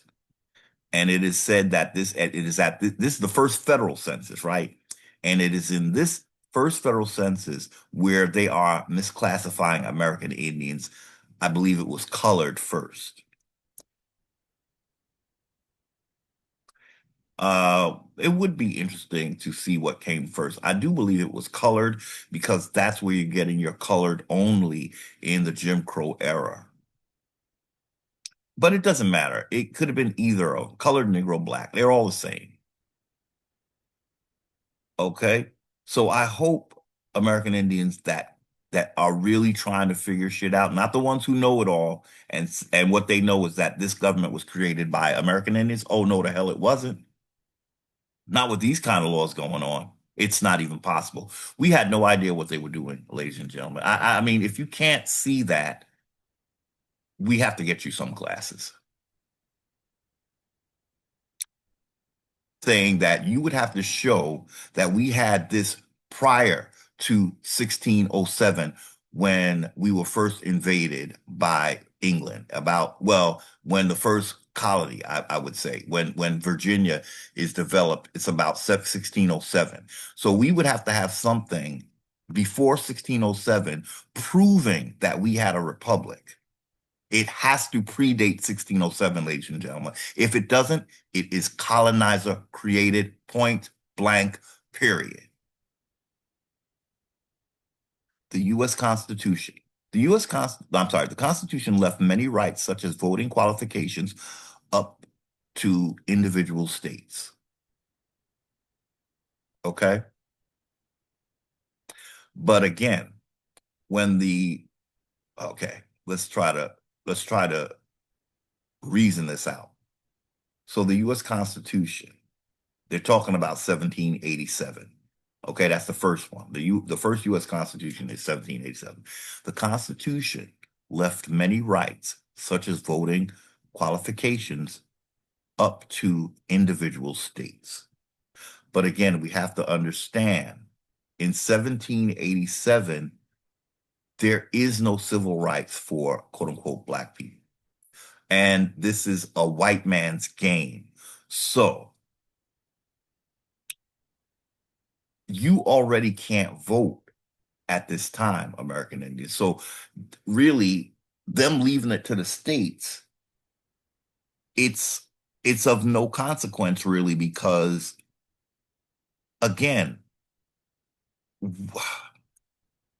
we are not even citizens, ladies and gentlemen, in 1790. Okay, so you have to be a citizen to vote.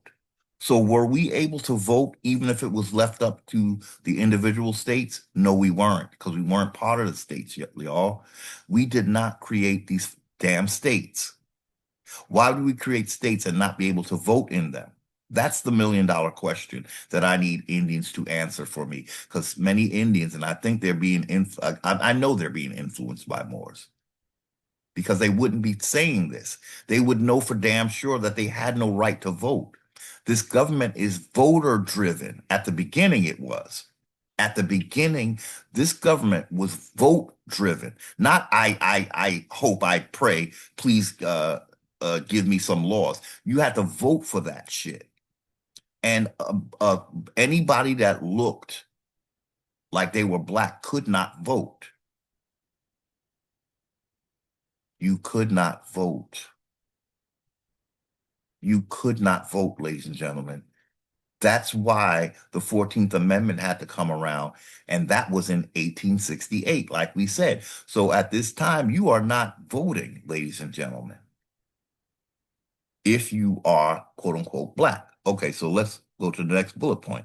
State level restrictions. Most states restricted the right to vote to property owning white men, effectively excluding free African Americans. Now, we know we were not African Americans. However, we were free because this was our land, and we were not under any of these English kings or these British kings.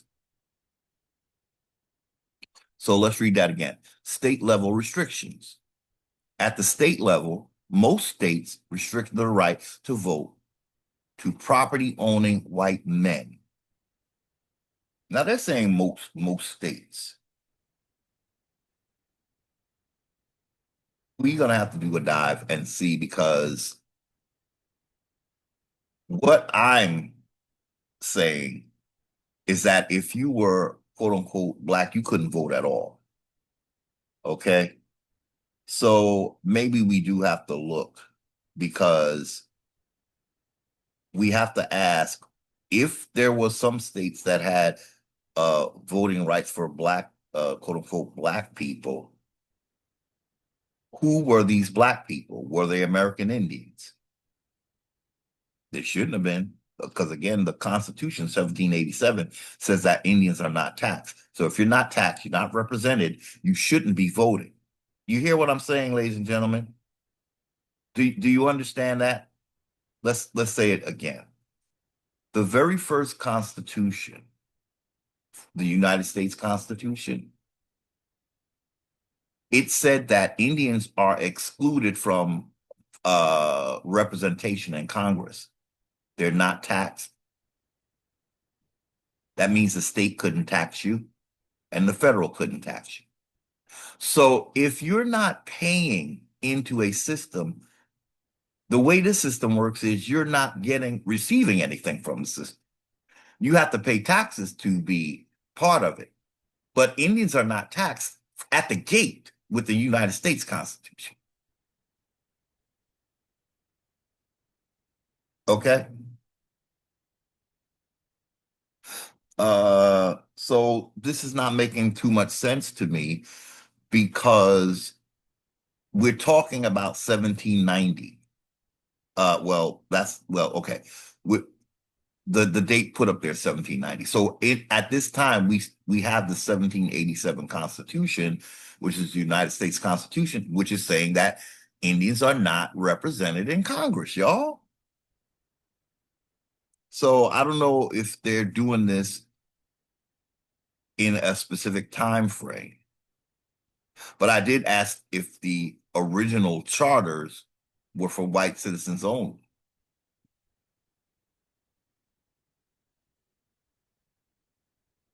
Right? So that is a specific, that's somewhat going to the original states, right? So most states restricted the right to vote. Okay, here's what we might be able to say. There were only 13 states involved, right? That should be around this time, right? And Virginia at first in 1607, the Virginia that we always say of 1607 stretched to the Pacific Ocean. So you had one big state called Virginia. And blacks had no rights in that huge area known as Virginia. Remember, we saw the map of Virginia, that was the entire United States. So that's in 1607, but now we're in 1790. But at the gate, Virginia was not for American Indians.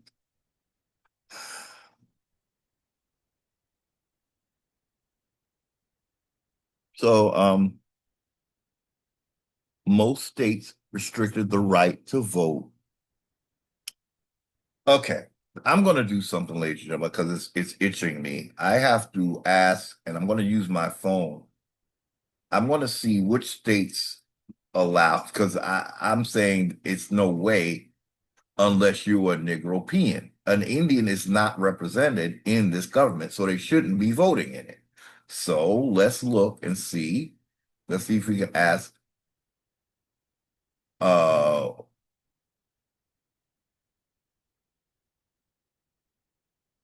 okay.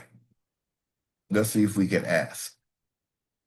Which states allowed blacks to vote? What's our time frame? Let's say prior to 1787. Okay, let's see.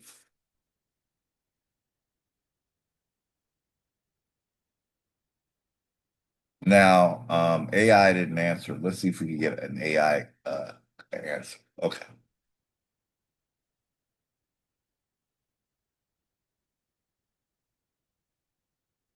Hmm. Aha. Okay. Okay.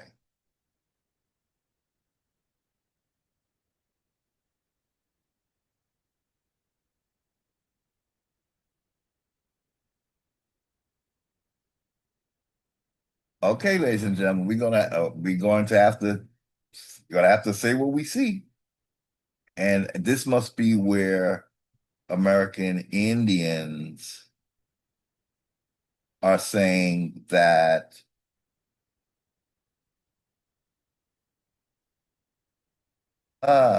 okay. So to my shock and awe, let's read it. I'm gonna have to read what I see. Which states allowed blacks to vote prior to the United States Constitution in 1787? To my shock, it says, prior to the drafting of the United States Constitution in 1787, several states allowed free black men to vote.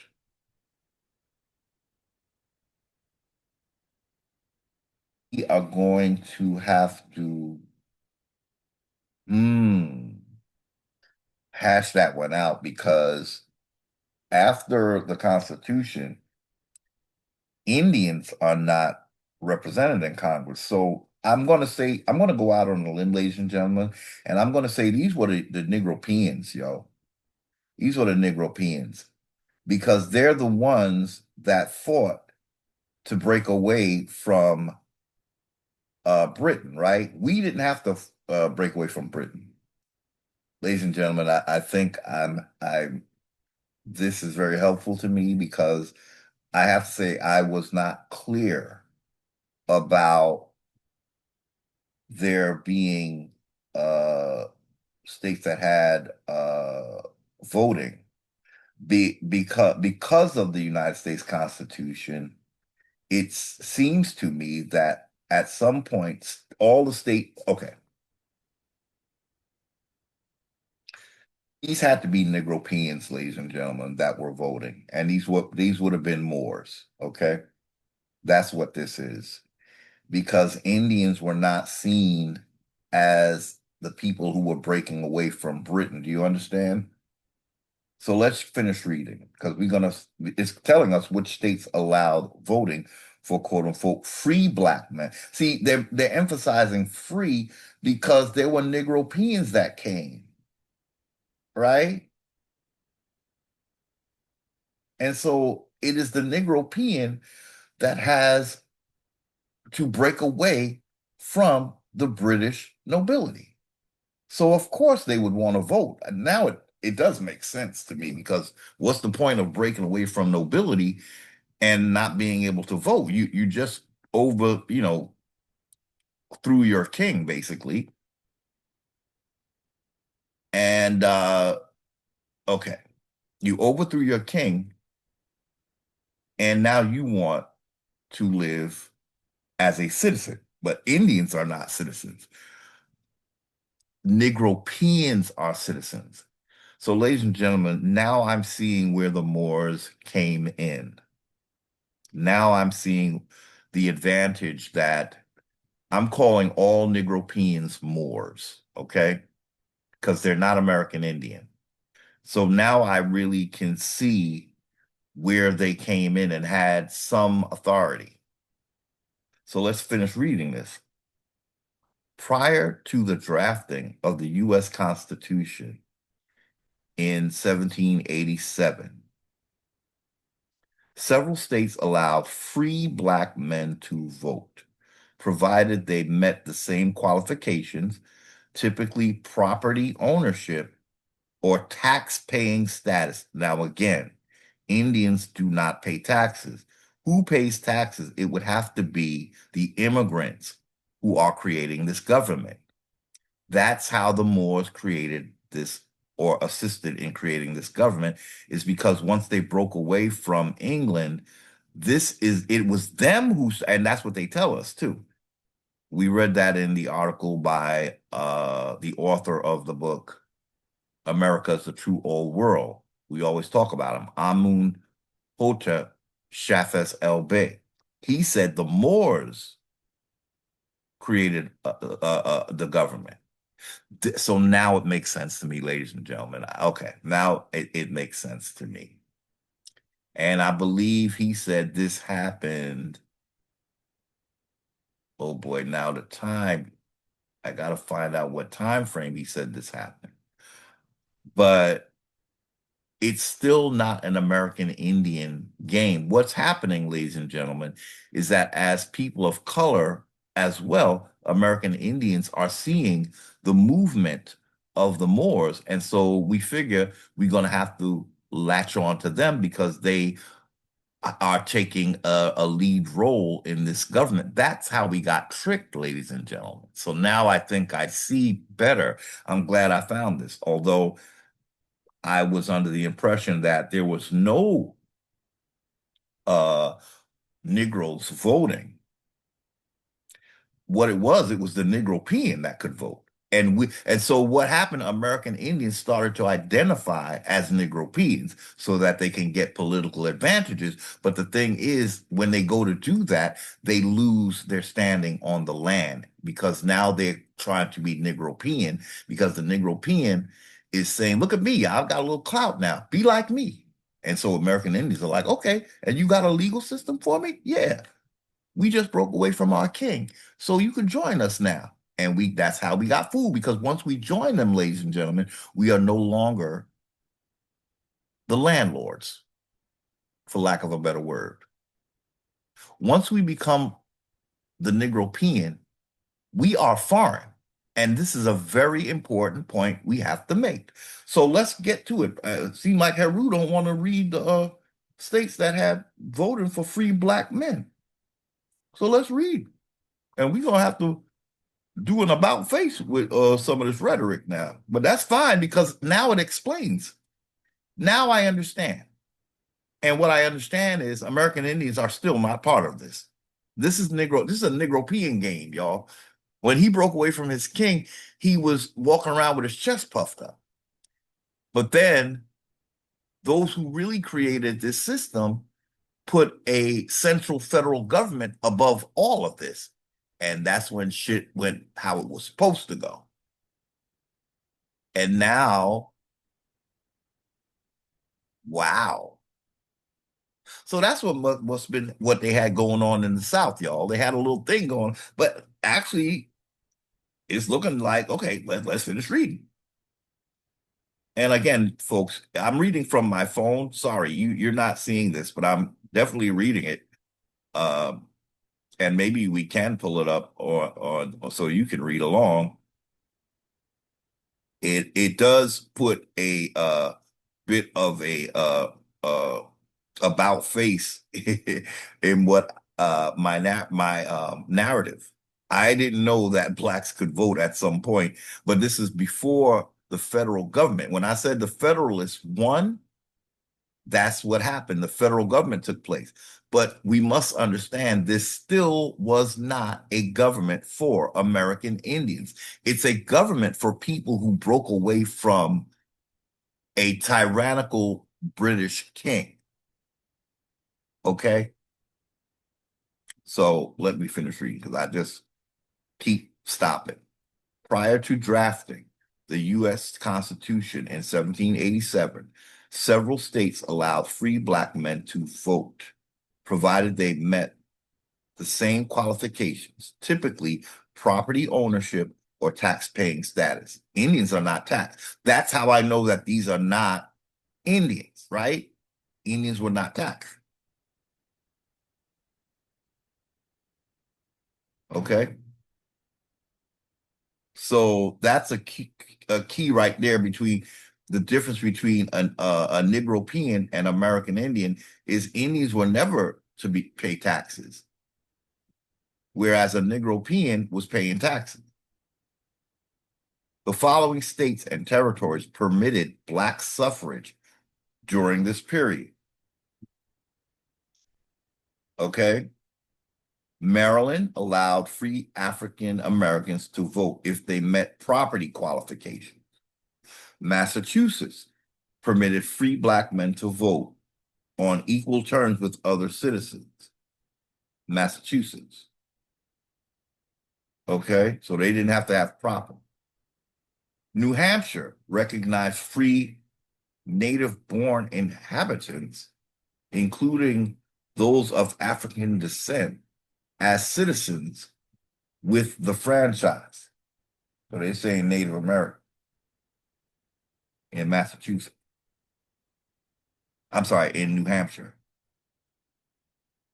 New Jersey is the 1776 state constitution of New Jersey granted voting rights to all inhabitants who met property requirements, which included free black men and even some women until 1807.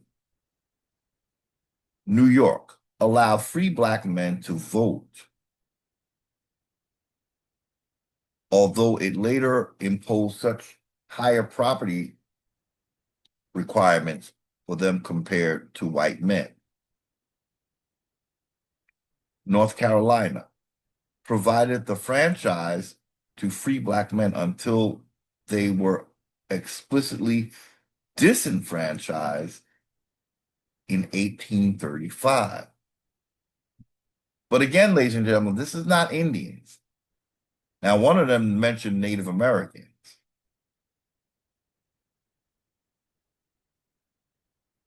Pennsylvania granted the right to vote to any free man, including black men, until the state constitution was amended in 1838 to restrict voting to white men.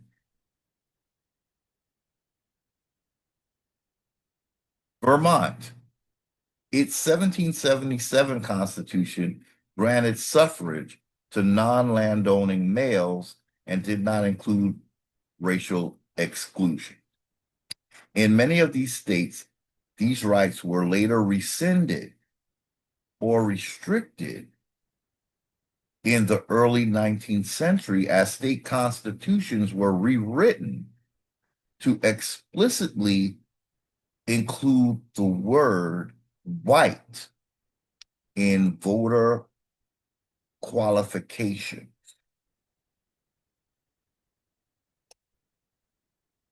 So let me tell you how this crunches for me.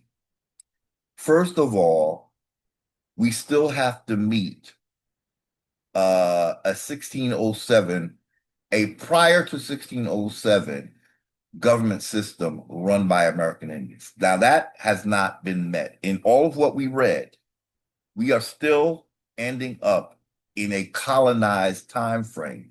So whatever happens in a colonized time frame, we have to be able to understand that we are being dominated by colonizers. For us to have had created states and all laws and all of that, it had to have occurred before 1607, which is before the state of Virginia was created. Okay, so we're going to just say that off the bat. Now, when it comes to these states, now let me count these states. It's 1, 2, 3, 4, 5, 6, 7, 8. 8 states allowed for Black voters, okay? But what we have to understand is that this is what happened, y'all. Let me give you what is coming up for me. Indians are still the people that were here before all these quote unquote free Black persons show up, right? So Indians are here, they don't have any states, evidenced by the Powhatan Treaty of 1645, I believe it is, or 1646. So the dates I'm looking at here are in the it's, let's see.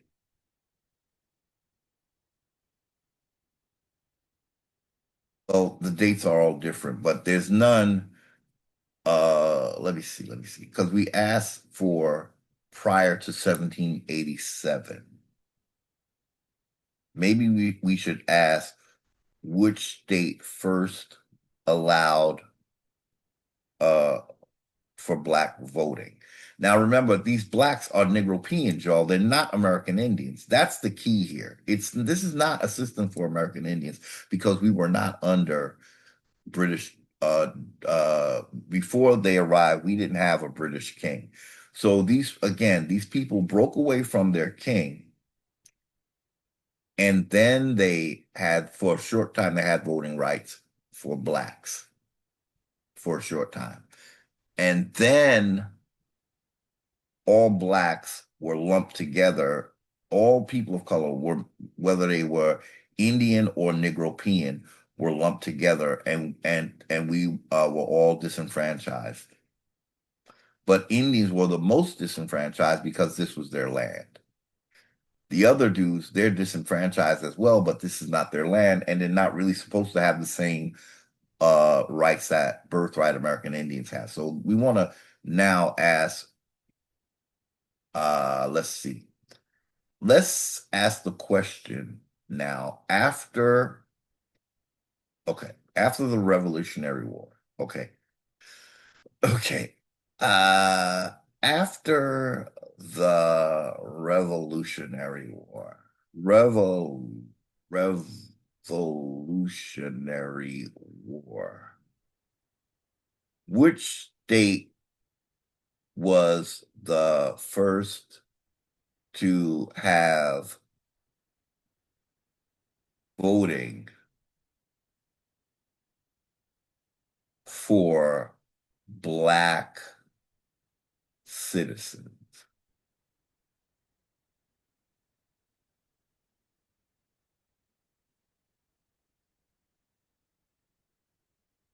In the period immediately following the Revolutionary War, New Jersey and Vermont, then an independent republic, were the first to provide paths for Black citizens to vote, though several other northern states also initially allowed it. But New Jersey, Vermont was the first, apparently. Let's see. New Jersey in 1776. The 1776 state constitution granted voting rights to all inhabitants who met property and residency requirements without mentioning race or gender. This allowed free Black men and women who owned property to vote until the late state legislature restricted the franchise to white males in 1807. Okay. Ooh, okay. Okay, ladies and gentlemen. Okay. Okay. I'm getting the picture here, ladies and gentlemen. So that was New Jersey. That was 1776. 1776 is when the states became independent of British dominance. Okay. So right after that, there was, I guess you would say, there was a happy joy time where Black and white Europeans, ladies and gentlemen, that's the key here. Black and white Europeans were free for maybe, I would say it had to be 1776 to about 18, something like 1860 something, I think.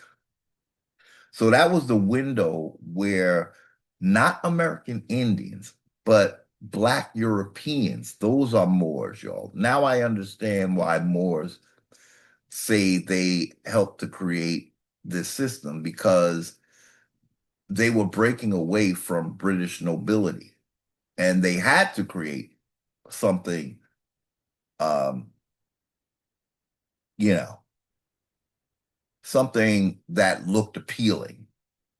That's the only way they could get over on us American Indians. You must understand that all of it could very well be a coup. And I'm very serious about that, because what's happening? You have us here before any Black or white Europeans appear, living freely on our land. Next thing, Black and white Europeans are dumped here, but they are under the domination of a British nobility. So they're getting dominated, and then they break away. And for a short time, they act as like there's some equality going on. Okay, so now, right after they break away in 1776, some of the states have voting for Blacks, but these are not American Indians, y'all. They use the Black Europeans sort of like a bait, but this is the Black nobility that I believe is doing this. They're using the Black subjects of Europe to pull us into a system that is going to end up shutting all of us out, Negropeans and American Indians. Do you see what I'm saying? As like I said in the last video, you can't tell me this wasn't the plan from the get-go. But you have to come in and appear to be bringing something good. And then once you get people on board, you shut it down.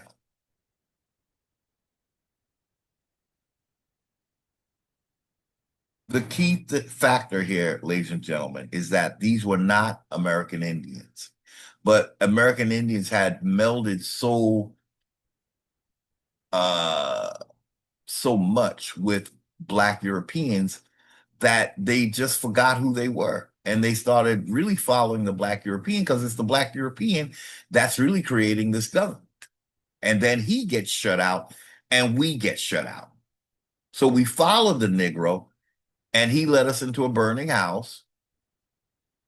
And then all of us are disenfranchised. But the key is to get rid of the American Indians. Now, the Negropeans, they're not really the authority in America. So we have to mix in with them so that we become like we're not an authority in America, but we are. That's why we have to separate from the Negropean, y'all. He comes here, but he is not the boss. And so he gets shut down, but that was done so that we could get shut down. Okay.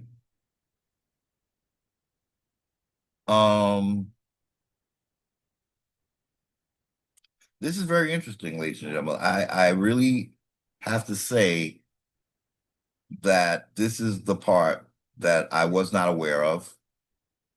And so no shame in it, in admitting that it wasn't ever really explained properly. But now I understand why American Indians are saying that we had a government before. But still, okay, it wasn't the American Indians government. They were riding on the coattails of Negropeans because the Negropeans at one point appeared like they were like heroes, right? Because they are taking leading roles in the government and we're just following them. But again, the system is completely foreign. And so it shuts down these Negroes from Europe. And in the process, they shut us down as well. So they got us to get mixed in with the Negropean so that they can shut down us and the Negropean. Do you see what I'm saying, American Indians? It's been like that ever since. So it's like the Negropean was used as bait by their foreign nobility kings. I think we had agents among these Negropeans that were working on behalf of the crown to bring us into a state system. But again,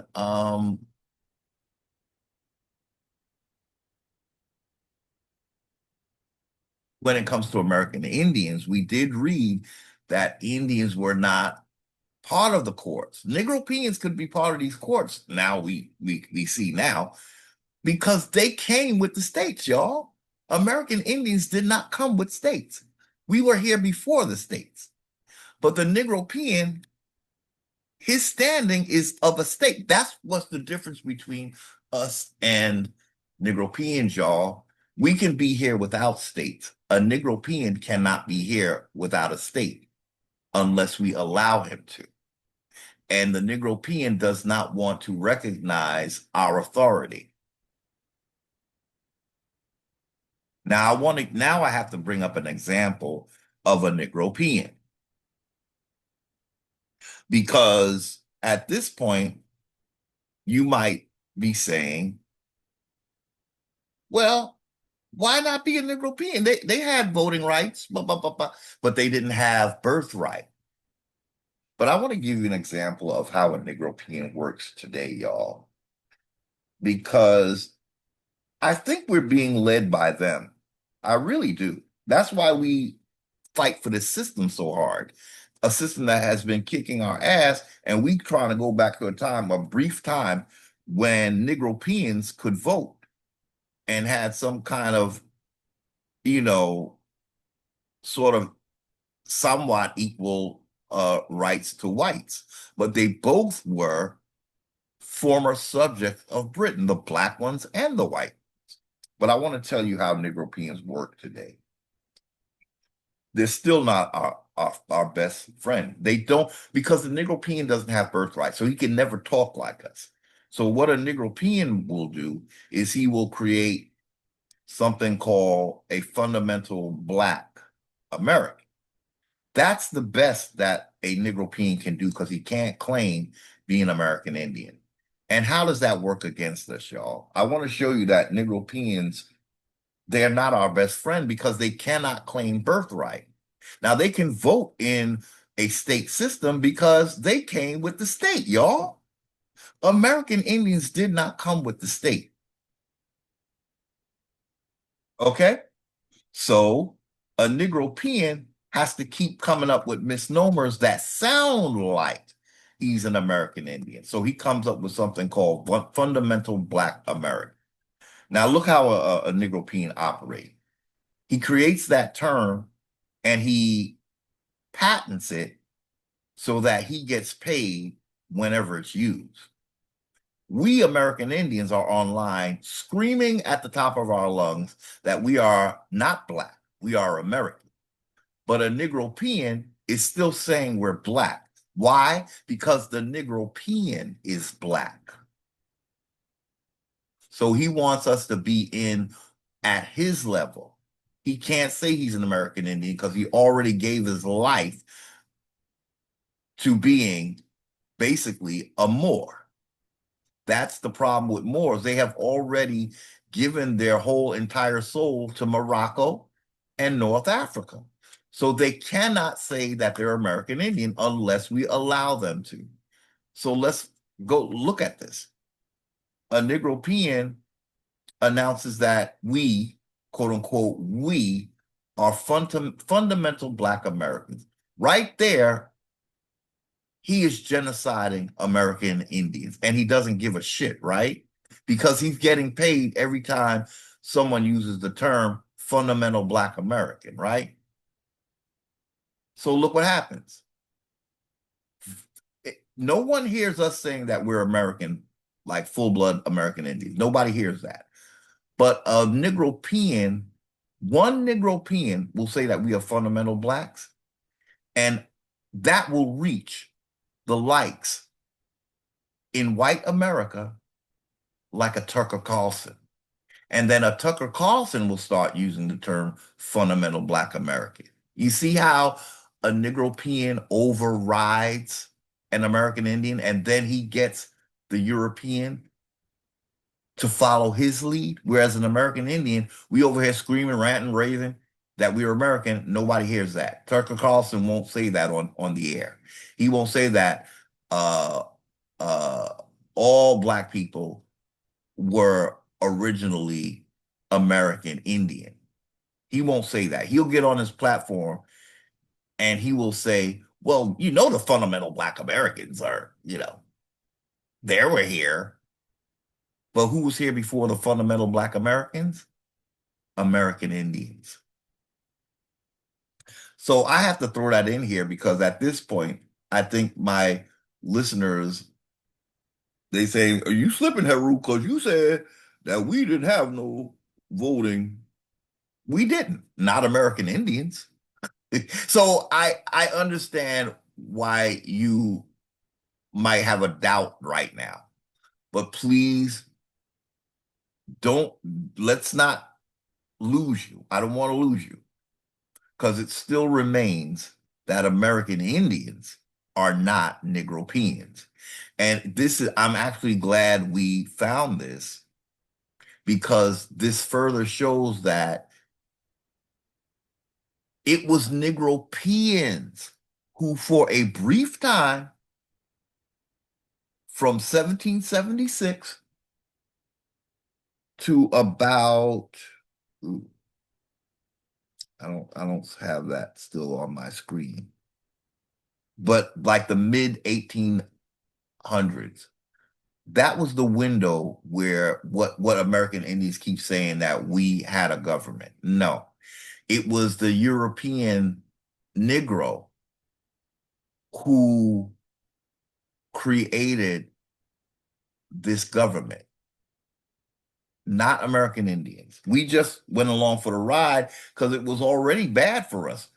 Look at the Powhatan Treaty and you'll understand why an American Indian might join forces with a Negropean who broke away from the crown. When the crown was popping in 1646 with the Powhatan Treaty, American Indians had to pay tribute to a European king. So when a Negropean appears to have defeated that European king, aren't American Indians going to jump on board now? Because now we can more or less say that we got a little bit of a win when the Negropean got rid of the European king. It was a short little win, and for a minute, Indians and Negropeans started dressing the same and looking more European because we really felt that, well, now that our hero Moore is a Black European, basically.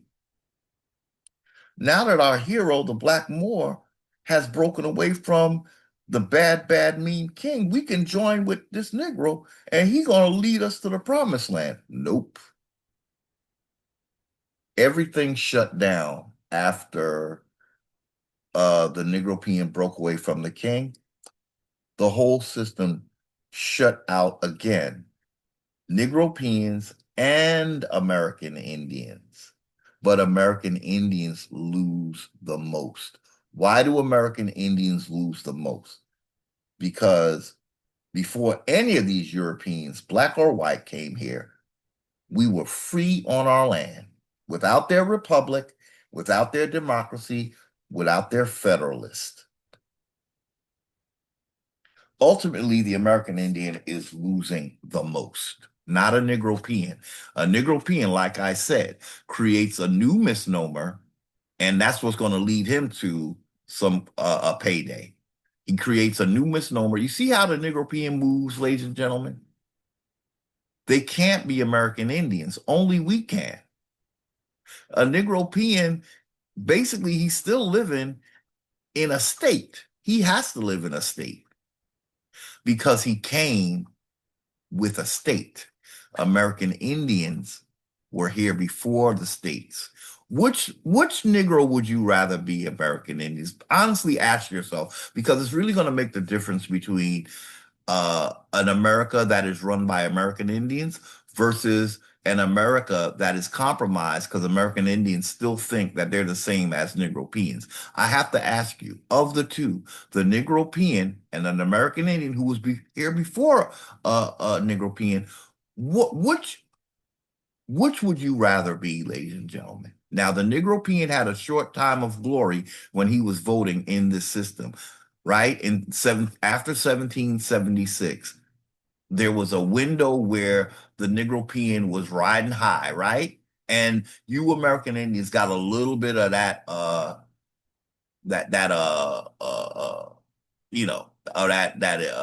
what do you call it? That shine. You got a little bit of that shine because you look like the Negropean. So for a moment, you had a break from what the British nobility were doing to you. And that's when the Negropean became your hero. And you've been following him ever since. But you forgot that you have more authority than that Negro. And right now, that Negro, one example of a Negro like that, again, is someone who, when you say you're an American Indian, he says you're a fundamental Black American. And he deceives us once again, and we are led down a path where it's like we never existed.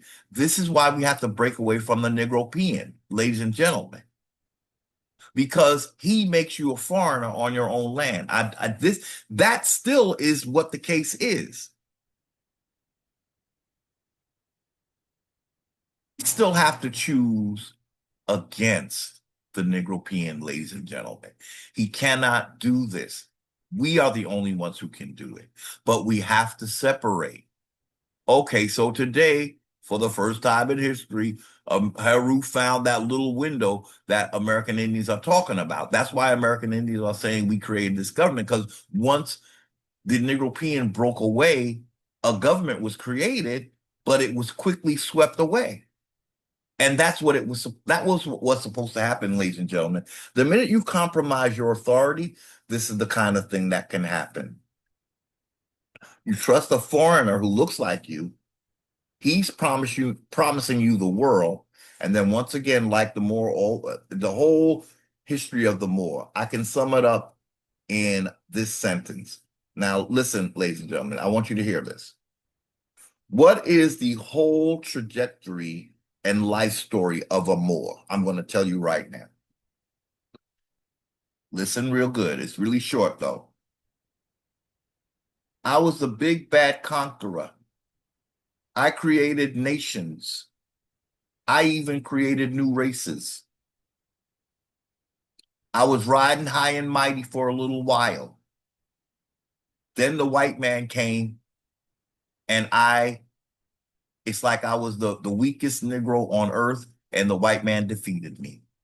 When you follow a Moor's trajectory, that's what's going to happen to you, because a Moor allowed it to happen to himself, because that's what he needs to happen to you. There is absolutely no real reason why a Moor should be defeated by white people unless they wanted that to happen. They got a small, now they had, like we said, we had Benjamin Franklin telling us that all of Europe was swarthy, meaning all of Europe was black, except for the Anglo-Saxons. So out of all of those European countries, one country shows up with Anglo-Saxons, and all the Moors of all of those European countries are defeated. Okay. Yeah, all right. Yeah, yeah. Whatever. That I'm not buying it. You laid down and allowed yourself to be overcome by Caucasians, because that's how you steal people's birthrights. You come like you came to America. We had all of the period of 1776 to 1850 something, perhaps. That was the short window of time that we got along in this system. Once again, just like the Moor, you get overcome by a white status. And the Moor looks at you, and what can he say?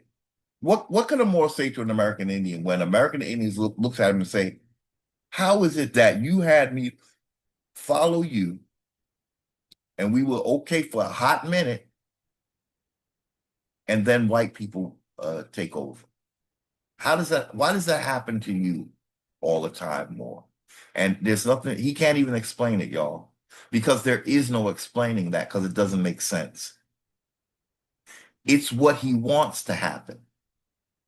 So you ask him more, how come everywhere you go, you claim that you civilize white people, and the next thing you get defeated by white people and you never recover? Everywhere you fucking go, that's what happens. That is your life story. The white man beat me up. That's a more sob story, y'all. And that's why I need you, my brother, to join me, because this white man, he's just so strong. He beat me all the way up. Can you join me? No, I can't, more. No, I can't. Because I'll end up being a foreigner on my land, claiming that I'm you.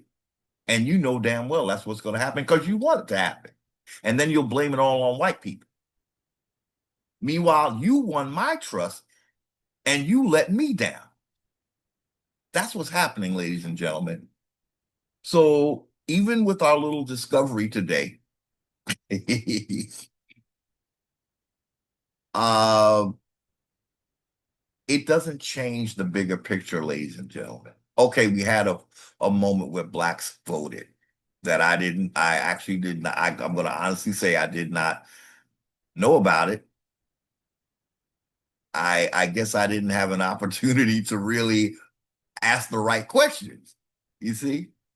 So again, no shame in the game. I found out, and we found out together, and I'm glad we did. Why am I glad that we found this out? Because now I understand why Indians think that we built this system. Because for one hot minute, it worked in our favor in some states. Not all 13. Well, let me see. Were there 13 states? Yeah, they what? Wait. In some of the states, because it wasn't all of them, right? And blacks American Indians were still misclassified black, meaning we were turned into Negropeans. Because Negropeans are known as black, not American Indians. So they lump us together. We are tricked by the Negropean because he don't know when his time is up, when the white man comes and knocks him out the box. He never knows that that's going to happen, but it always does happen. It's just that we didn't know that that's what's going to happen to American Indians, but it happened in Europe before the nigger came over here. Yes, Spain, the Negropeans were the toast of Spain, and then once again, oh, the white people beat us down. So what am I saying? We don't need Negroes that constantly get defeated by blacks. I'm sorry, by whites. We don't need Negroes that constantly get defeated by quote unquote white people to lead us.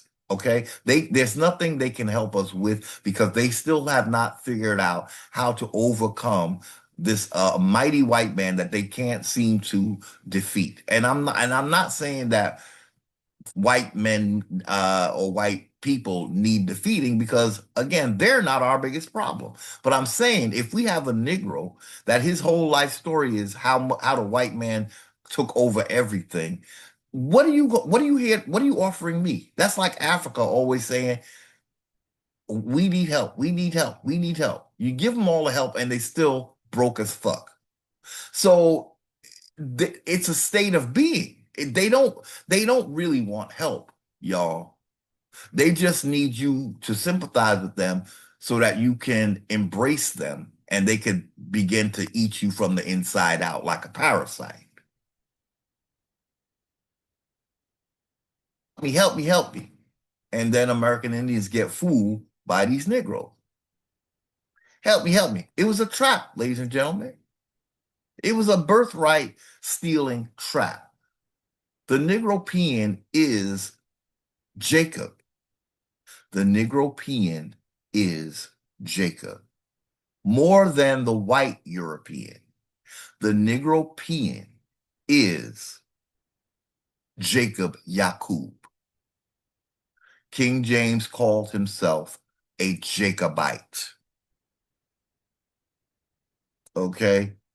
And one thing I wanted to correct from the last video where we were talking about that congressional record, it said something about England just wanting America as a colony. I need to correct that because what I was remiss of is that King James held an orb.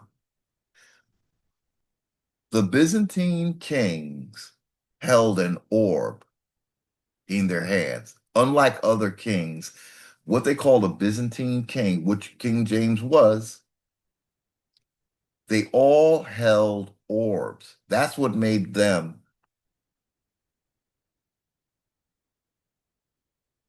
ones who sought world domination. The orb was to represent their imaginary globe, okay? That's why they held an orb in their hand. We read that what that meant is that this is what Lee Cummings told us.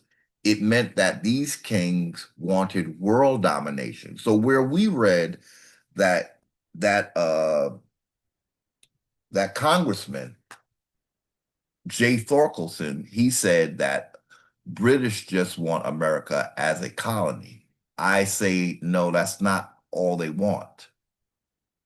King James was a British king. He wanted world domination as well. So the article we read said that it was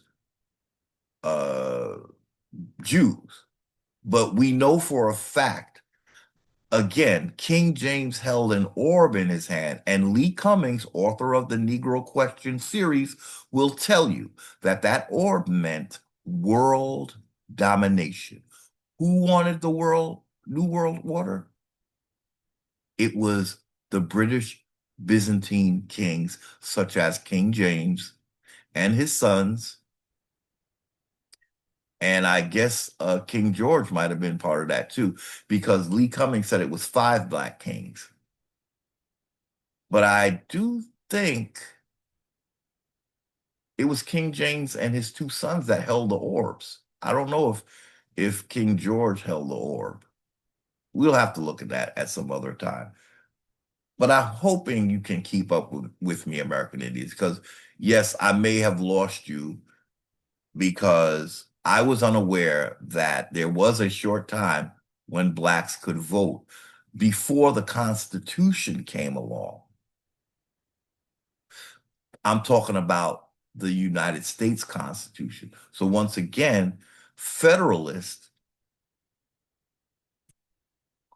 worked against the black Europeans, and by default, it worked against American Indians because we were just starting to nuzzy up to black Europeans because they were looking big and bad for a minute when they had voting rights.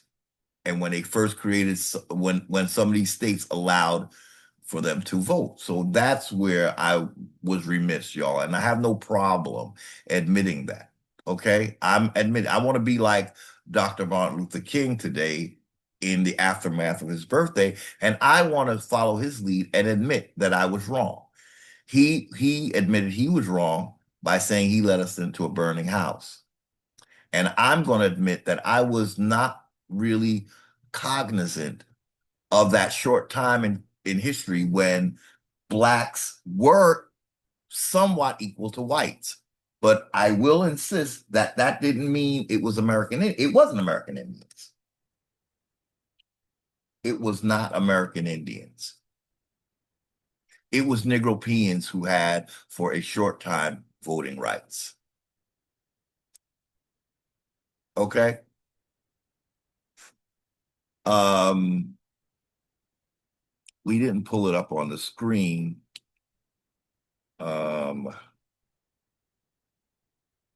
But we should go all the way and pull it up on the screen. Okay.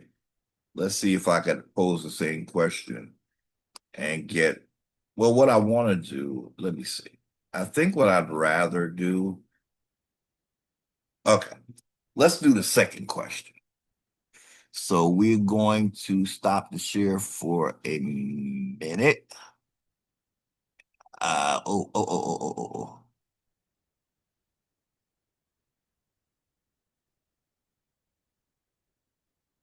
Okay. I'm going to stop share for a minute and we want to ask chat. We're going to ask Chat GPT instead of AI. Let's see. Where's my Chat GPT? There you go. Okay. Okay. Come on. Stop. I got a lot of tabs open, y'all. Okay, there's Chat GPT. So we're going to ask Chat GPT.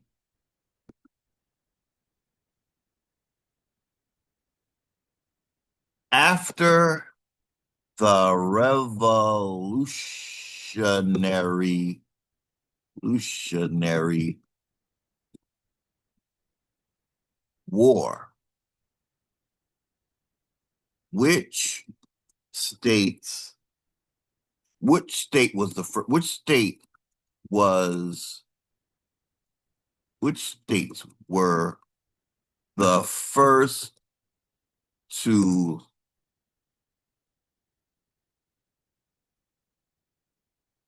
have black voting rights? Okay, let's see what Chat GPT. Okay, okay,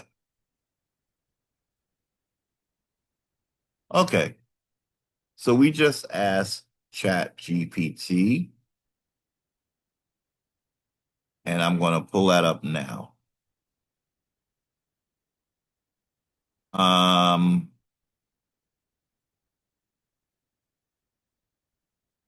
hmm. What's interesting too, ladies and gentlemen, that Virginia is not one of the places that have voting rights. So that's another. I think that's where Indians are piggybacking off. Well, let me look.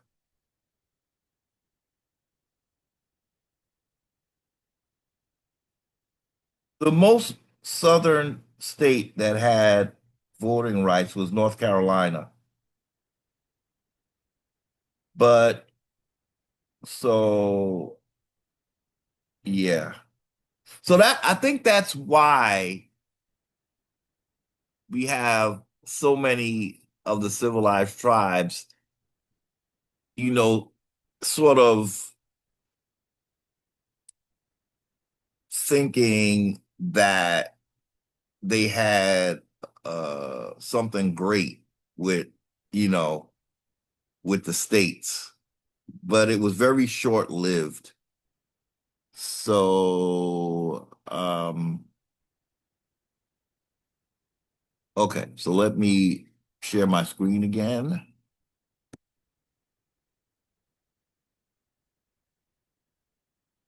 Okay, we're gonna show you what Chat GPT showed us. Okay, so we asked the question to Chat GPT. After the Revolutionary War, which states were the first to have black voting rights? After the Revolutionary War, some states began to extend voting rights to free black men. Though these rights were often limited and varied significantly between states, in the North states, such as Vermont, which was the first to grant suffrage without property qualifications in 1777. So in the North states, such as Vermont, New Hampshire, and Massachusetts, uh, there were voting rights. These were North. That's why they got the South to leave the South as well, ladies and gentlemen, because this is they.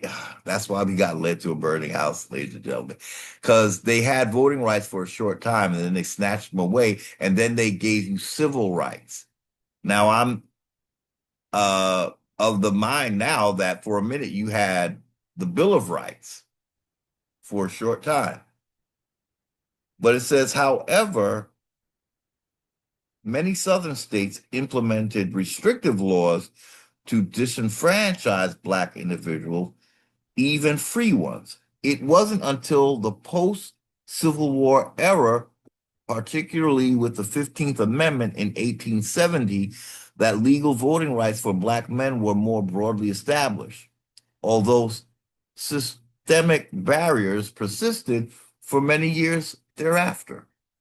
Overall, with some northern states, I'm sorry, overall, while some northern states passed laws early on that granted limited voting rights to black men, systemic racism and subsequent legal challenges would shape the voting landscape for African Americans for over a century.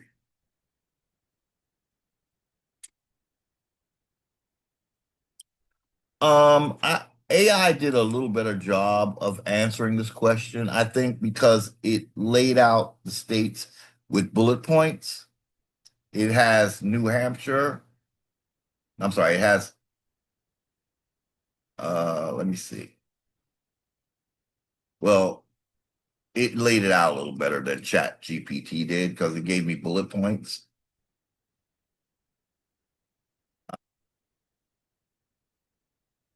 Okay, so let's read this one more time, ladies and gentlemen. After the Revolutionary War, some states began to extend voting rights to free black men. Now, these black men were Europeans, y'all.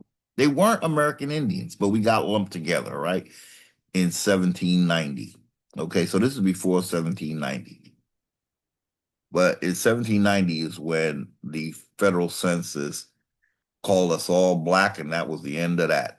That's when Europeans got their dream come true and they were lumped together with us. Black Europeans got their dream come. That was the whole point, y'all. The black Europeans needed to be lumped together with us so they could eat us from the inside out. And so really it's a black European that has the most potential to replace an American Indian. unlike a white man, as I always say, who is really taking your birthright, American Indians? It's the Black European. He fixed it where he could get lumped together with you because you're the one he has to attach to. He's the Yakub holding onto your heel and trying to usurp you and take your birthright. Okay? So now I see it was a very clever move to have a moment where they actually needed this to happen. Otherwise, we would have vehemently been against this entire system. But as we see, a lot of American Indians were seduced by this, I want to call it sweetheart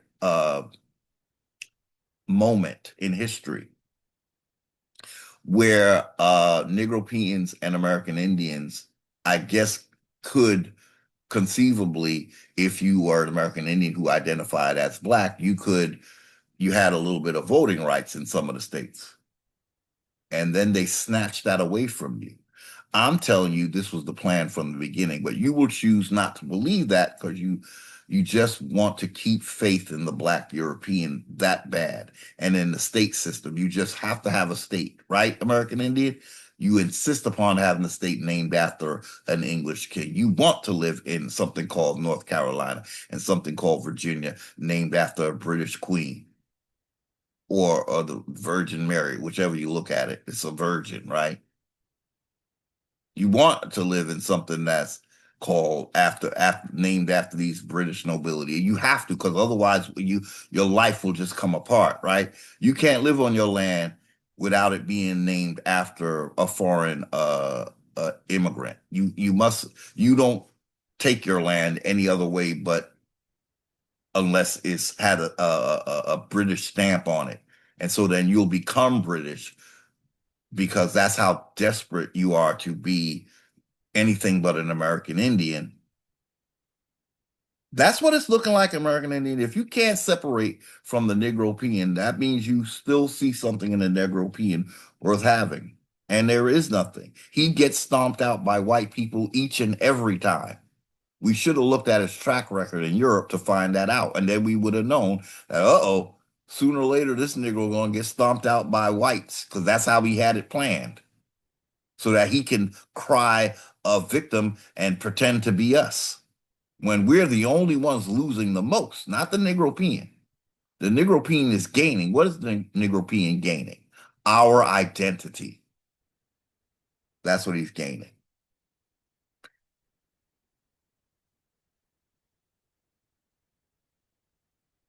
Because we're being lumped together with him. And some of us want that lumping. If we don't know how to separate, we'll never have the authority that we were always supposed to have on this landmass. So after the Revolutionary War, some states began to extend voting rights to free Black men. Though these rights were often limited and varied significantly between states, in the North, states such as Vermont, which was the first to grant suffrage without property qualifications in 1777. New Hampshire, which allowed voting for free Black men who met property requirements. And Massachusetts, which allowed free Black men to vote after a court case in 1780 took steps toward granting voting rights. I'm wondering if that's the Dred Scott, but I don't think it is. But I'm not sure. However, many southern states implemented. See, the southern states were the goal, y'all. They wanted to get us out of the South. And so they set a little trap, some voting rights, and that's why we went scurrying up to the north, and we lost our land in the South. And we still can't deny that at one point you had to give up your land to be part of the Democratic Party. That's what we learned with the whole, Stokely Carmichael going around door to door telling Southern uh, Americans, Indians, to join the Democratic Party, but part of that was you might lose your land. So that's how, they gave some voting, and we went running north, and then our land was left open target. They wanted that land in the South. So the North had to open up some voting so that we can go run it up there. Even though we did read that North Carolina had some voting, it looks like Chat GPT is not mentioning North Carolina, but it's saying, however, many southern states implemented restrictive laws to disenfranchise Black individuals, even free ones. It wasn't until the post-Civil War era, particularly with the 15th Amendment in 1870, that legal voting rights for Black men were more broadly established, although systemic barriers persisted for many years thereafter. Overall, while some northern states passed laws early on that granted limited voting rights to Black men, systemic racism and subsequent legal challenges would shape the voting landscape for African Americans for over a century. Okay, so maybe we want to ask the question, what should we ask, Jack? I want to find out about North Carolina. Uh, didn't North Carolina also have voting rights for for Blacks?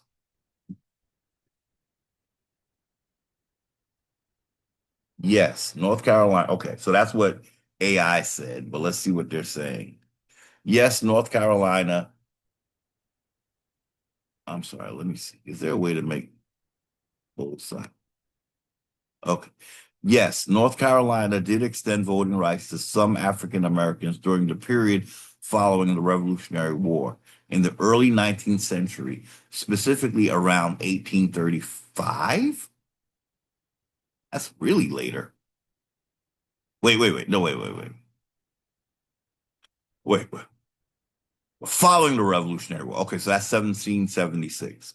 In the early 19th century, specifically around 1835, the state limited voting rights to white men by restricting suffrage through constitutional changes.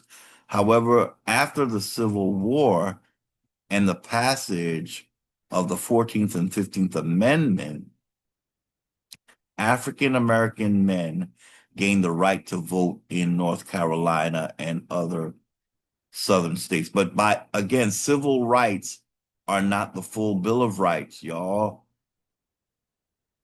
So at first you had from 1776 to 1835,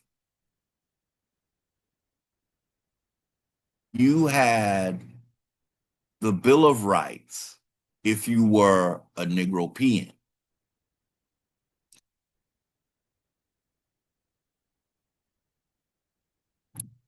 Um, but after civil rights, they reduced even the Negropean. This is basically just the Negropean, y'all. If y'all don't understand that this is a Negropean game, I don't know what to tell you. Okay, we are a colonized people, and this is what the colonizers are doing on our land. They're creating voting rights and civil rights and Bill of Rights. So this is still not an American Indian game. Although I know a lot of American Indians will say, yes, it was. We built this. No, you didn't. You didn't have to break away from a European king, American Indians. Do you understand that? So the ones who did, of course, they had to start creating a government because they were trying to make something that was independent. But again, if you're living in a state, you are not independent of that king. You're living on his estate that he stole from American Indians because of the doctrine of discovery. So what I'm saying is you can't live in a state and be free, point blank, period, because you're living on something that was created by a colonizer. What they should have did, but they didn't have the authority to do, was rename the state, and then it would be theirs. But you can't live in Georgia without King George having some kind of props. You can't live in the Carolinas without some kind of nod being given to King Charles. You can't live in Virginia without some kind of nod to King James or his descendants. So that's what I'm saying, when you have to get very creative, because you got to pull everything that was taken, you got to pull it back and rename it. Because if it keeps the name that your colonizer gave it, somewhere there's a patent or something that says that belongs to King James. Virginia belongs to King James, but Powhatan land belongs to Algonquin Indian.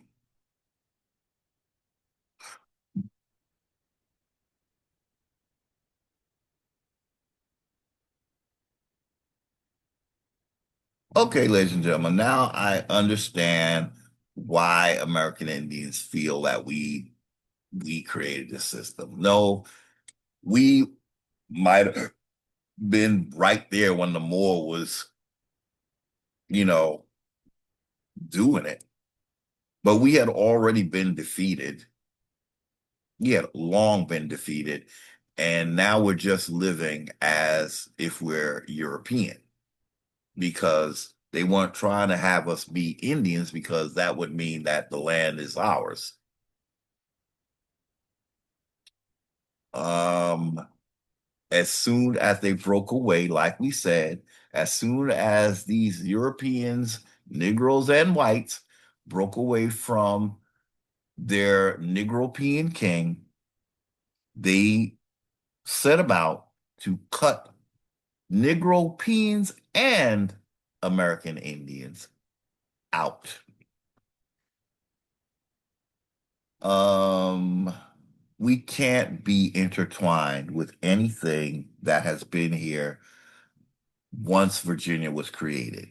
Everything after the creation of Virginia is not anything that belongs to American Indians. That is still the case, ladies and gentlemen. That doesn't change. So this little information we got today, it is important, but it doesn't change the bigger picture. We still have to get out. It's still a foreign creation on the land. These states are still a foreign creation on the land. These laws are still commercial codes. All of these laws are commercial in nature. So we still have to get out, y'all. This is not what we found today. It doesn't mean that we stay and leave things as they are. We still have to get out. We still have to make our declarations. We still have to show that we were misclassified and we are actually American Indians, but we're not Negropeans. And as American Indians, we want our land back. That's all there is to it, ladies and gentlemen.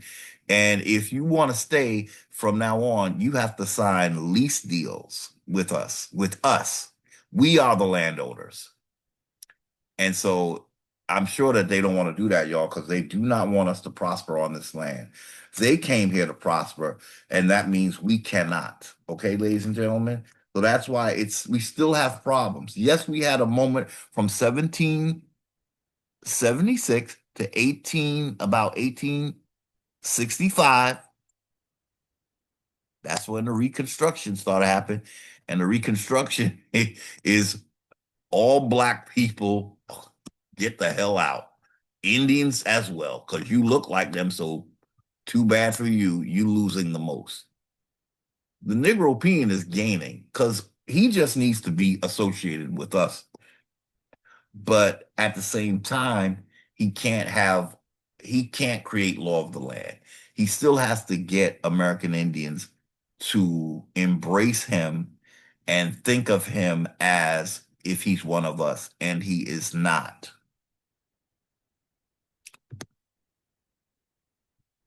Okay. So this is a very long video, y'all, because I've been taking breaks and I've been doing this the whole day. This is the first time I did a video from morning to night. That's why this video is so long, because I took a very long, two very long breaks in between recording this video. So I'm sorry for the length of it. I did have something else I wanted to look at. Well, since we are, what, let's go all the way with it. This is the Martin Luther King weekend marathon, because I'm still off, y'all. So, okay, on a whole other topic, maybe we could quickly look at, okay, we did look at this, right? Yeah. We didn't read through the whole thing, but we really did take a turn that we needed to take. But when we get to the bottom, so original states were not for white citizens only. Okay. In a simple sense, but they were created in a society that excluded non-white people from full citizenship rights. While the US Constitution and state level documents didn't always explicitly mention race, because they needed to come in slick, y'all. They didn't say that, oh, after the Revolutionary War, you niggas gonna live the high life for all of 2 minutes, and then after 1865, you all gonna be relegated to African slavery. You're gonna be all African slaves. Um, I'm really tired of the roller coaster ride, ladies and gentlemen. Finding this out today and being much more aware, it just adds another level of confusion, because that means we just been all over the place with this thing, but it always ends up where we are being disenfranchised.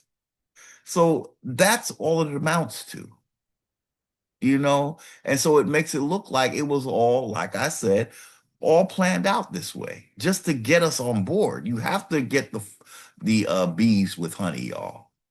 But once you get them in, you start to pull away all the little things that were like little traps. Everything was a trap for us, y'all. We were baited into this system. We didn't create it. We were baited into this.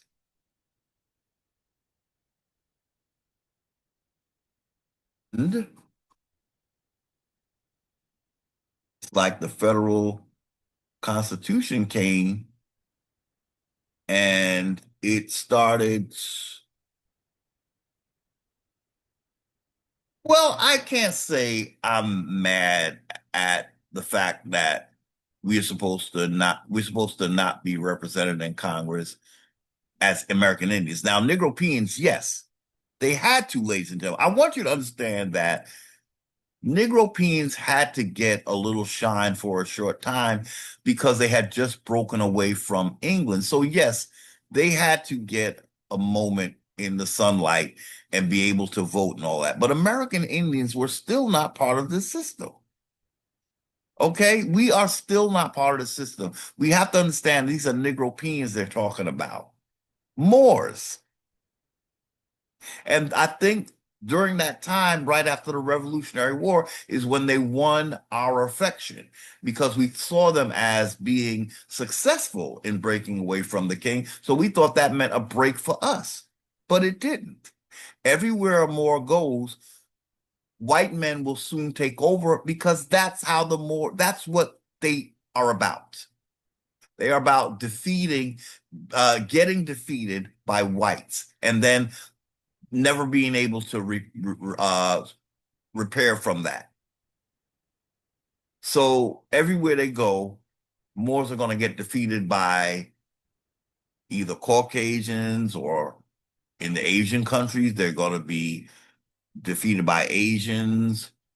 Everywhere a Moor goes, He's going to be defeated by another race because that's what he wants to happen to American Indians. So he has to do it first and then bring it to the Americas.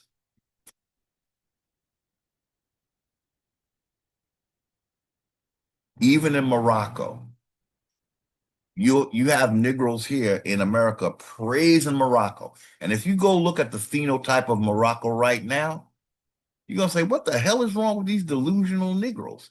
Do they realize there are hardly any Negroes in Morocco, but they still dedicated to Morocco? They love having a turnover like that. That's what they want that to happen in America, y'all. They want to turn over America and make it another phenotype. That's what the Moors are doing, ladies and gentlemen.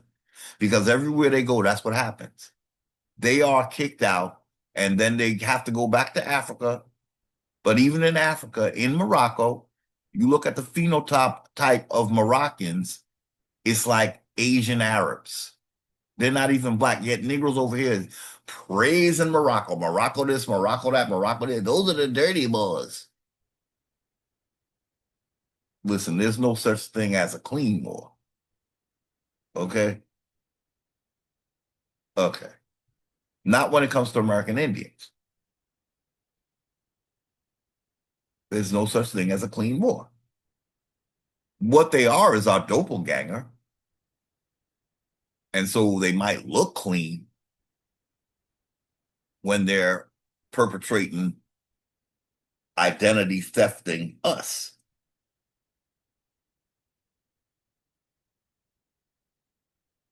Um, we did read this already. We did get through this, right? Yeah, we did. But the exception, some states like Vermont and Kentucky were admitted into the Union with more inclusive voting rights, which sometimes included men of color. Vermont, we kept seeing Vermont. Like we're reading right here, ladies and gentlemen, the exceptions. So they did say it here that some states would sometimes include men of color, though these rights were often curtailed later. New Jersey also briefly allowed certain property owning women to vote. Okay. So we did read this. Let's not do it again. We did want, this is a whole other subject, a topic change, y'all. So this I wanted to get into because actually I should show you why I did this search. And I asked Chat GPT, do any of the ancient Asian dynasties like Si or Shang or any famous Asian or Siberian historians speak of discovering America or migrations to the Americas prior to 1300?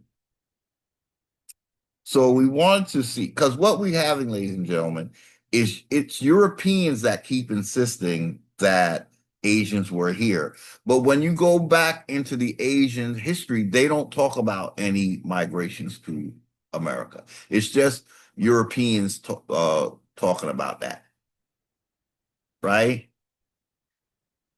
So, um, I I kind of want to show you the conversation that took place in one of my videos that led me to this question before we look at this question. So let's go to, I want to stop the share for 1 minute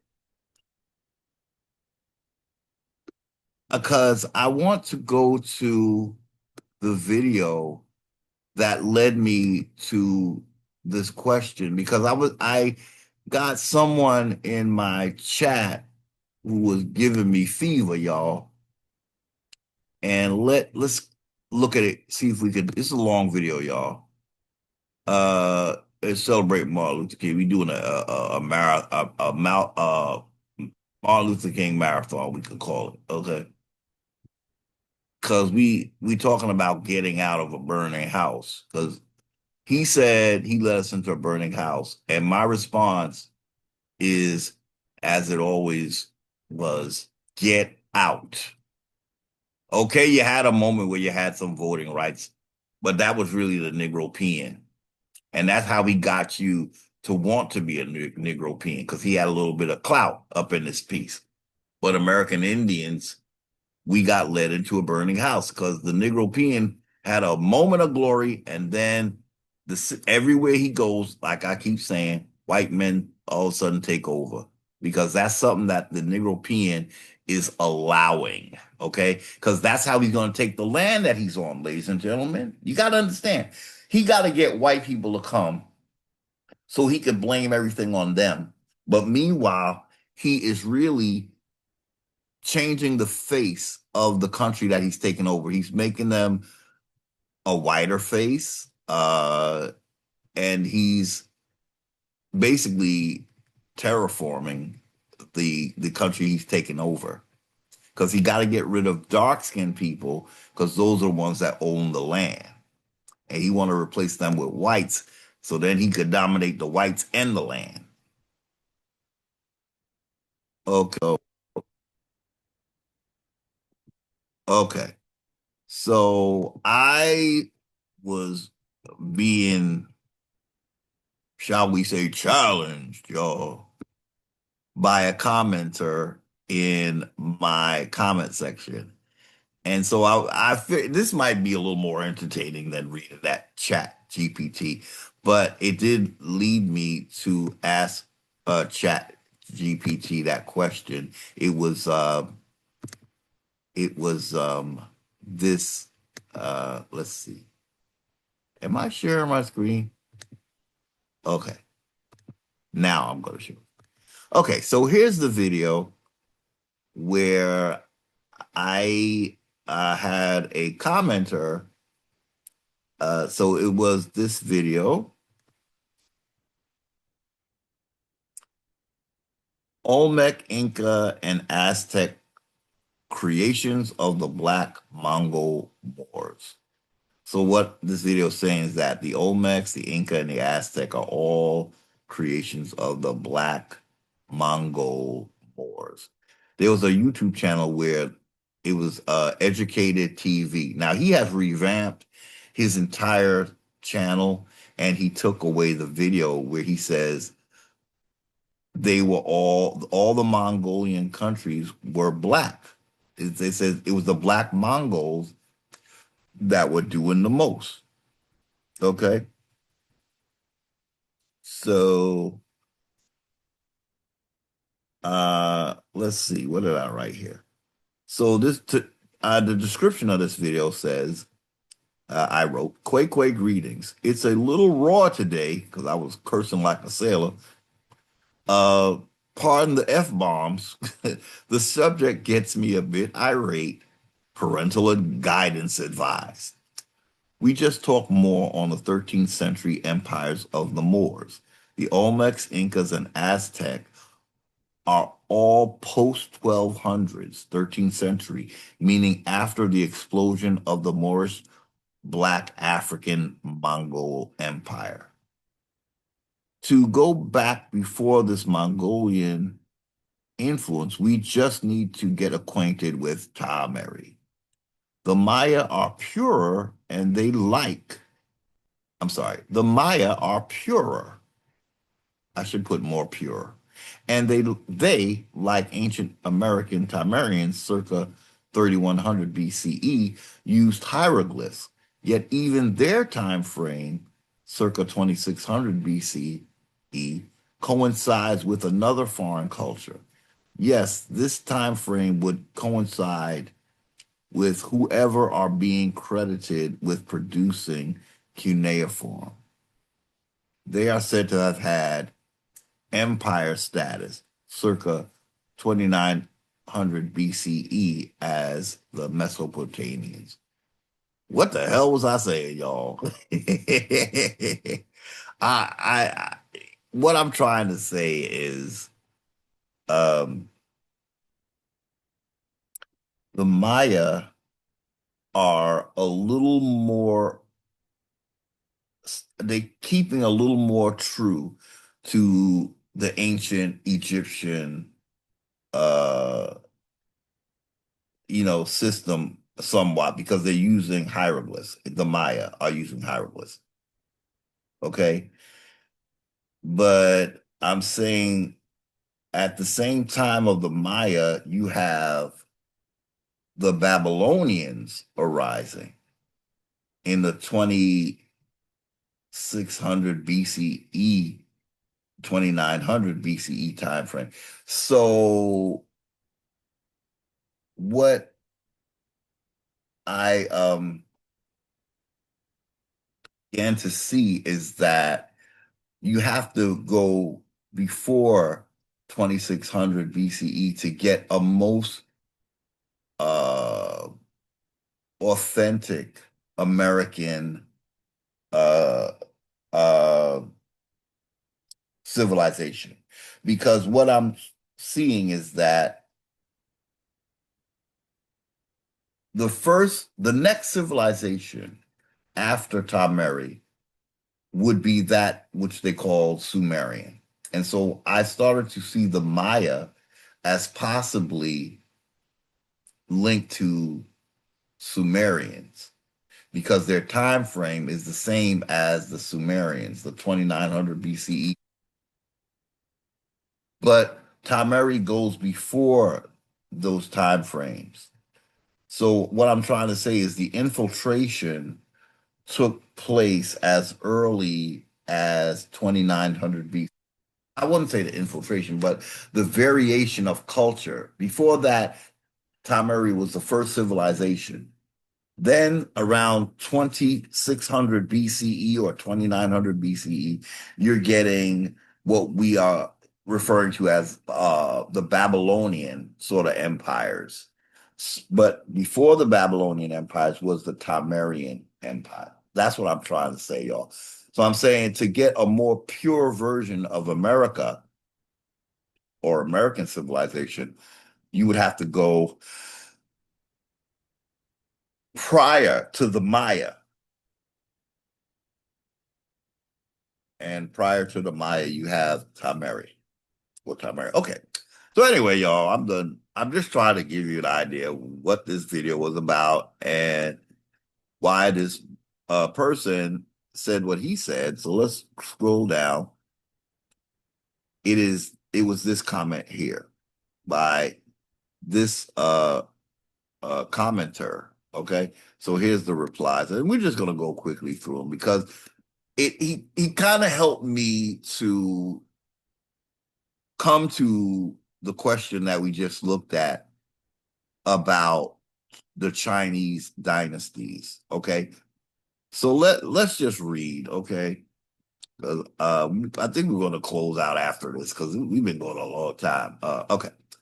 So the commenter known as UCMICU. You see me? Is that what it's supposed to be? UCMICU. Okay. Now, this is not to put this commenter down. So I'm not calling him out for ridicule because I realize his comment was very important to me because it compelled me to look into what he was trying to say. So here's what he said. I'll read it. This was 6 days ago. So UCMICU says there were no Black Negroid Africans in pre-Columbian America. This has been proven through genetic testing of those populations. And more meant Muslims of a specific region, Berber, Arab, and Spanish admixture. I don't know where you get these conspiracy theories. So of course I couldn't give him love for that. I was too angry, right? I still did. I thought I did though.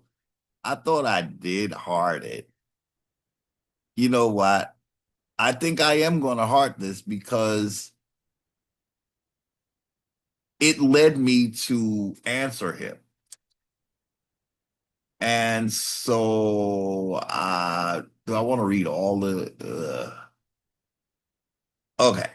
So let's just go through all of y'all. Okay. So I said, if you are already biased, I don't even know why you would bother to comment, but here we are, aren't we? I'm going to link another of my conspiracy videos because I go with archaeological facts regarding what phenotype was here before any Mongolians, any Spanish, any Caucasian. So when I link this, I'm sorry, when I link, what did I say? When I link you this video, you will choose to stay in ignorance, and that is indeed your choice. So here it is. And I linked him to the video. Oh man, this is my Luzia video, right? So should oh man, but okay, let's look at the America's oldest. Wait. We want to mute that. So I linked him this video, which it talks about the oldest remains being a Negro woman, right? Luzia. Okay, so I just want to show you that's what I linked him to. And I think this is a very good video. So let's go back. Okay. So that's what I told him, that I'm relying on archaeological evidence as well. Because he said he's going with the oh, I have to do this first.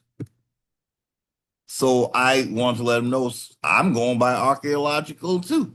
And they say it was a Negro woman that was the first oldest bones in South America, which is part of the Americas. Okay. So again, let's finish.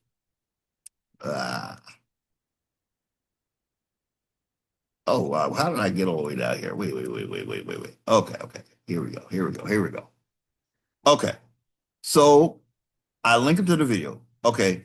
I say you are certainly free to watch, to not watch, or even to totally ignore, but have it your way. I stand justified, done my due diligence, and hey, it's really not that big of a deal. Europe was black, Asia was black, and so sorry to disappoint you, is my homeland, America.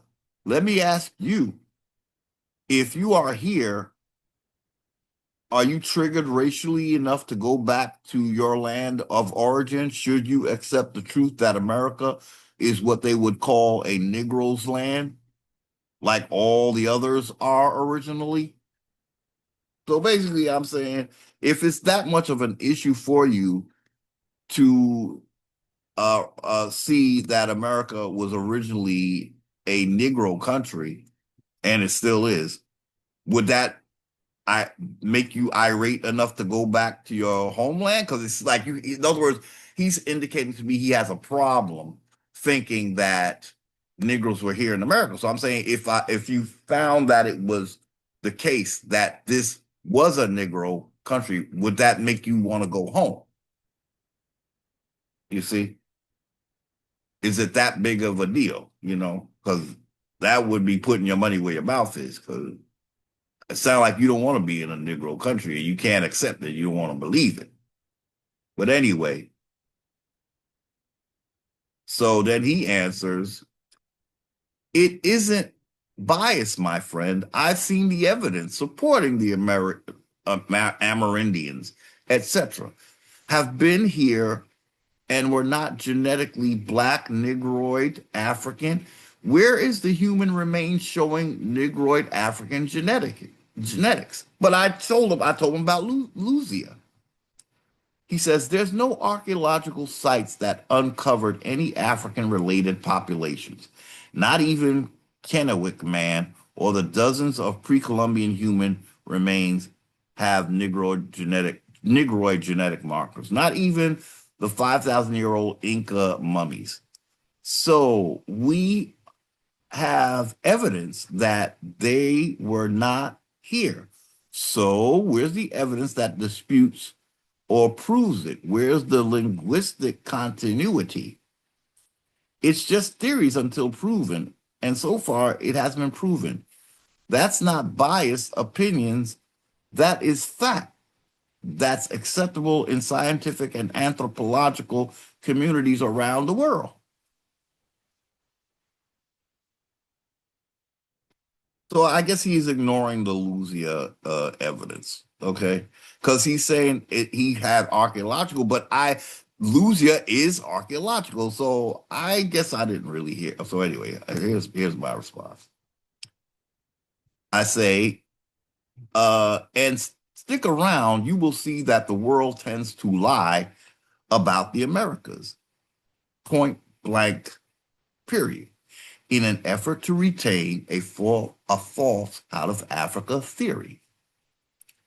I, like you, have looked and looked and looked. But again, when you look enough, especially when you are marginalized negatively and federally when you are, I should have put a marginalized negative, when you are negatively marginalized and federally misclassified race, you begin to see when the system is, shall we say, going by rote with a preconceived theory that they push as fact, when it is only a biased theory meant to denationalize a colonized people across the board. The United States has an interest in promoting that all so-called Negroes are from Africa, even the ones they found here in the Caribbean and North America. Giovanni Verrazzano was here before the spin doctors got to work. He wrote The King of France in 1585 to describe what he saw here as a dark-skinned people not unlike Ethiopians. Just like with Lucia, later spin doctors will come up with all sorts of theories to now somehow make Ethiopia not Negro. So I'm saying, even though Giovanni Verrazzano specifically saw the Americans in the South and in North America, I should say, and he saw them looking like Negroes. So I'm telling him that this is eyewitness, you know. I mean, some folks are fully vested no matter what you show and prove. But again, I am a first contact Algonquin, dark and Ethiopian looking phenotype American Indian that has lived with a federal misclassification in 1790 that turned me into a slave from somewhere in Africa. Listen well. I don't have to play the games you might entertain as a foreigner. I don't even really need to argue with you because I know who I am. Understand? I am writing government officials to tell them as well that I am not African and a first contact American, so-called Indian not taxed. Sir, if you are attempting to derail me, please know the train has already left the station. Arguing with you is mute for me. I have, that's an extra R, I have already stood in my business. Well, I should have said on my business. You do not intimidate me. You do not cause me any doubt.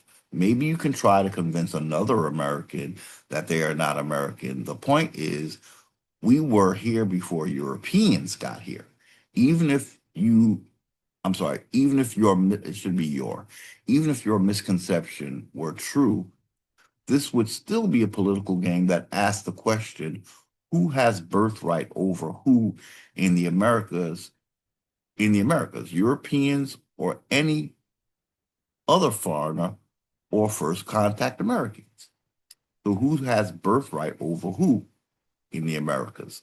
Europeans or any foreigner or first contact Americans? So we don't even have to worry about archaeology because the bottom line is my people, the Anishinaabe, have more political authority than any foreign entity, corporation, or man or woman. This is the whole entire point, meaning I do not have to even go to prehistoric America, we can keep it in the 1400s to now. And I promise you, sir, that is all I need to stand on political business, not necessarily archaeological business. I pre-existed colonial times as a first contact American. And I know I know this to be 1,000% true and facts. Thank you for watching. I'm sorry you feel we about games over here, because we most certainly are not. We are about notifying federal, state, and all that. If you like, you can catch my stand videos to see that it's so not really about figuring out bones. It's about who was here at the time of Spanish and European invasion. Hint, hint, Giovanni Verrazzano, Eyewitness, letter to King Francis of France. You might want to look at what Ben Franklin said about what countries were wholly swarthy. Because again, even Europe was so-called Negro until Anglo-Saxons appear in England. Do you one better? I will paste his words for you when I have a moment. Again, have a good one till next. And that just came, that's nothing. That shouldn't be there, the 5101. So then I have the direct quote from Ben Franklin. I have the direct quote from one who is considered one of the so-called founding fathers, Ben Franklin, who uses tawny and swarthy interchangeably to speak of so-called Negroes. You would have to also recall what Giovanni called not unlike Ethiopians in North America, and be able to accept that Ethiopians are considered Negroes in Africa. Giovanni said this in 1585. These are not Asians.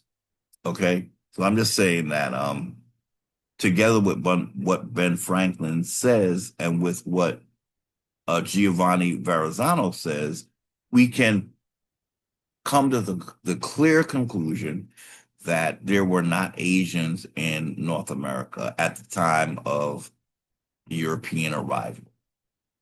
Per Franklin quote, there were just so-called Negroes in Asia originally as well.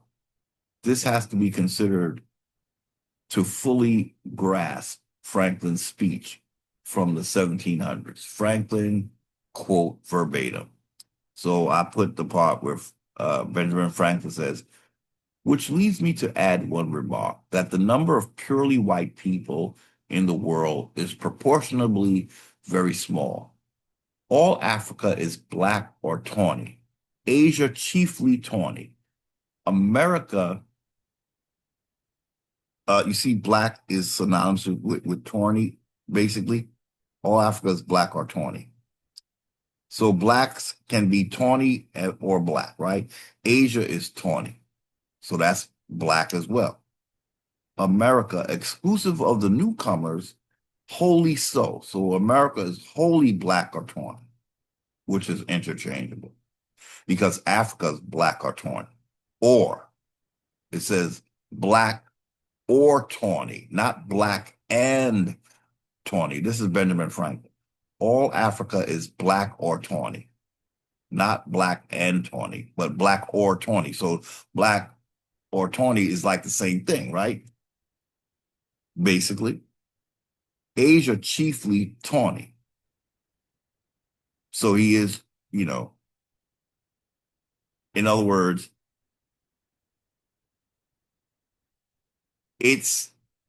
they're not what you would even construe as Caucasian at all. And, but, okay, that's why I told him if they were Asian in North Carolina when Giovanni came here, he would have said they were not unlike Asians, but he said they're not unlike Ethiopians. That's why I told him when he reads this, you have to also consider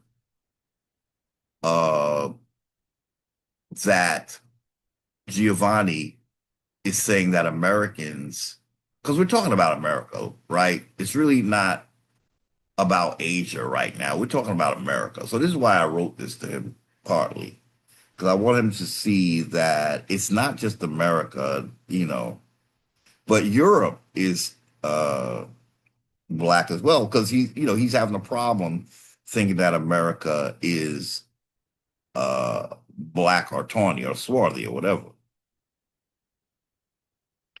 So Asia is chiefly tawny. America, exclusive of the newcomers,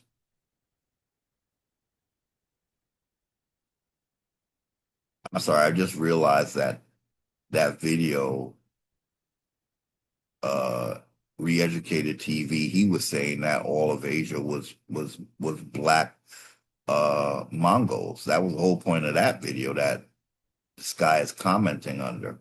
So that takes care of this too, because in the video, that's what this dude was saying, that the Mongolians were black, the Asians, the Mongolians, and all of that.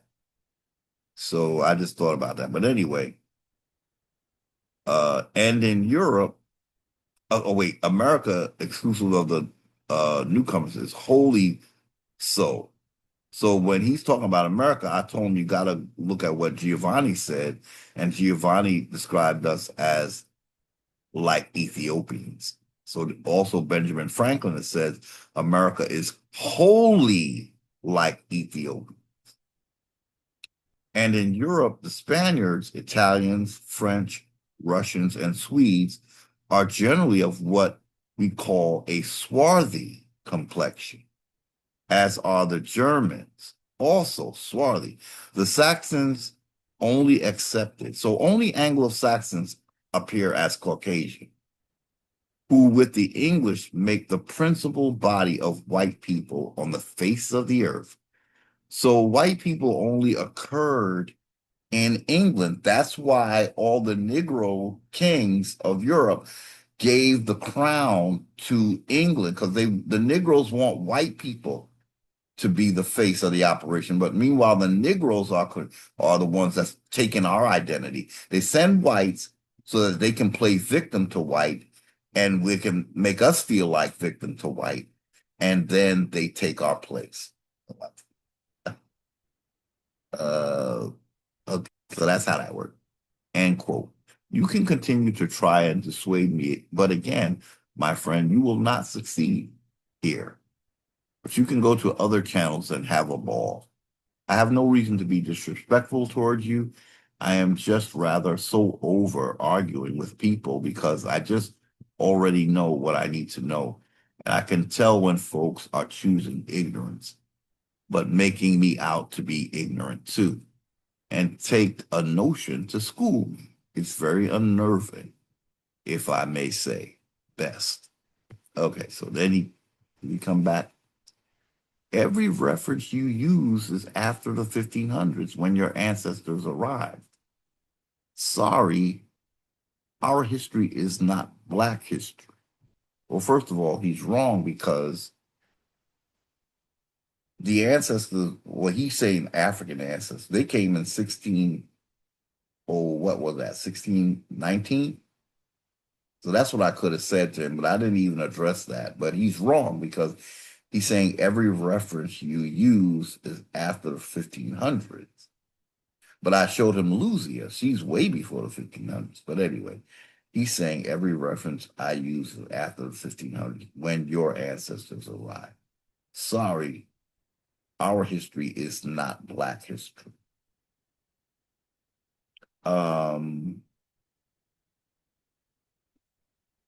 Yeah, I realized I didn't even answer that part because the slaves arrived in 1619. Giovanni came to the Roanoke in 1585. That's a big gap, and they were still Black before 1619. So that's how we know we're American Indians, because the slaves didn't get here till 1619. So that's what I should have said to him, but I'm saying it now. So if you're watching, you see MICU. I might still have to respond to you because my references are not uh Giovanni, wait, okay. My reference has to be, or his reference should be after the 1600s, specifically 1619. So he's getting it mixed up. He don't understand that the first Africans are said to have come here in 1619.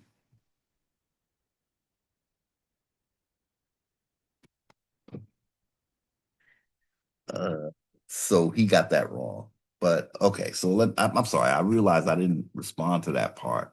I went with good for you. My history is not black either. I should have said that 16. I was here before 1619, dummy. That's what I'm trying to say. My people were here before 1619 in the Roanoke. Or the Giovanni saw people that look like Ethiopians before these slaves got here. So Giovanni saw quote unquote black people in 1585, but the slaves came in 1619. So that means black people were here before Africans got here. So anyway, I say, good for you. My history is not black either, lol. I guess you are new to my channel, but for the record, there are no black or white men and women, to be clear. But even if we go with the other colonizer labels, Caucasian, Negro, Mongolian, what Giovanni described in 1585 was a Negro race of Algonquin Indians. Why didn't he say he found people who look not unlike Asians or Caucasians? You won't answer that correctly, so allow me to tell you why. Giovanni Verrazzano saw with his own eyes a people that resemble those who are of a so-called Negro stock, not Mongolian, certainly not a Caucasian. And those are considered the three major phenotypes at the time. Again, you are arguing with the wrong guy, my friend. I told you, I know who I am, and I do not identify as Bass. Oh, Lord, typos. I do not identify as, not Bass, black, Negro colored. But I know that I am also not African. I am like 1,000% all American. Siberians are called that because they originate from Siberia. They are not indigenous to the Americas. Same with Mongolians, same with Spanish. So-called Negro phenotypes have been here before all the other phenotypes. This has been shown with the skeletal remains known as Lusia in South America. If America were originally Asiatic, then this history would have been known in what they refer to as old world, the old world. Let me read that again. If America were originally Asiatic, then this history would have been known in what they refer to as the old world times, because Asia is considered part of the known world along with Europe and Africa. Instead, what we find is that America was discovered in the 1400s. I'm sorry, sir. Do you realize what that means? It means no Asians spoke of migrating to the Americas prior to Europeans discovering my lands. There should have been documented accounts in the history of China or other common Asiatic histories of, for instance, the Qi dynasty or the Shang dynasty, etc., of any Asians, including Siberians or Mongolians, leaving Asia in their own historic record or account to the Americas prior to Europeans' discovery of the Americas. Why is there no known accounts of this mass migration of Asians in any Asian history?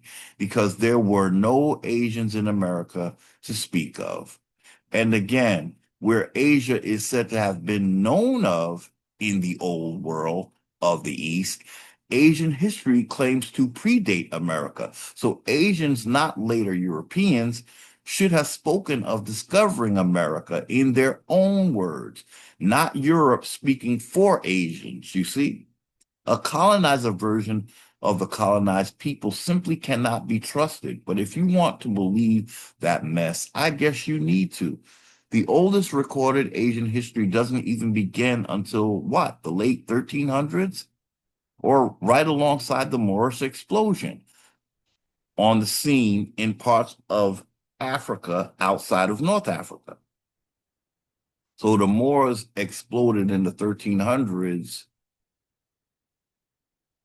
in the lower part of Africa, Mali. But before that, they were just North African. Then in the 1300s, Mali becomes a thing, but then Asia becomes a thing in the 1300s as well.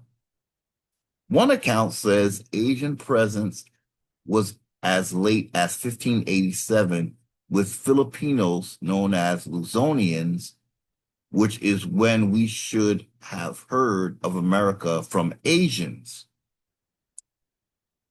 Okay. So 1587 is too late though. But one account says there was an Asian presence as late as 1587 with Filipinos known as Luzonians, which is when we should have heard of America from Asians, any of them, not European colonizers speaking for Asians, a migration that they know nothing about in their own records. So what dawned on me is that we're hearing that Asians came here, but we're not hearing that from Asians. We're hearing it from European colonizers. But Asians don't speak of discovering America, else America would have been known of in the old world, the alleged old world. Asia was well known in what they call in the old world. So they would have told the old world about America. Instead, none of them knew about America. So there were no Asians in America, y'all. This is what I'm telling dude here. There is at least a story of African Moors coming to the Americas in 1311 or 1312 with Abu Bakari. He would be considered a Negro, okay? Where is Asia's story prior to 1311, sir? Mind you, I don't even subscribe to Abu Bakari arriving here from Mali in the 1300s. But my point is there is at least a story out there. So them Mali Africans at least understand the assignment, right? In other words, Mali knows they better say somebody came here if they're going to say that they was here before Columbus. They're going to have a story. So they made up a story. Asia didn't even bother to make up a story like that of coming to the Americas. So why does the world insist that Asians discovered America before Columbus did, or before we existed as people of color here? They keep saying that Asia came here, but Asia don't say that Asia came here. You see, it's Europe saying that Asia was here. Just like it's Europe saying that there was an India when India was never discovered. That blew my mind as well, y'all. Do you realize that they are trying to say that Herodotus knew about Asia, although he never saw Asia? That blew my mind, y'all, when I realized how Europe is working this. Now, remember, Europe is black, right? We're not talking about white people lying, y'all. We're talking about Negropeans lying. Because they had to make India appear like it existed before America, they had to say that Herodotus knew about India. Now, Herodotus himself never went to India. So then why the hell is he talking about it? Because they have to try to put India as if it was ancient. So they're going to somehow have a map with Herodotus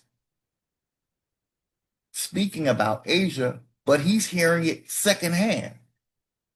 So can that be trusted? No, it can't. No, it can't.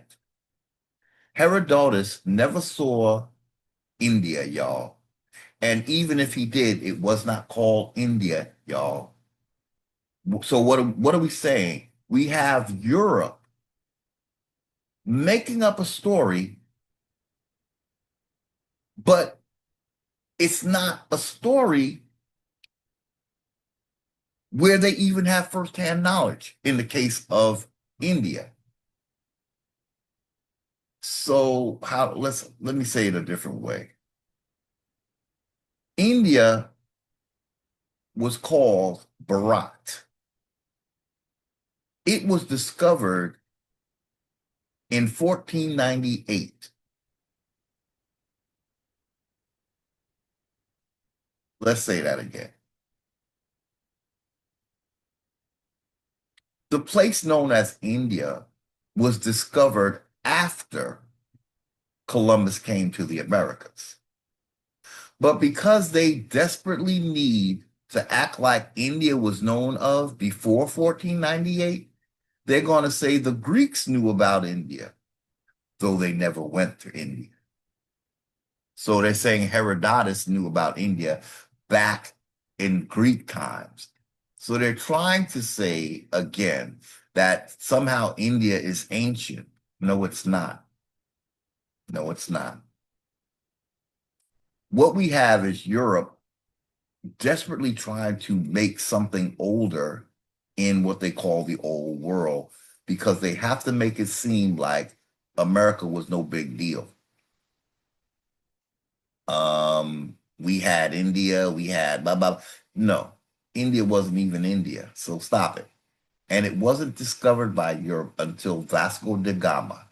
And what they say, if I can try to explain it later, it's very convoluted, and it's terrible that we have to painstakingly try to understand this. But I used to wonder why, when every time you Google when was India discovered, the first thing you're going to see is that Vasco da Gama found a sea route. And then I wondered, why do they keep saying that he found a sea route to India, Vasco da Gama? Because they want you to think that there was already a land route and that Europe had gone there by land. But the truth is, Europe only saw India in 1498 when Vasco da Gama found a sea route. India is the only place where they have to keep saying, well, it was discovered by Vasco. He discovered the sea route.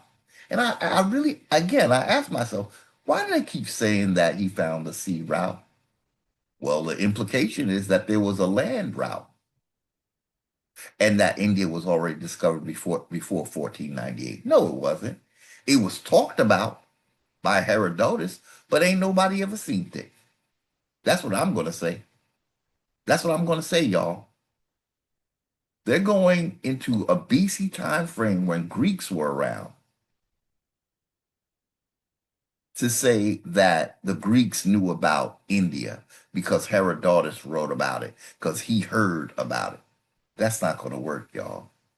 If Herodotus didn't see it with his own eyes, then I'm going to have to say, Herodotus, this is one time when the man was being words being put in his mouth, or he was lying himself. It's a little hard to explain, but I hope you get what I'm saying, y'all. India was not discovered until 1498. That was 6 years after America was discovered. What does that mean? There was no such thing as Indians, yo, until we were called Indians when Columbus came here. They would not have been called Indians because it was not called India. It was called Bharat, and then it was called Hindustan. So they would have been called Hindu or Bharatans, not Indians. So this is how Europe works. Again, we're not saying these are white Europeans. We're talking about the Negroes, the Negropeans. They're liars, they're deceivers. They're Jacobites. And they have to go back in time to make a history where they can promote a narrative that is not actually the truth. Okay? Again, let's say it for the record.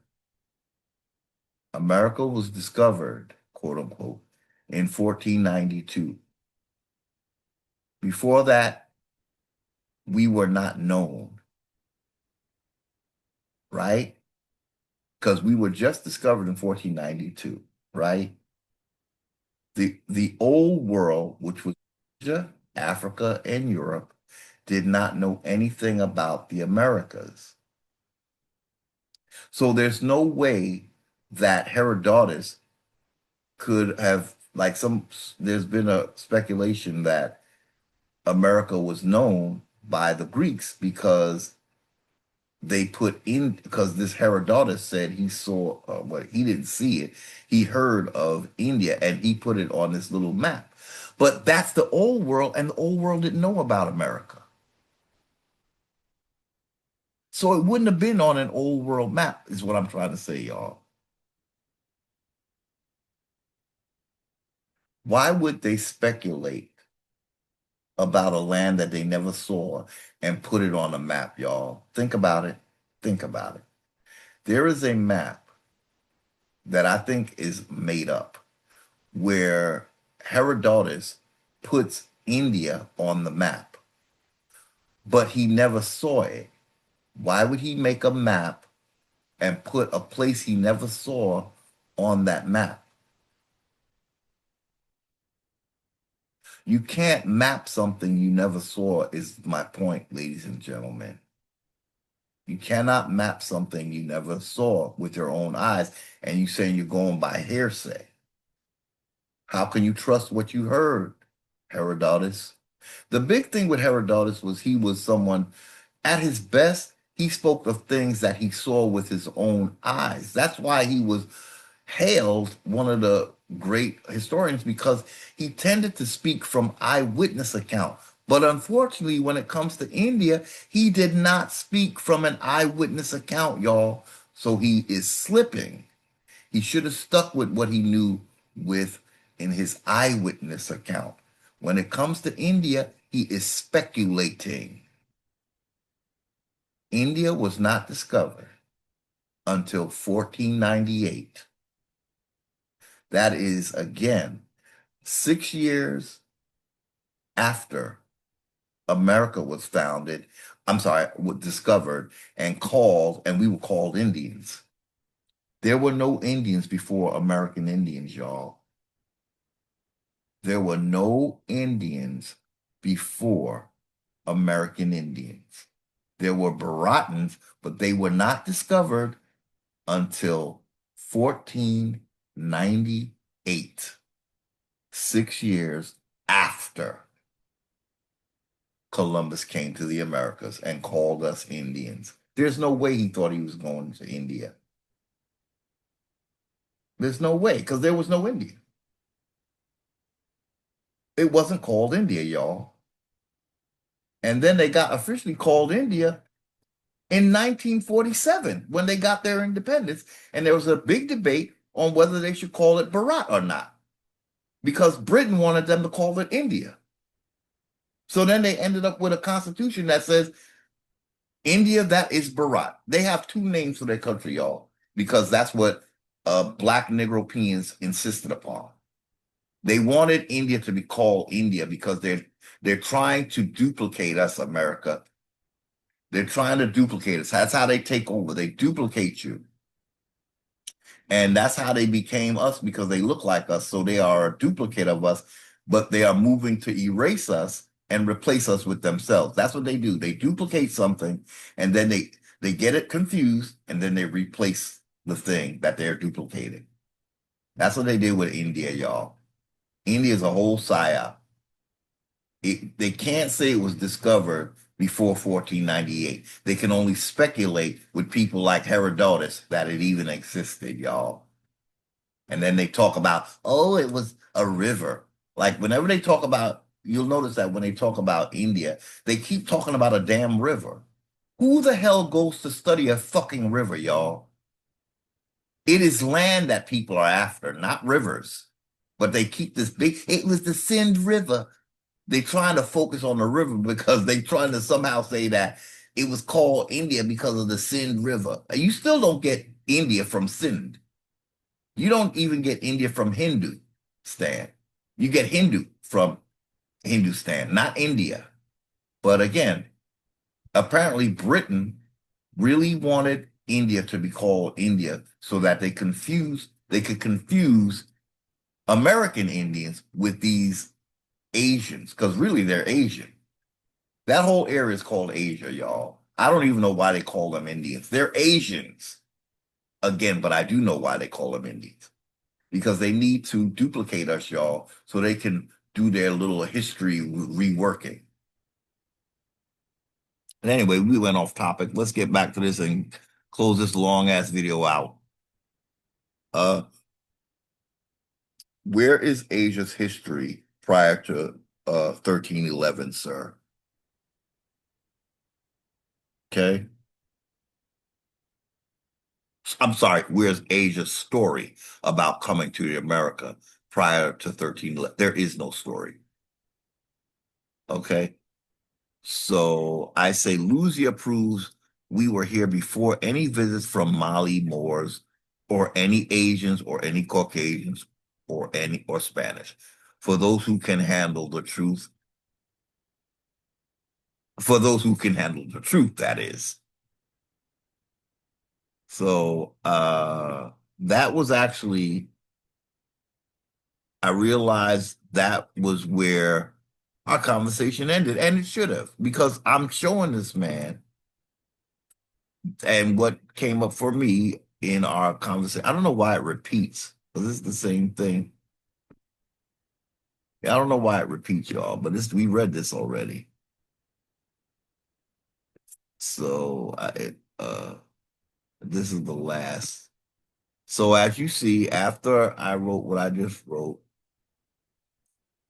that's when he let it go. Now, he might see this video and hop back in, but after I wrote that about Asia doesn't have a story of coming here, and if they did, it would have been known in the old world. But they're saying America's the new world because nobody was here until 1492. No Asians were here before 1492. And no Africans were here. That's just a story too. The story of Abu Bakari has not been validated, but at least they understood this. See how the slick Negroes are? Now the Asians ain't even trying to fake it. They don't have a story of coming to the Americas. But these slick ass Negroes, African, Malian Moors, they made up a damn story just so they could say they was here before Columbus. You're a damn liar. That story has not been validated. You just made it up in the windmills of your Moroccan mind. But I gotta hand it to you. You knew what the assignment was. You knew what the assignment was because you are the deceiver. The Asians ain't even trying to go there. They ain't lying. Asians don't have a story. So let's go back to, now we can go back to this.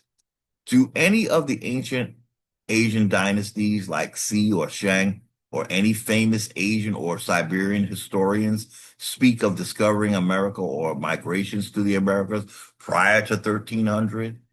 And ChatGPT says, that's an excellent and complex historical question. Why, thank you. And the short answer is no. Ancient Chinese or Siberian dynasties such as the Xia, Shang, or Zhou, they added another one, left credible historical records describing a discovery of so let's get back. No ancient Chinese or Siberian dynasties such as the Xia, Shang, or Zhou left credible historical records describing a discovery of or migration to the Americas prior to 1300 CE. That's 1300s in right before the 1400s, y'all. So no Asians are talking, they don't have in any of the historical records, and we know Chinese history is said to be pretty ancient, right? They're not saying that they came to America, y'all. Siberians are not saying it in their historians. It's Europeans saying it, basically, speaking for Asians. He says, however, there are a few intriguing legends, hypotheses, and later claims that sometimes get discussed in fringe or speculative history circles. Let's look at what is known and what's conjecture. Conjecture. Okay. Ancient Chinese dynasties, Xia, Shang, and Zhou, historical records. The earliest Chinese dynasties texts like the Shujing Book of Documents or the Shiji Records of the Grand Historian discuss the known world of early Chinese civilization. Their geographic scope was limited to East Asia and parts of Central Asia. So, again, Asians are not claiming to have discovered America. Only Europeans are doing that, and that's because they are the first, and they were led here by the damn Moors, if you ask me, the Spanish Moors. Cultural and technological limits. During the Xia and Shang dynasties, circa 2100 to 1046 BCE, long-distance open sea navigation was virtually non-existent in East Asia. Maritime voyages centered on coastal and regional travel in the South China Sea, not transoceanic exploration. This is Chat GPT, y'all. This is not AI. Okay, because Chat GPT is now supposed to be better. But now they're speculating that they're starting to get no good either. So wherever we go, ladies and gentlemen, the sources are going to be slowly questioned, right? Because they got to make them not credible. But this is Chat GPT, y'all, not AI. Okay. So later Chinese voyages, Zhou and Yuan periods. Some speculative claims exist that Chinese fleets reached the Americas long before Columbus. The most famous is the 1421 theory, proposed by Gavin Menzies, claiming that the Zheng He's treasure fleets reached the Americas in the early 15th century. That's the 1400s. However, virtually all professional historians reject this as unsupported by primary evidence. There are no Ming or Yuan official records attesting to trans-Pacific contact. Before the 1200s, dynasties like Han, Tang, Song, and Yuan did have long-range maritime trade with India. Wait a minute. Wait. India. So, see, we have a problem because they mentioned India in the 1200s when India was not discovered until 1498. So we have a little problem here. See, they're sort of post-labeling India as India when it wasn't India. You see, it would have been better if they said something about Bharat. But I guess that's what they do, y'all. They can go back in time. Even though it wasn't called India, they're going to keep calling it India as if it was always called India. But anyway, regardless, let's just put it you this way. Whatever is in that area known as India, that's how far the official records of the Ming and Yuan dynasties. I'm sorry. Wait. Oops, no, that's the next bullet point. Before the 1200s, dynasties like Han, Tang, Song, and Yuan did have long-range maritime trade with what is now known as India, Arabia, and East Africa, but nothing shows any contact with the Americas. Again, ladies and gentlemen, what we're showing is that Asia does not lie. They're telling their truth. Thank you. I want to thank the Asian countries right now for telling the truth. Unlike Africa lying about some Abu Bakari. Africa's the one that's trying to take our birthright, y'all. Truth be told. But then those Africans became Negropeans, and they still trying to take our birthright as Negropeans, okay? Asian wasn't trying to take our birthright. Even though they started out black too, they not trying to steal our birthright like these fancy African Negroes and Negropeans are. So Siberian and Northeast Asian migration. Now we're getting into Siberia, so this should be good. Let's read it. Okay. Archeolo Okay, so wait. Okay, I guess they are going to go with that Bering Strait shit. But see, that's we want to see.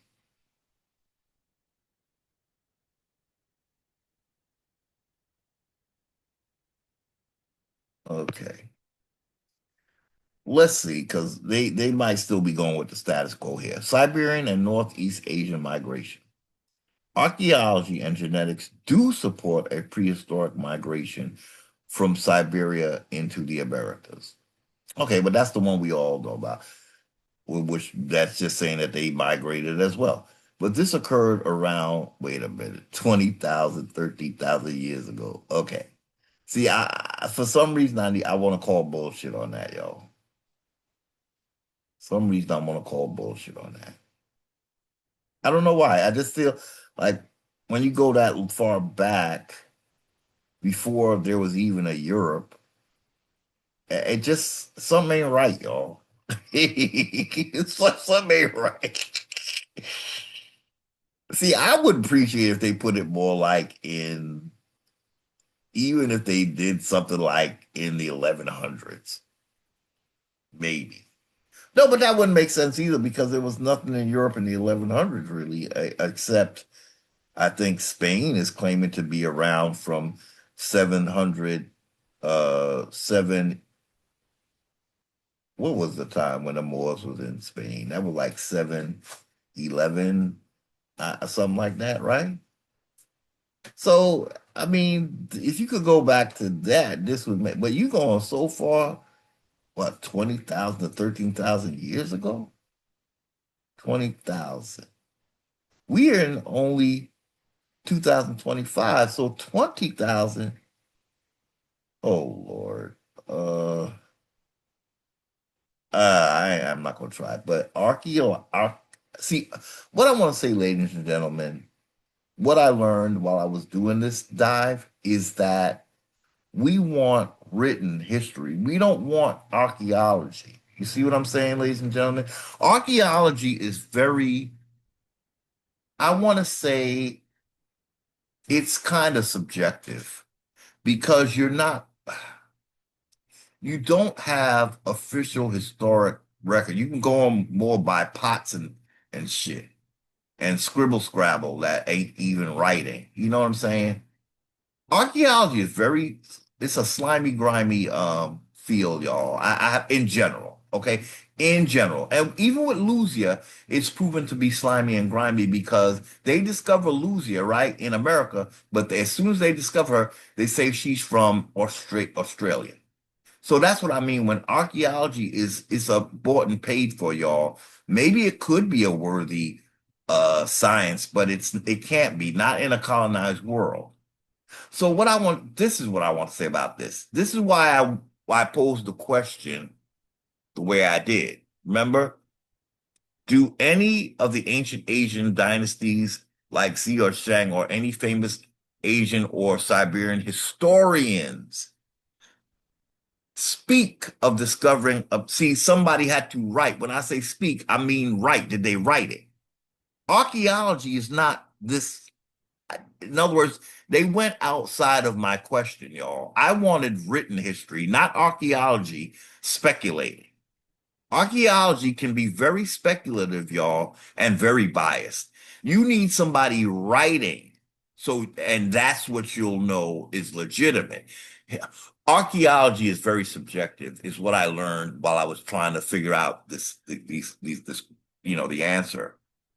So when they go archaeology and genetics, y'all, I'm going to say we can't trust it.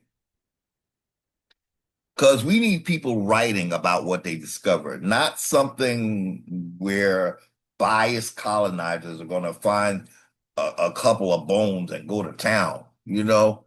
Like, look when when they find Lucia, look what they did. Now she was found in South America, but the archaeologists put her in Australia. So that's an example of what archaeology is doing.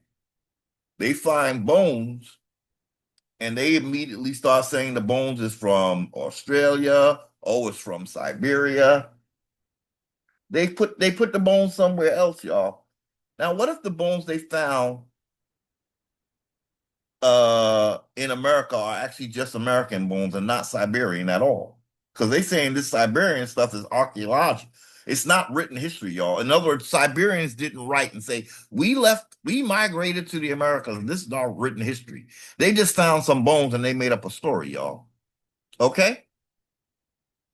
This is awakening, y'all. The ancestors ain't playing with this common sense stuff. So we really can rule this part number 3 out, y'all, because they went outside of my question. I didn't ask you about archaeology. But because you're desperate and you're biased to make America Asian, you're gonna have to give me some archaeology. I didn't ask you. We know about this bullshit already. I didn't ask, this is not what I asked you. My question didn't say nothing about archaeology. So really I should just now claims and legends might be interesting, but archaeologically, what did I just say? Archaeologically? What huh? I must be tired, y'all. It's 4 a.m. I've been at this video since yesterday, y'all. I took breaks. That's why I'm still at this. It's probably gonna be a 6-hour video, y'all. I'm just going on and on and on and on, aren't I? It's the Martin Luther King marathon uh weekend video celebrating Martin Luther King by blabbing on and on inanely and acting like a crackhead or something. Because I can't believe I haven't slept. I think I did. I think I did. I started recording this video, I think it was around after 12 p.m. yesterday. It is now 4:03 a.m., y'all. I did take two long breaks. I'm talking about hours breaks because I got distracted and then I think I felt at one point I just had to take a nap. So that's when I fell asleep. And then I woke up and I still didn't get right to the video. So this is an unusual video, y'all. I think this is our first full video of the year. And it looks like it's a marathon, like the Twilight Zone marathon at New Year's that used to happen until you realize you saw every damn episode. And you're like, why am I watching this again? I know what's going to happen. Okay. So yeah, we can skip the archaeological stuff because we know they're gonna lie about that, y'all. There were Paleolithic peoples crossing via the Bering, but see, it's not the people saying it, y'all. It's the archaeologists saying it. There's no written anything. So when there's no written stuff, y'all, that's when you could make up shit and make archaeology say whatever the hell you want it to say. They crossed the Bering Strait. Why? Why would people do that, y'all? There's not even a reason for them doing that. Walking on ice. Really?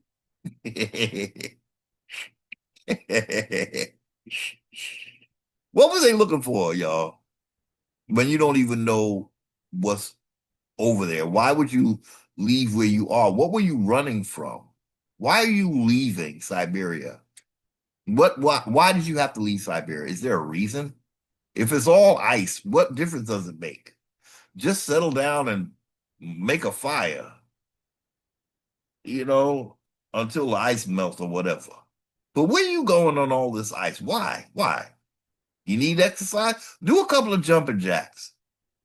Just don't do it on the part that's a lake or something, like fall through the ice.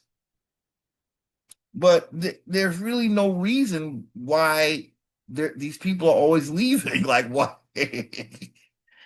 Like, Horace Butler doesn't tell us why did, in his thing, he tried to say Africans came here before they even built anything in Africa and created Mary in South America. But it's like, well, could you give us a reason why they left Africa in the first place? Why would you go through a harsh ocean? What do you, when you don't even know what's on the other side? That's how, I realized Horace Butler he's trying to tell us the truth, but he had to encapsulate it in a lie. He wants to say that America is where civilization began, but he knows that the out of Africa theory is the only way he can say it. So he has to say Africans left Africa where they had built nothing to come and build their greatest civilization in the Americas. And we have to ask, what kind of ass backward people would do such a thing? Why would they leave where they're at to go build their quote unquote civilization on some foreign land? Why? It doesn't make sense, y'all. So you know why? See, yeah, there's no writing involved with this archaeology and genetics, so we just gonna skip this, y'all. We know that story anyway. So let's go with the claims in ancient maps or legends. Some Chinese and Korean historical maps drawn centuries later, Shanghai Jing interpretations or 15th century maps have been interpreted by modern writers as representing the Americas. But this is speculative and not supported by linguistic, geographic, or textual evidence. Neither is any of this bullshit. Okay, so I don't even know how you put it there. So it's not supported by linguistic, geographic, or textual evidence. Did this have any linguistics involved? No, they're not saying anything about linguistics. No, they're not saying anything about linguistics. So this whole thing, number three, it's just make believe. Now here, at least they have someone, they saying that it's not supported by linguistic, geographic, or textual evidence. No ancient or medieval Asian historian, geographer, or chronicler from Sima Quan, Ban Ji, Suzi, or Rashid al-Din writes of a Western land across the Pacific matching the Americas. Summary. Documented migration, only prehistoric Beringian peoples thousands of years before written history. Wait, why are you going to say it's documented and then say it's before written history? Documented migration, only prehistoric peoples thousands of years before. See, that's why we can't trust it, y'all. We need somebody that can write, okay? We need people that write because everything else it's like we're speculating. Dynastic era, Zia and Juan. No mention of trans-Pacific discovery or American lands in Chinese, Korean, Japanese, or Siberian records. See, that's what we wanted, y'all. Even in the dynastic era, no Siberian. You see that, ladies and gentlemen? This is very important here. So that means archaeology is speaking for Siberians without Siberians having said anything. Okay? That's not good enough. We need to hear from Siberian. And this is dynastic, so they had some kind of writing. They should have. No mention of trans-Pacific discovery or American lands in Chinese, Korean, Japanese, or Siberian records. Post-1300 legends. A few speculative pseudo-historical theories, but no verifiable evidence. So there's no legends that of a post-1300 uh, discovering America. Okay. It asked me, if you like, I can list the specific Chinese or Central Asian chronicles and what they actually describe about the Western Ocean, the Pacific, to show how far their worldview extended in different periods. Would you like that deeper breakdown? Nah, you gave me what I needed here. So on that note, ladies and gentlemen, we have been at this for so long today. I can't believe it. I think we're gonna call it a day because if we go any longer, this is gonna be like a what, 10-hour video or something. So I want to say, should we end on? Should we end with? Let's stop the share for 1 minute. Should we end where we began? Well, how about we do I messed up. What did I do? What did I do? I did something wrong. Uh man. Yeah, what did I do? Did I stop this? Wait. Oh, okay.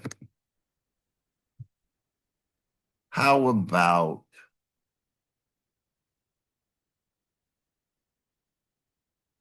how about let's see if we look and leave on this note. We need our credit, yo. Martin told us that this is a burning house and it's not our house. He led us into a foreigner's house that's built on our land, and we never received rent. What we're gonna do, American Indians, we have to get our declarations to say who we are. In other words, law begins when you define who you are. If someone else defines who you are, that means they make the laws for you.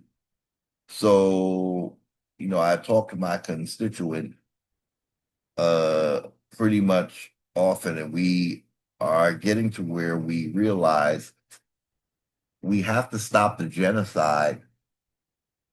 And that is one thing that the United States has to stop because they're running the risk of genociding American Indians when they use the term Black, Negro, colored. So we really need to that's one of the things we have to sort of put an end to because it's genocide of American Indians. If we get caught up in Black, Negro, and colored because we were misclassified, that means you're actually genociding real indigenous people of the land, not the fiction, the Black, the Negro, those are fictions. So you can say, we're not killing nobody. They don't exist anyway. But if we are associated as American Indians, if we are associated with Black, Negroes, and colored, that means you're genociding. In real life, we're getting the genocide. So we have to, that's one of the things we have to, have the United States put an end to because they claim to be against genocide. Okay, what better way to show that by stop using colors and phenotypes, and let's go with what we are in terms of the land. We are Americans. But because you call us Indians, there's also an issue with that. Ultimately, we want to be called Americans. Yeah. But to get our footing back, we have to tell you that the Americans, you misclassified as Indians. And so that takes us off the land as well. So the beginning of your, shall we say, freedom is, you're going to make Martin bigger. The beginning of your freedom is you have to declare, got to stand up and tell the world who you are with your own self-identifying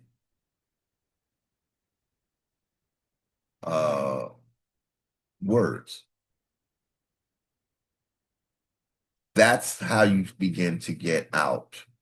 You have to declare who you are. It doesn't even have to be a long thing. What you have to show is that you're not a citizen because you predate the corporation. And you're going to let them know that these treaties were bogus because they were done under duress. So we don't even have to go by treaties because they're not valid. It was all done under duress, not a meeting of mind. It was conquest. So that's another thing that's you're going to declare, because you got to get out of this thing because it's going to dominate you if you're in it. You can't be in a state, y'all, because that a state only came in 1607. You were here. If you were here before 1607, that's what you have to claim. You can't claim something that colonizer brought and created. So that's the basics, y'all. The basics of getting out. Write who you are and then start sending it out, y'all. You got to send it out. Put it in make a public notice. Find a newspaper. Put it in the newspaper. Then when you get that, you can say you made a public notice and show the public officials, get a copy and send them. Look, it's on public notice. I'm telling you who I am. You got me. You made a mistake about who I am, and I'm here to correct it so that I can begin to take what belongs to me back in a peaceful, what you call civil manner. We're doing this just like Martin Luther King would have had us do. This thing is is in the way. I notice I can move the little box that has my name, Haru, in it, but it'll still stay in the same place when I go to post this video. I moved it right now to the bottom of the page, but I think it's probably still covering part of Martin Luther King's face or something, or the wording. I wonder if I could go like that. Can I do that? So now I collapsed it, and I don't know if that makes it better. So, two things Martin Luther King left us with when he realized he had been deceived. Says, get out. Well, he didn't say it in so many words, but if you're in a burning house, we deduce, how do you save your life? You have to get out of a burning house, right? Get out. Okay. So we're going to interpret what Martin told us to mean that we have to get out of this house. We don't have to get off the land. We just have to get out of this house. Then we're going to say he started to realize that we were owed something. So he says that we have to get our, our compensation, I want to say. We're only going to amend Martin's directive because we're going to say, actually, we'll take credit. You can keep the check. You can keep the check. We want our expenses paid like the people of Curious Yoel that don't have to pay for nothing. That's what Indians deserve. We have to stop being taxed because we're not supposed to be. So again, with the credit, it's no sweat off of the federal government's back because they don't have to worry about where they're going to get the money. Just give us a voucher. You owe us that. I mean, we can design it for you, and then you just have to honor it. That's what we should do as sovereign people. We should make sure we always make our own paperwork in as much as possible. But then when we do use colonizer's paperwork, he has to understand that its effect is null and void. Like, it's not making me a citizen. It's not pulling me into your jurisdiction. It's just a function because you took away my tribes. And when you dissolve my tribes, as a collective, we would have created our own paperwork, but you left me as a single Indian too afraid to know even what to do. But now we know that we have no choice but to make our own paperwork, even if we're a single Indian. So we're trying to get the message that our beautiful brother Martin was trying to give to us. He says it's in a burning house. That's our cue to get out. And then he says that we deserve compensation. Again, we don't want their check. But shit might bounce. They're going to interest rates and all that, deflation and inflation. Just give us the credit so we don't have to deal with all that bullshit, all that strings attached. And we have a right to demand that, y'all, because it's our land that's being used and we're not receiving any compensation. Landlords have to get paid, y'all. They have to get compensated. If you want to use my land, and you got to figure out how you can use it, because again, we don't want no GMOs and stuff with the food, because that's how you can genocide us, and you got to stop with the genocide. So thank you, Martin Luther King. As we remember you, it's going into Wednesday, but we're still in the week of Mr. King's memorial. Thank you. Thank you, Dr. Martin Luther King. Thank you, ancestors. Thank you for watching. Thank you, viewers. Thank you for your kind comments. Thank you for sharing. Thank you for liking. Thank you for subscribing.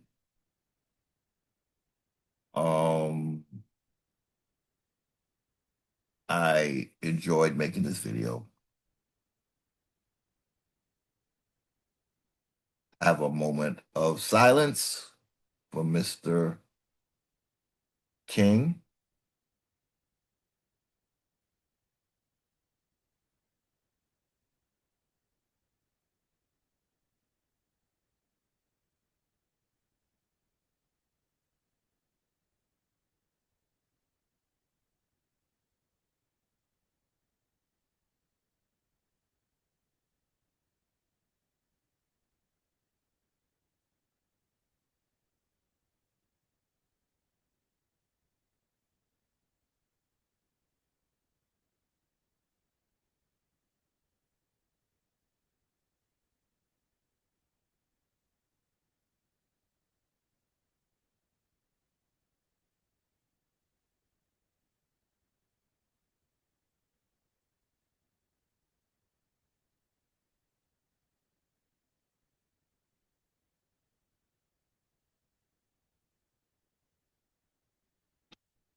a little dramatic music in memory of